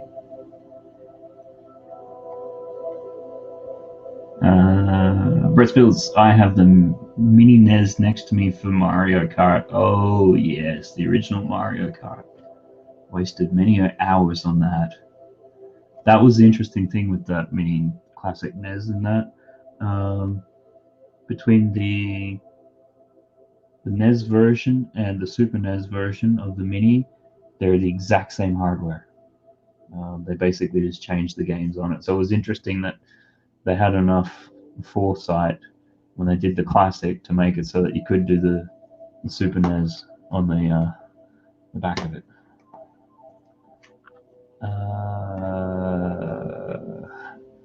Roadrunner and Wild Eye Coyote.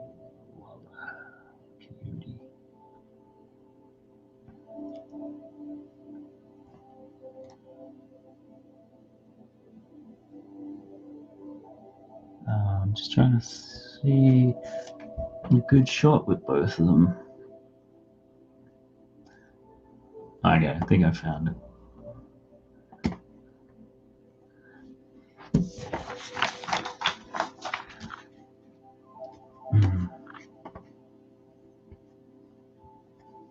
So Brett Spills, if you're playing Mario Kart, who is your favorite character to play with? Who's your go-to character? I think for quite a while, certainly doing it and learning all the tracks and getting into that, go with somebody like Toad or something, just so you got that nice blend between if you're getting hit, you can really accelerate again. But then once you got the tracks, start going with Bowser or Donkey Kong, because once you got the top speeds up, you just bump everybody else out of the way. But there was one or two courses where using those characters was really bad because you're forever in the rough. It'll slow you down so much.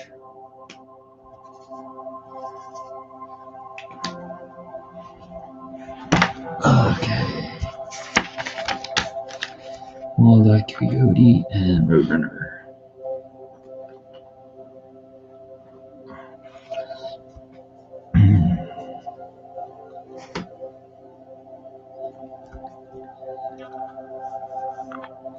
See how we get after this one.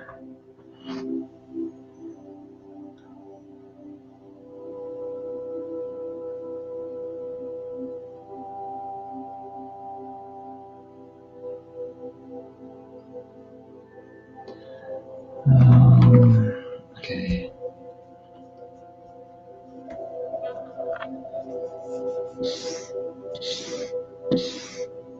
This feels really...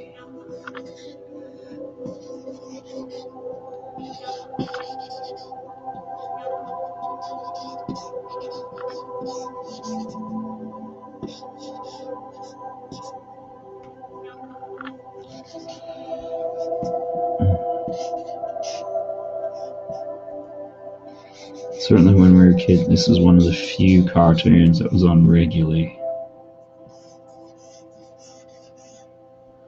And I think it's a part of a... Yeah, I think it was an actual show in terms of it was called the Roadrunner show, and then it would be like one of those things that would show, I think, one like Roadrunner clip, and then maybe one general Warner Brothers one where there's Bugs Bunny or Daffy Duck, whatever.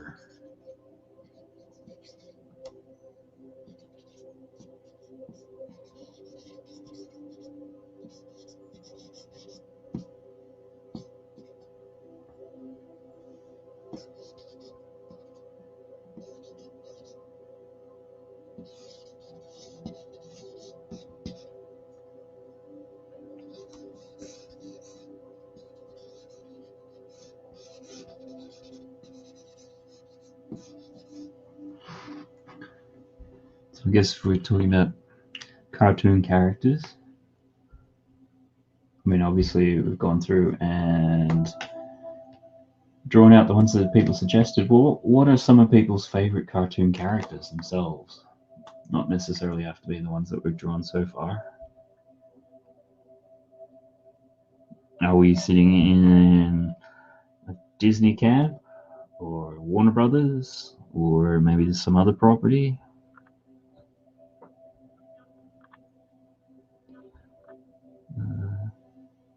Surprised that nobody mentioned Ren and Stimpy. I thought it might have gotten the interest of a few people.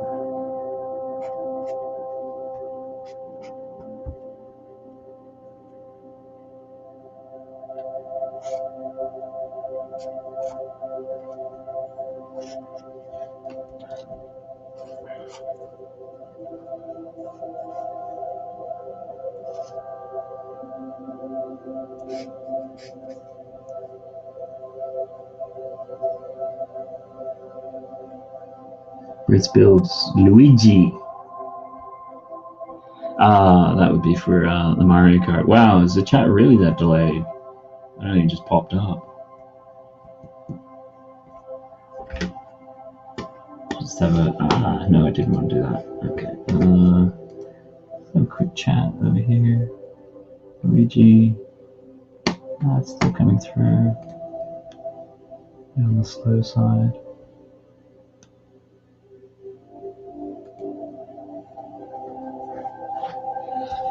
So Luigi for Mario Kart. Yeah, that's a pretty... I suppose, yeah, Mario and Luigi were pretty much well balanced between acceleration, top speed, weight. It wouldn't get bounced around too much. Not like Toad and those guys. Toad and Princess, I think it was. You get near anybody else and you're basically getting bounced around.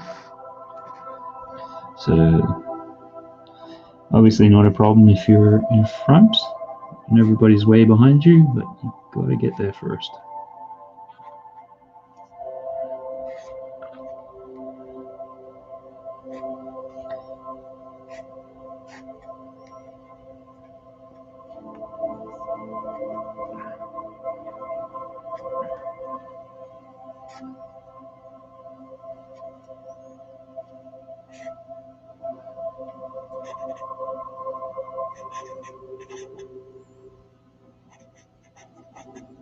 I've still got that Roadrunner song stuck in my head now.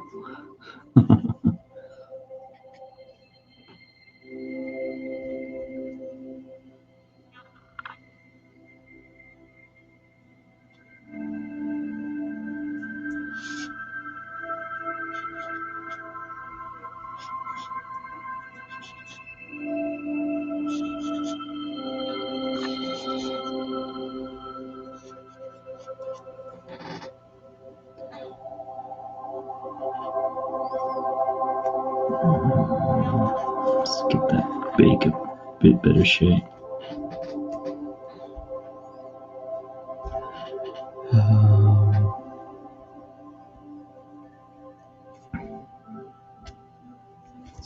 Get something wedged under there.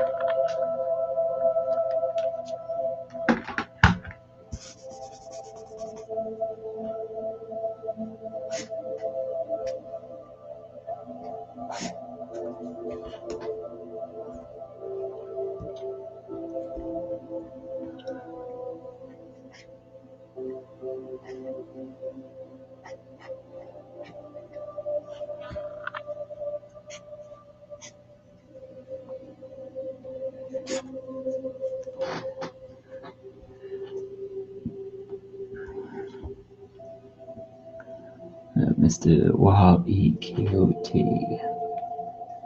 Mr. Solar Brick Builder. Hello, hello, hello. Good to see you in. We're still going for some reason. How's your evening been? What have you been up to this evening?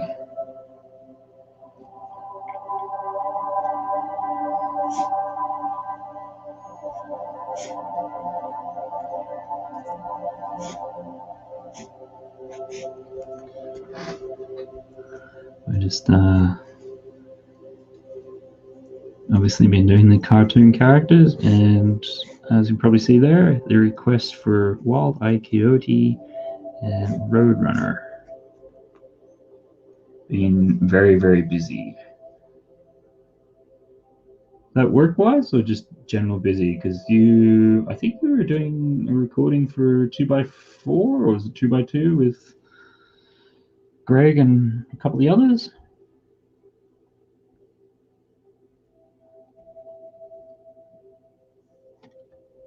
So if you were, how did that go? And when is that going to premiere or be out?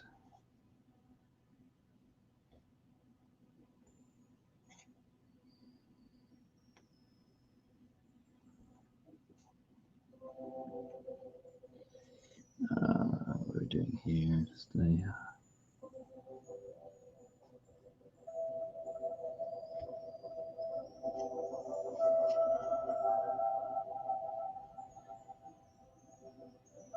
that might be easier to finish off with color. Having said that, probably.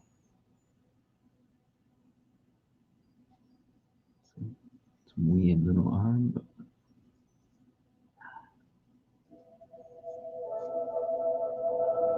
almost felt like having a Bob Ross moment there for a second.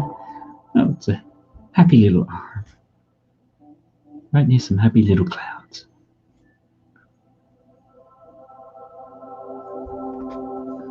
I don't think I'll be doing Bob Ross anytime soon.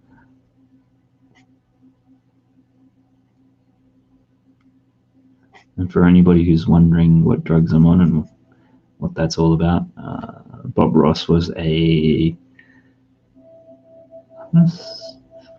was on, I think, the American and Canadian public TV in, I think it was the late 70s, and he would do oil paintings.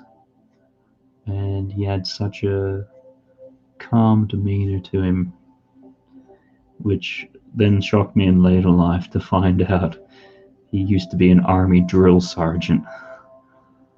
And having done that his whole career, he's like, I spent a whole career yelling at people. I never want to yell at anybody ever again. So he went off and he became a painter. He was painting on a TV show. That was amazing because he'd be do these paintings, and he'd do each one twice because the way that filming worked.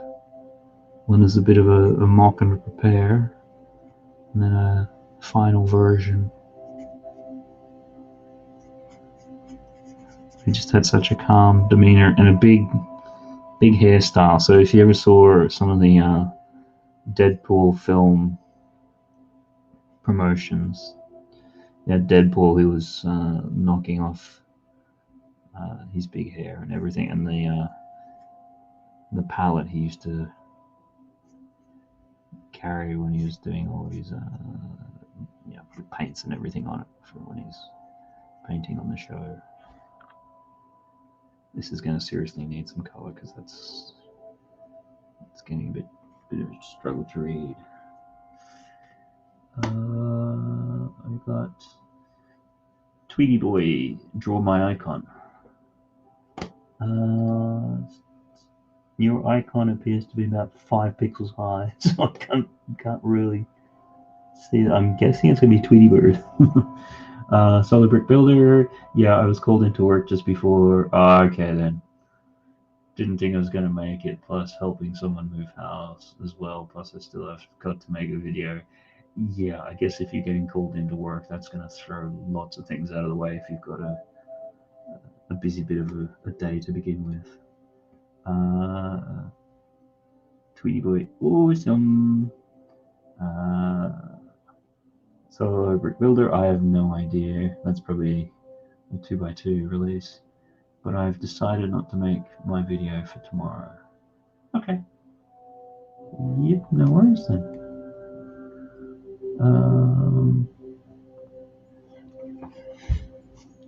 Yeah, I always think with some of the videos and that, it's always interesting to try to, some people have a schedule which they religiously stick to, and then others it feels like it's too much pressure because if you start slipping, then how do you catch up and all that?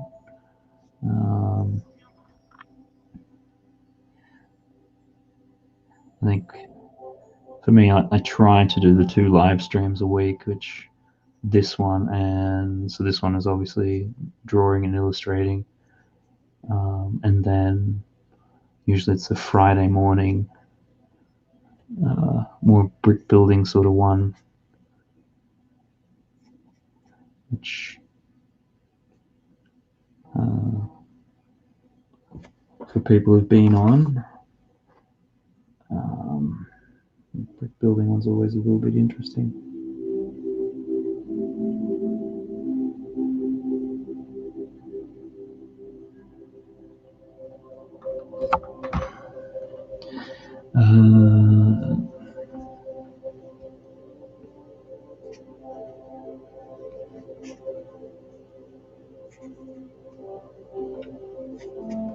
So I think by the time you do that, and then it's just a matter of trying to fit in other videos as and when.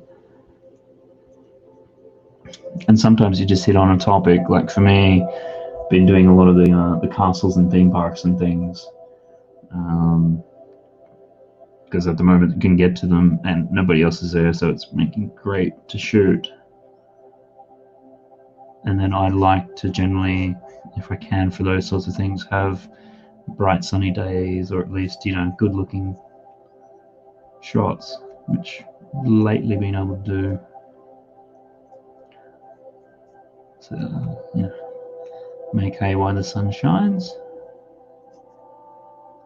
So I guess more the regular scheduled Lego content and reviews and things like that has gone a little bit more on the back burner. I say that, and then I think if I shot no more footage tomorrow, I'd still have a backlog of about 40 videos.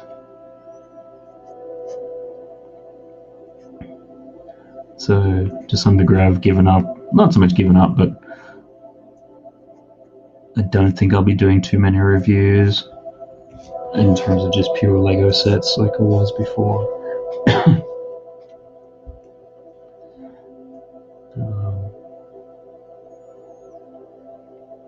And then, I mean, my channel's always done a little bit more theme parks and stuff like that, so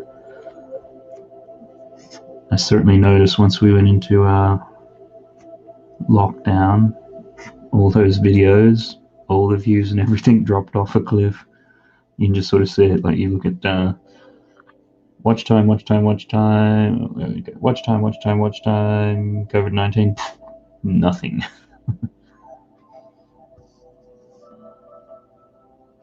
Yeah, it makes sense, obviously. They're closed, nobody's going.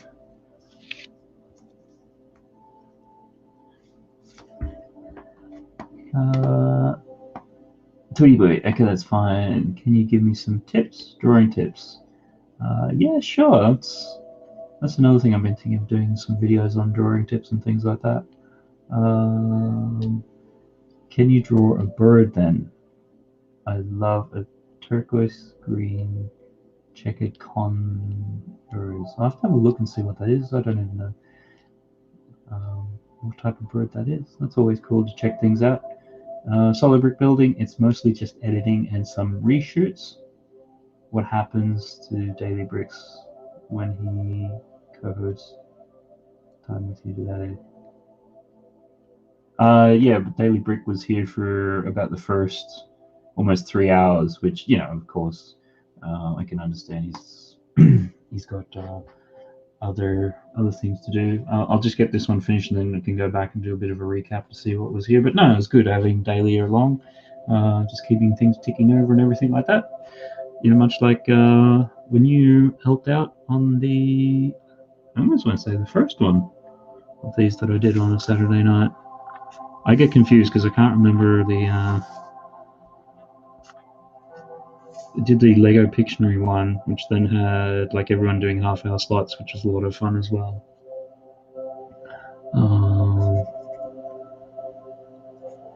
And yeah, I'm pretty sure the first one was with you solo.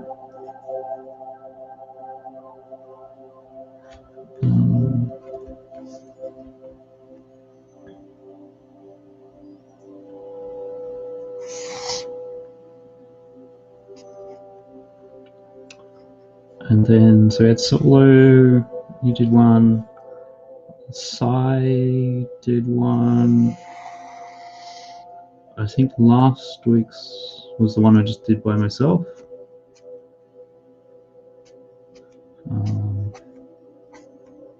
Which I really enjoyed, that castle one. And then today, for the first 3 hours, had Lex on helping out, Daily Brick. And here we are now.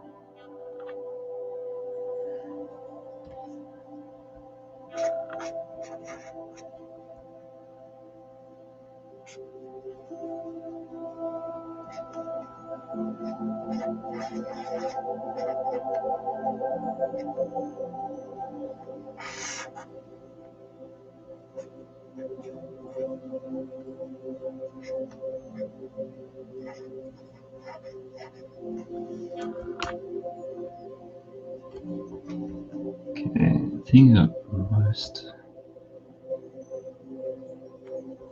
of the key elements in there. Just having a look just to see. It's going to be the best way to sort of finish this one off and have it read as like a proper scene.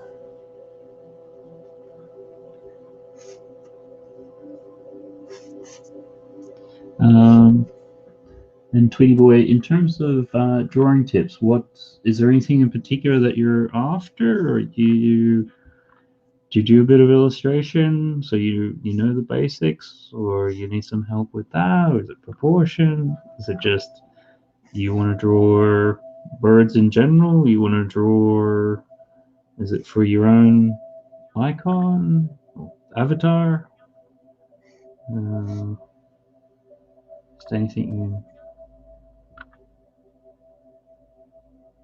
try to help out. Just so that I get a better sense of what would be most beneficial, what you'd hope to try to get out of it. I know it's kind of how long's a piece of string question. So, sorry about that, but so I could talk about drawing in all sorts of different ways, which might not be what you're really interested in, or what might help you out the best.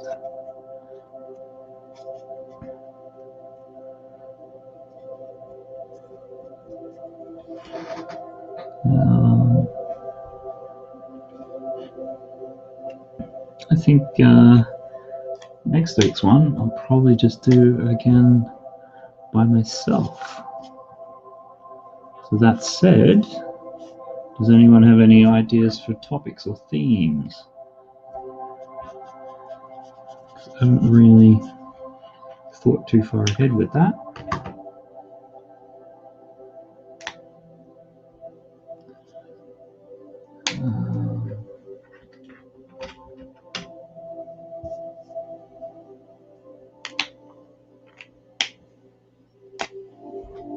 I mean, that was something which I've been thinking about doing, is more potentially some how to draw type stuff.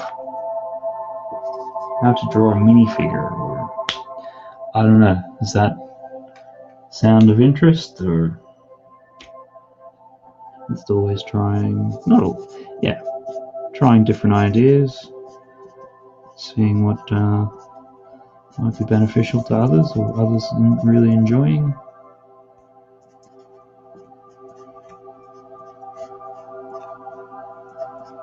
I'd like to try to think that I can draw just about most things. Might not be spot on, but yeah, get in the ballpark at least.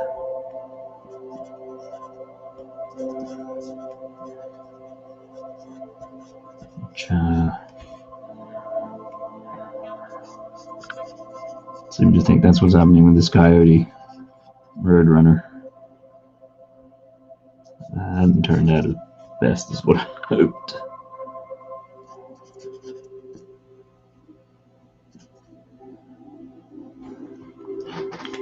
And coyote still needs a little bit of ear. Part of it's been forgotten. Put that in there.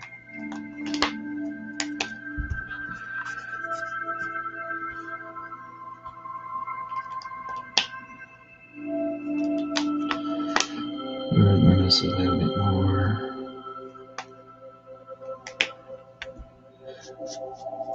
Blues.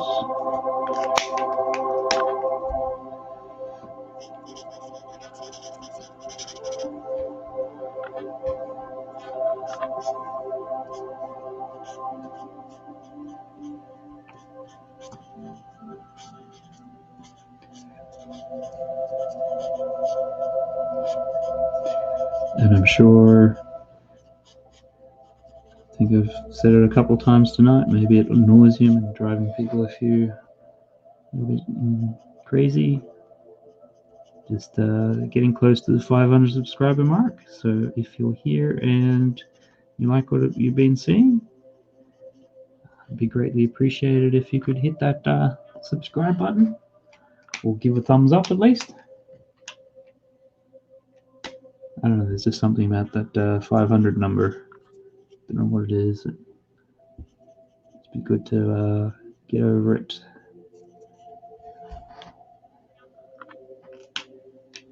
What else we got? The Acne Rocket.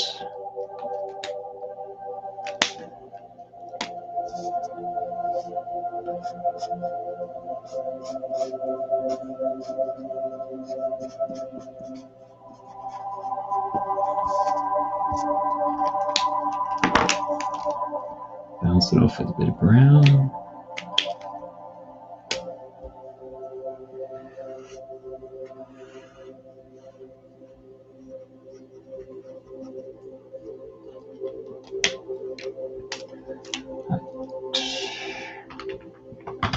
Tan color.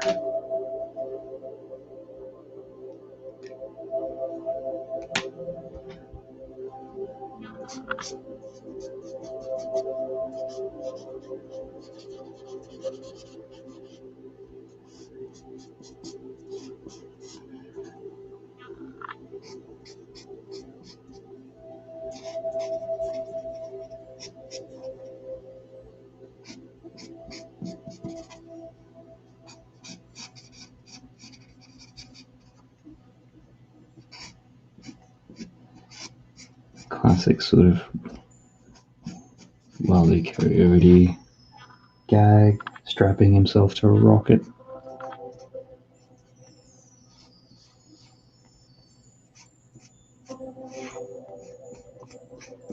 Trying to get the Disastly Roadrunner.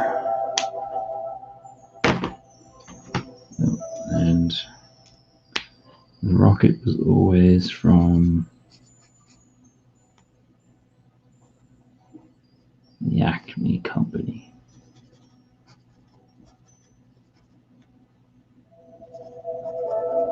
And given the amount of failures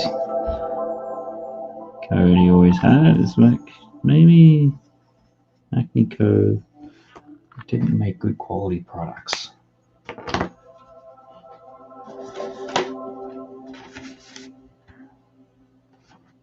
What do we think about that? Not the best. Maybe they didn't have good QA.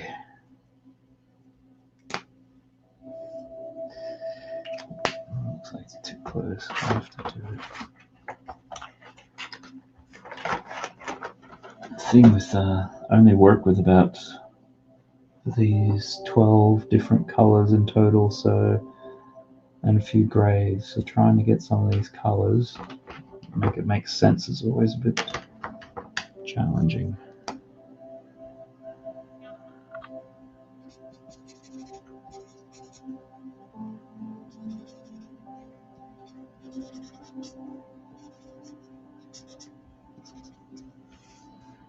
Here's the belly color. Some of the ropes.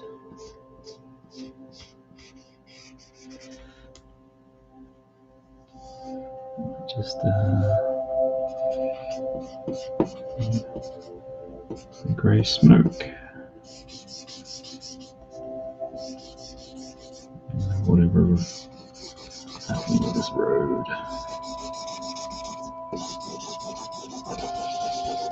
Until the marker's starting to run out of juice. Sometimes it can be good because it gives you some nice effects, and then other times, not so good.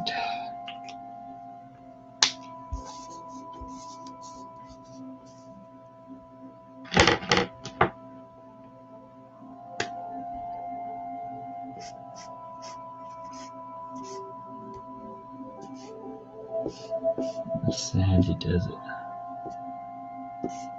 I always assumed it was sort of set in Nevada or somewhere like that, the deserts things. Don't know why. I don't think it was ever specified as being in a location such as that.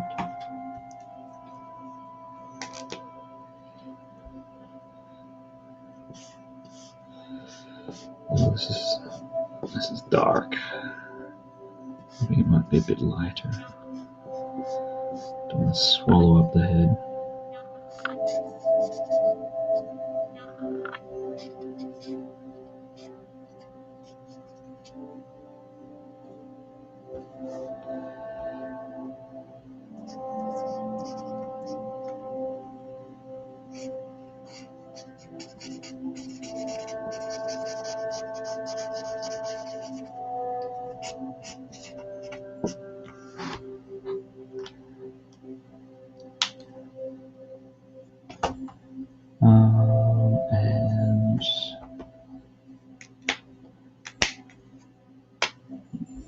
off with a bit of blue, and that might be Dunsky for this one.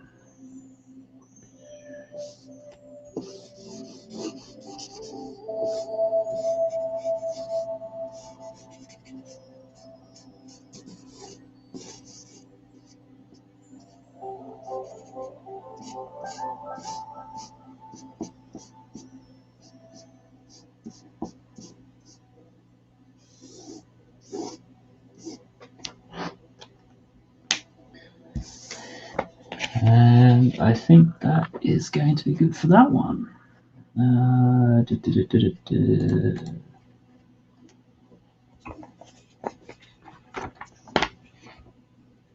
see if we can get that in there right.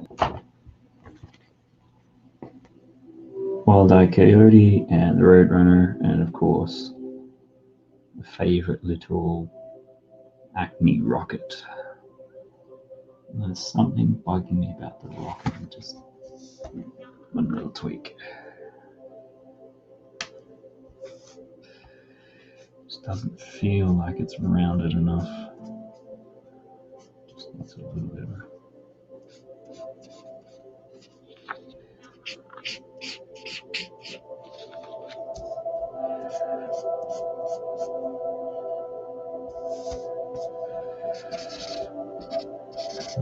core shadow on there just to get it to round a little bit, and then these ropes just need to feel a little bit more like ropes.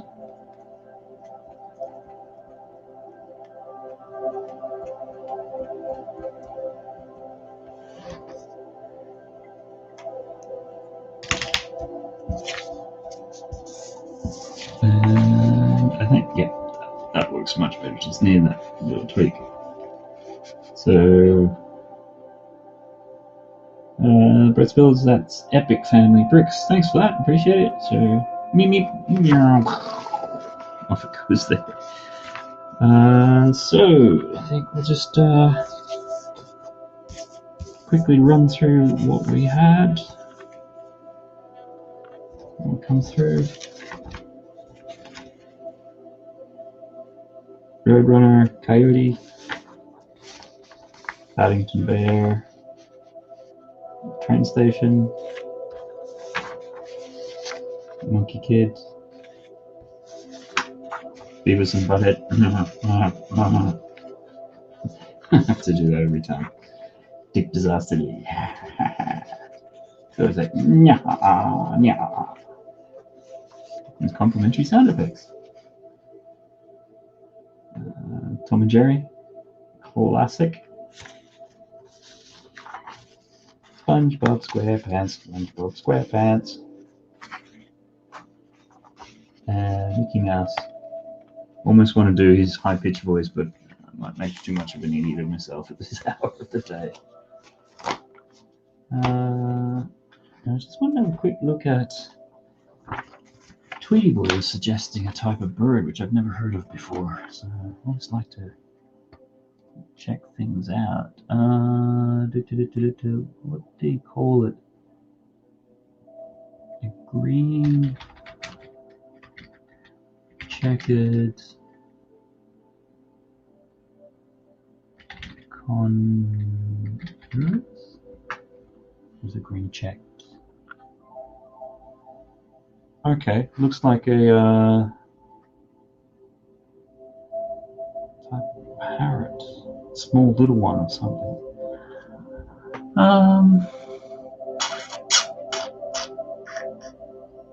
Turquoise green. Oh, cheeked. Cheek or checked? It's meant to be cheeked. I don't know. Turquoise. Is it Connors? What it's called? Okay, yeah, that's slightly different color. Yeah, the turquoise ones. You'll have to forgive me, I don't know my birds in a huge variety. Is that... I'm just trying to see how big it is. It feels like it's just slightly bigger than a budgie, but... And some of them look They just feel a bit bigger than that, though. It's, Brigadier, right, chaps. I'm hitting the hay. Take care. Yeah, I don't think I'm going to be too much further behind you. Thanks very much for stopping by. Always appreciate that.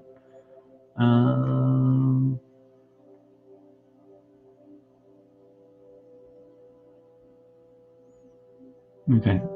I think in terms of doing birds, just some general sorts of things might be the better way to sort of go with it.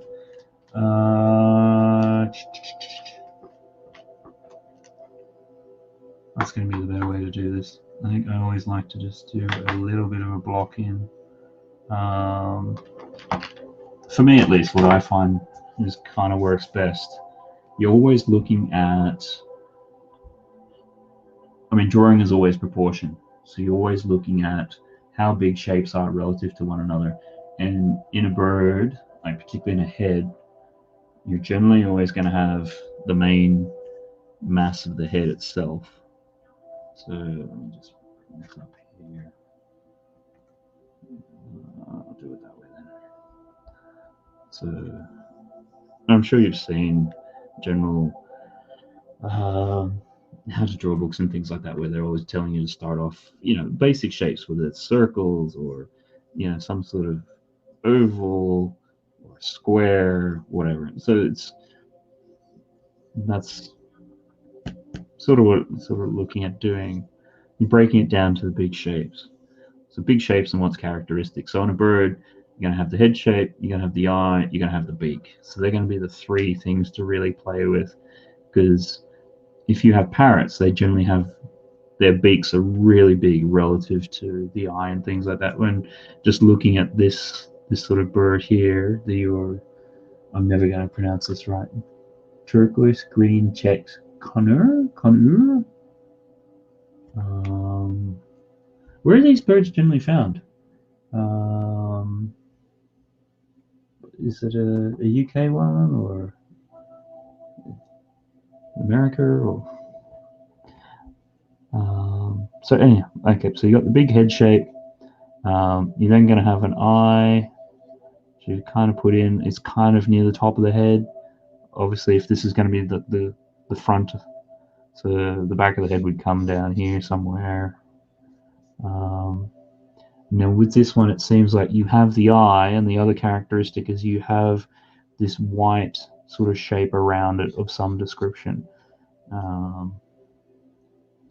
That's the nice things with drawing anything other than people. Because we look at people's faces and things like that, like we read people's faces and body language and things like that, so we're very used to sensing minor little things, like, if somebody raises an eyebrow slightly, we pick up on that. Whereas animals, things like that, if you're drawing them, so long as you're getting in the ballpark, you're going to get away with it. With people's faces and things, if you're not spot on with that, people will recognize as that it's a bit more wrong. So we have the eye, we have the shape around the eye, and we have the beak. So you just look at where that is relative there. The beak is, a different, it's a decent size relative to the head, but it's not humongous like a parrot. And the beak usually is always two parts. You got the top part, which comes down, and you have a hook on the end, and then you've got the inner side. So obviously when they're eating, again, you think about the functions of things. When something's eating, you've got one part grinding against another part, so then it's just a matter of, how big that is relative to that. So I've just done some of the shapes out there, and then you just sort of look. Most birds, you have the beak, and then when it comes in, generally for these types of birds, beak comes in, and then it usually goes up, and then kicks back, and comes in. So once I've done that, I just quickly draw it in. So the beak coming down, hooking over, coming back up. That part which hooks up there goes along, bit of a curve towards the back of the head. Then what we're talking about, the lower part of the beak there, you don't need to make it as pronounced. and then it's got like a little chin which comes in and then down, and then we go into the eyes. And with eyes, it's always important to sort of see what's kind of the structure of the eye. Like obviously, if you have a human eye, you generally have the color part of it, the pupil, the darker part, and then there's usually some what's called a catch light. So where the widest point where you've got the highlight from the light, which is the light source, which is either a sun, or if you're indoors, it's going to be the ceiling light.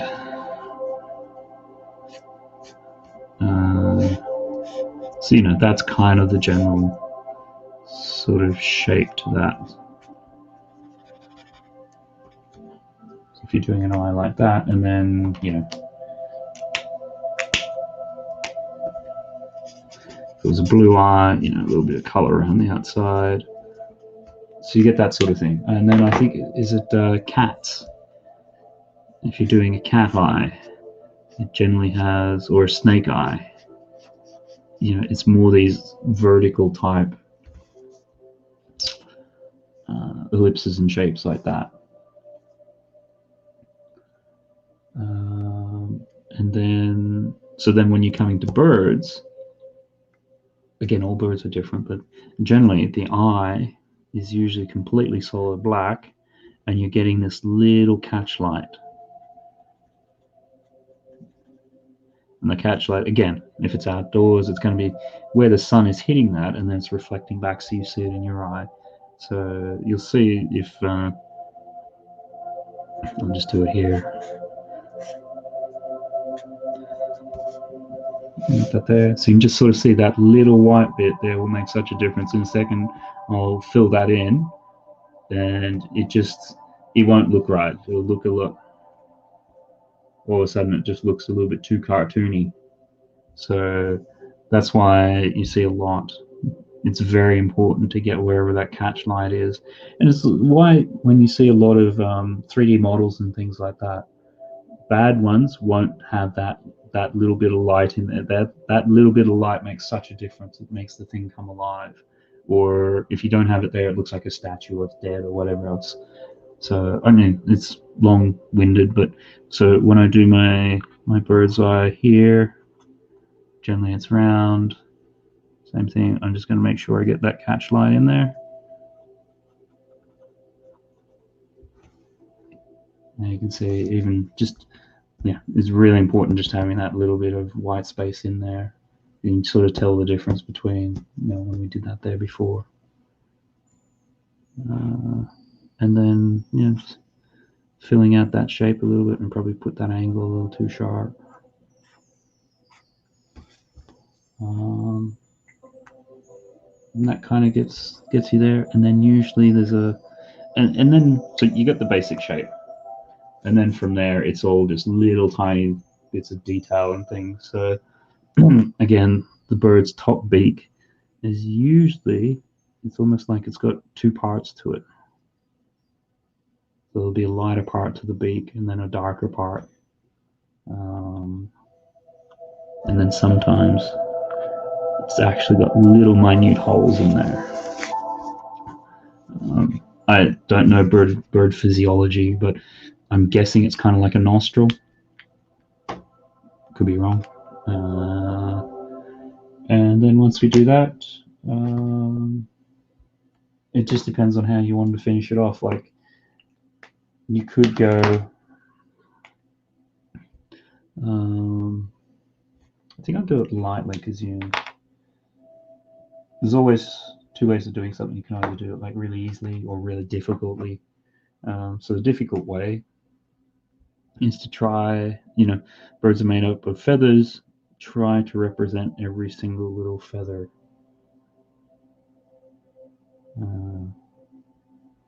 Which you can sketch it in, you can sort of see.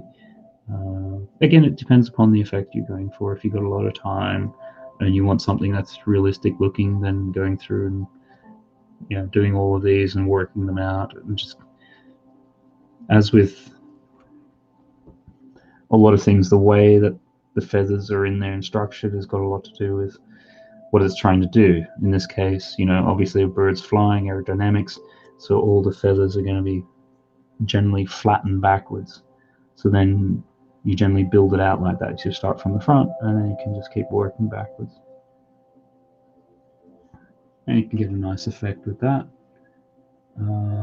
Although in this case, it generally seems to have a turquoise color, and you can kind of just fudge it a little bit. You're just looking for the big shapes and the big patterns. So it seems to be having a little bit of a ring in there. It comes out, there's kind of, from the reference I'm looking at, there's a little bit more white and grey in here.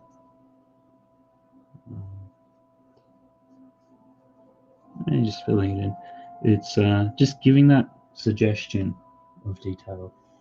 And a lot of times that's the thing. If you give that suggestion, people actually quite like it. That's why a lot of the impressionist paintings and things work so well, even to a modern eye, because you've got a lot of the color information, the paint is there, but it's not 100%. Like, your eye has to do some work to make the picture come together, and people respond to that. It's kind of like stimulus, so that's why that stuff works. I'm guessing if you're here, you probably seen some Lego, or Lego and things like that. And recently, Lego have done those mosaics of the Iron Man and Andy Warhol, Beatles, and there's another one I'm struggling off the top of my head to think of. But again, it's that same sort of idea. You're using a whole bunch of little tiny rounded discs, and you're putting them in such a way that then the eye has to do work to figure out all the bits in between and make it form the shape of Iron Man's helmet or mask or whatever it is. So again, it's just trying to understand a little bit. I mean, hopefully that's kind of helped you out a little bit there. Might just try a parrot, a proper parrot, just because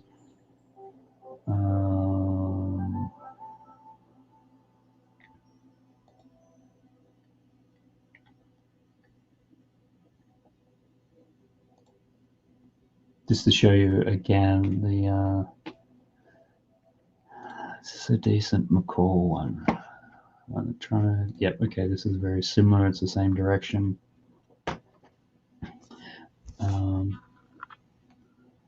So I was talking about before, you're looking at the proportion of the eye to the beak.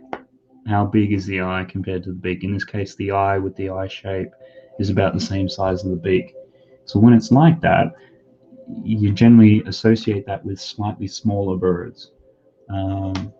Whereas if you have something like a macaw or like a bigger parrot, usually their beaks are much, much bigger because they're a bigger animal, so they might not be eating just nuts and fruits and berries. They might be, little rats and grasshoppers and things like that. So the beak is, from a functional point of view, it has to do a lot more damage when it's hunting.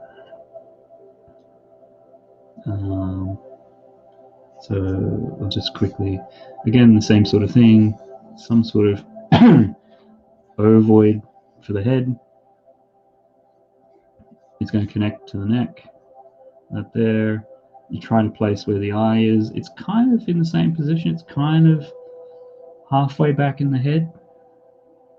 So put the eye in there, and then the beak. And as what we sort of hinting at before, the beaks are much bigger.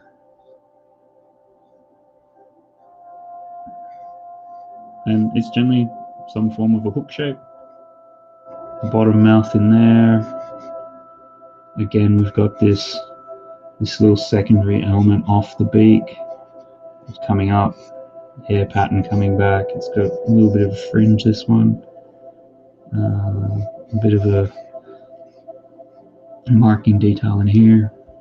And then when you get some of these bigger birds, it's almost like they got a a bit of a hairline or something, which then comes across to the eye and then down and around. So that's giving me the general shape and structure. So again, I'll start filling in a few little details. Again, with the eye here, even though it's much smaller, I still want to have that little catch light.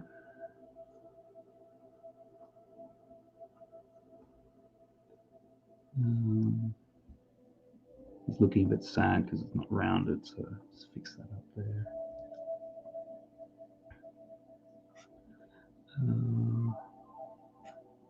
Break in two parts. Again, this has got a serious hook on it. Comes to a really fine point. Comes back in. You got the bottom beak itself. Comes down a bit like that. Probably made that slightly too big, but you know, for a quick little illustrative thing. Yeah, it's a bit more fluffy, not as smooth as that profile was. And a bit more hairs in the back. And then as we're talking about this little hairline sort of here, comes to there.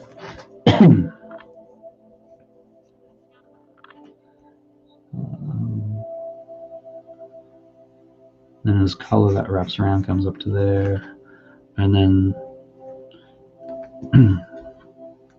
when you have macaws and some birds which have markings in around their eyes, it generally follows a pattern in and around its eyes, like it's radiating from it.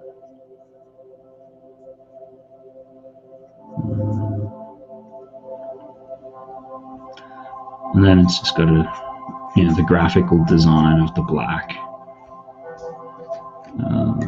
I'll quickly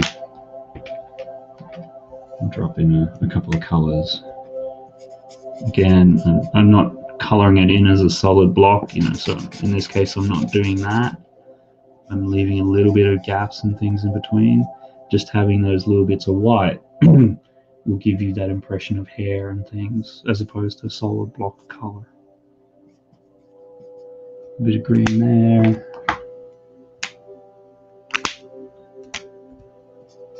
Blends into the blue. Comes down here. You've got like a little yellowy type mane.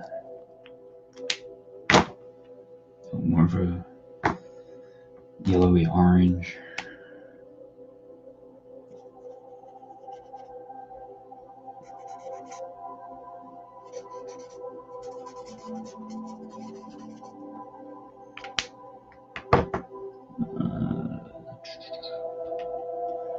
Then you've got a pretty deep black sort of color in and around here. And the beak's kind of a black, and then splits and comes down to there.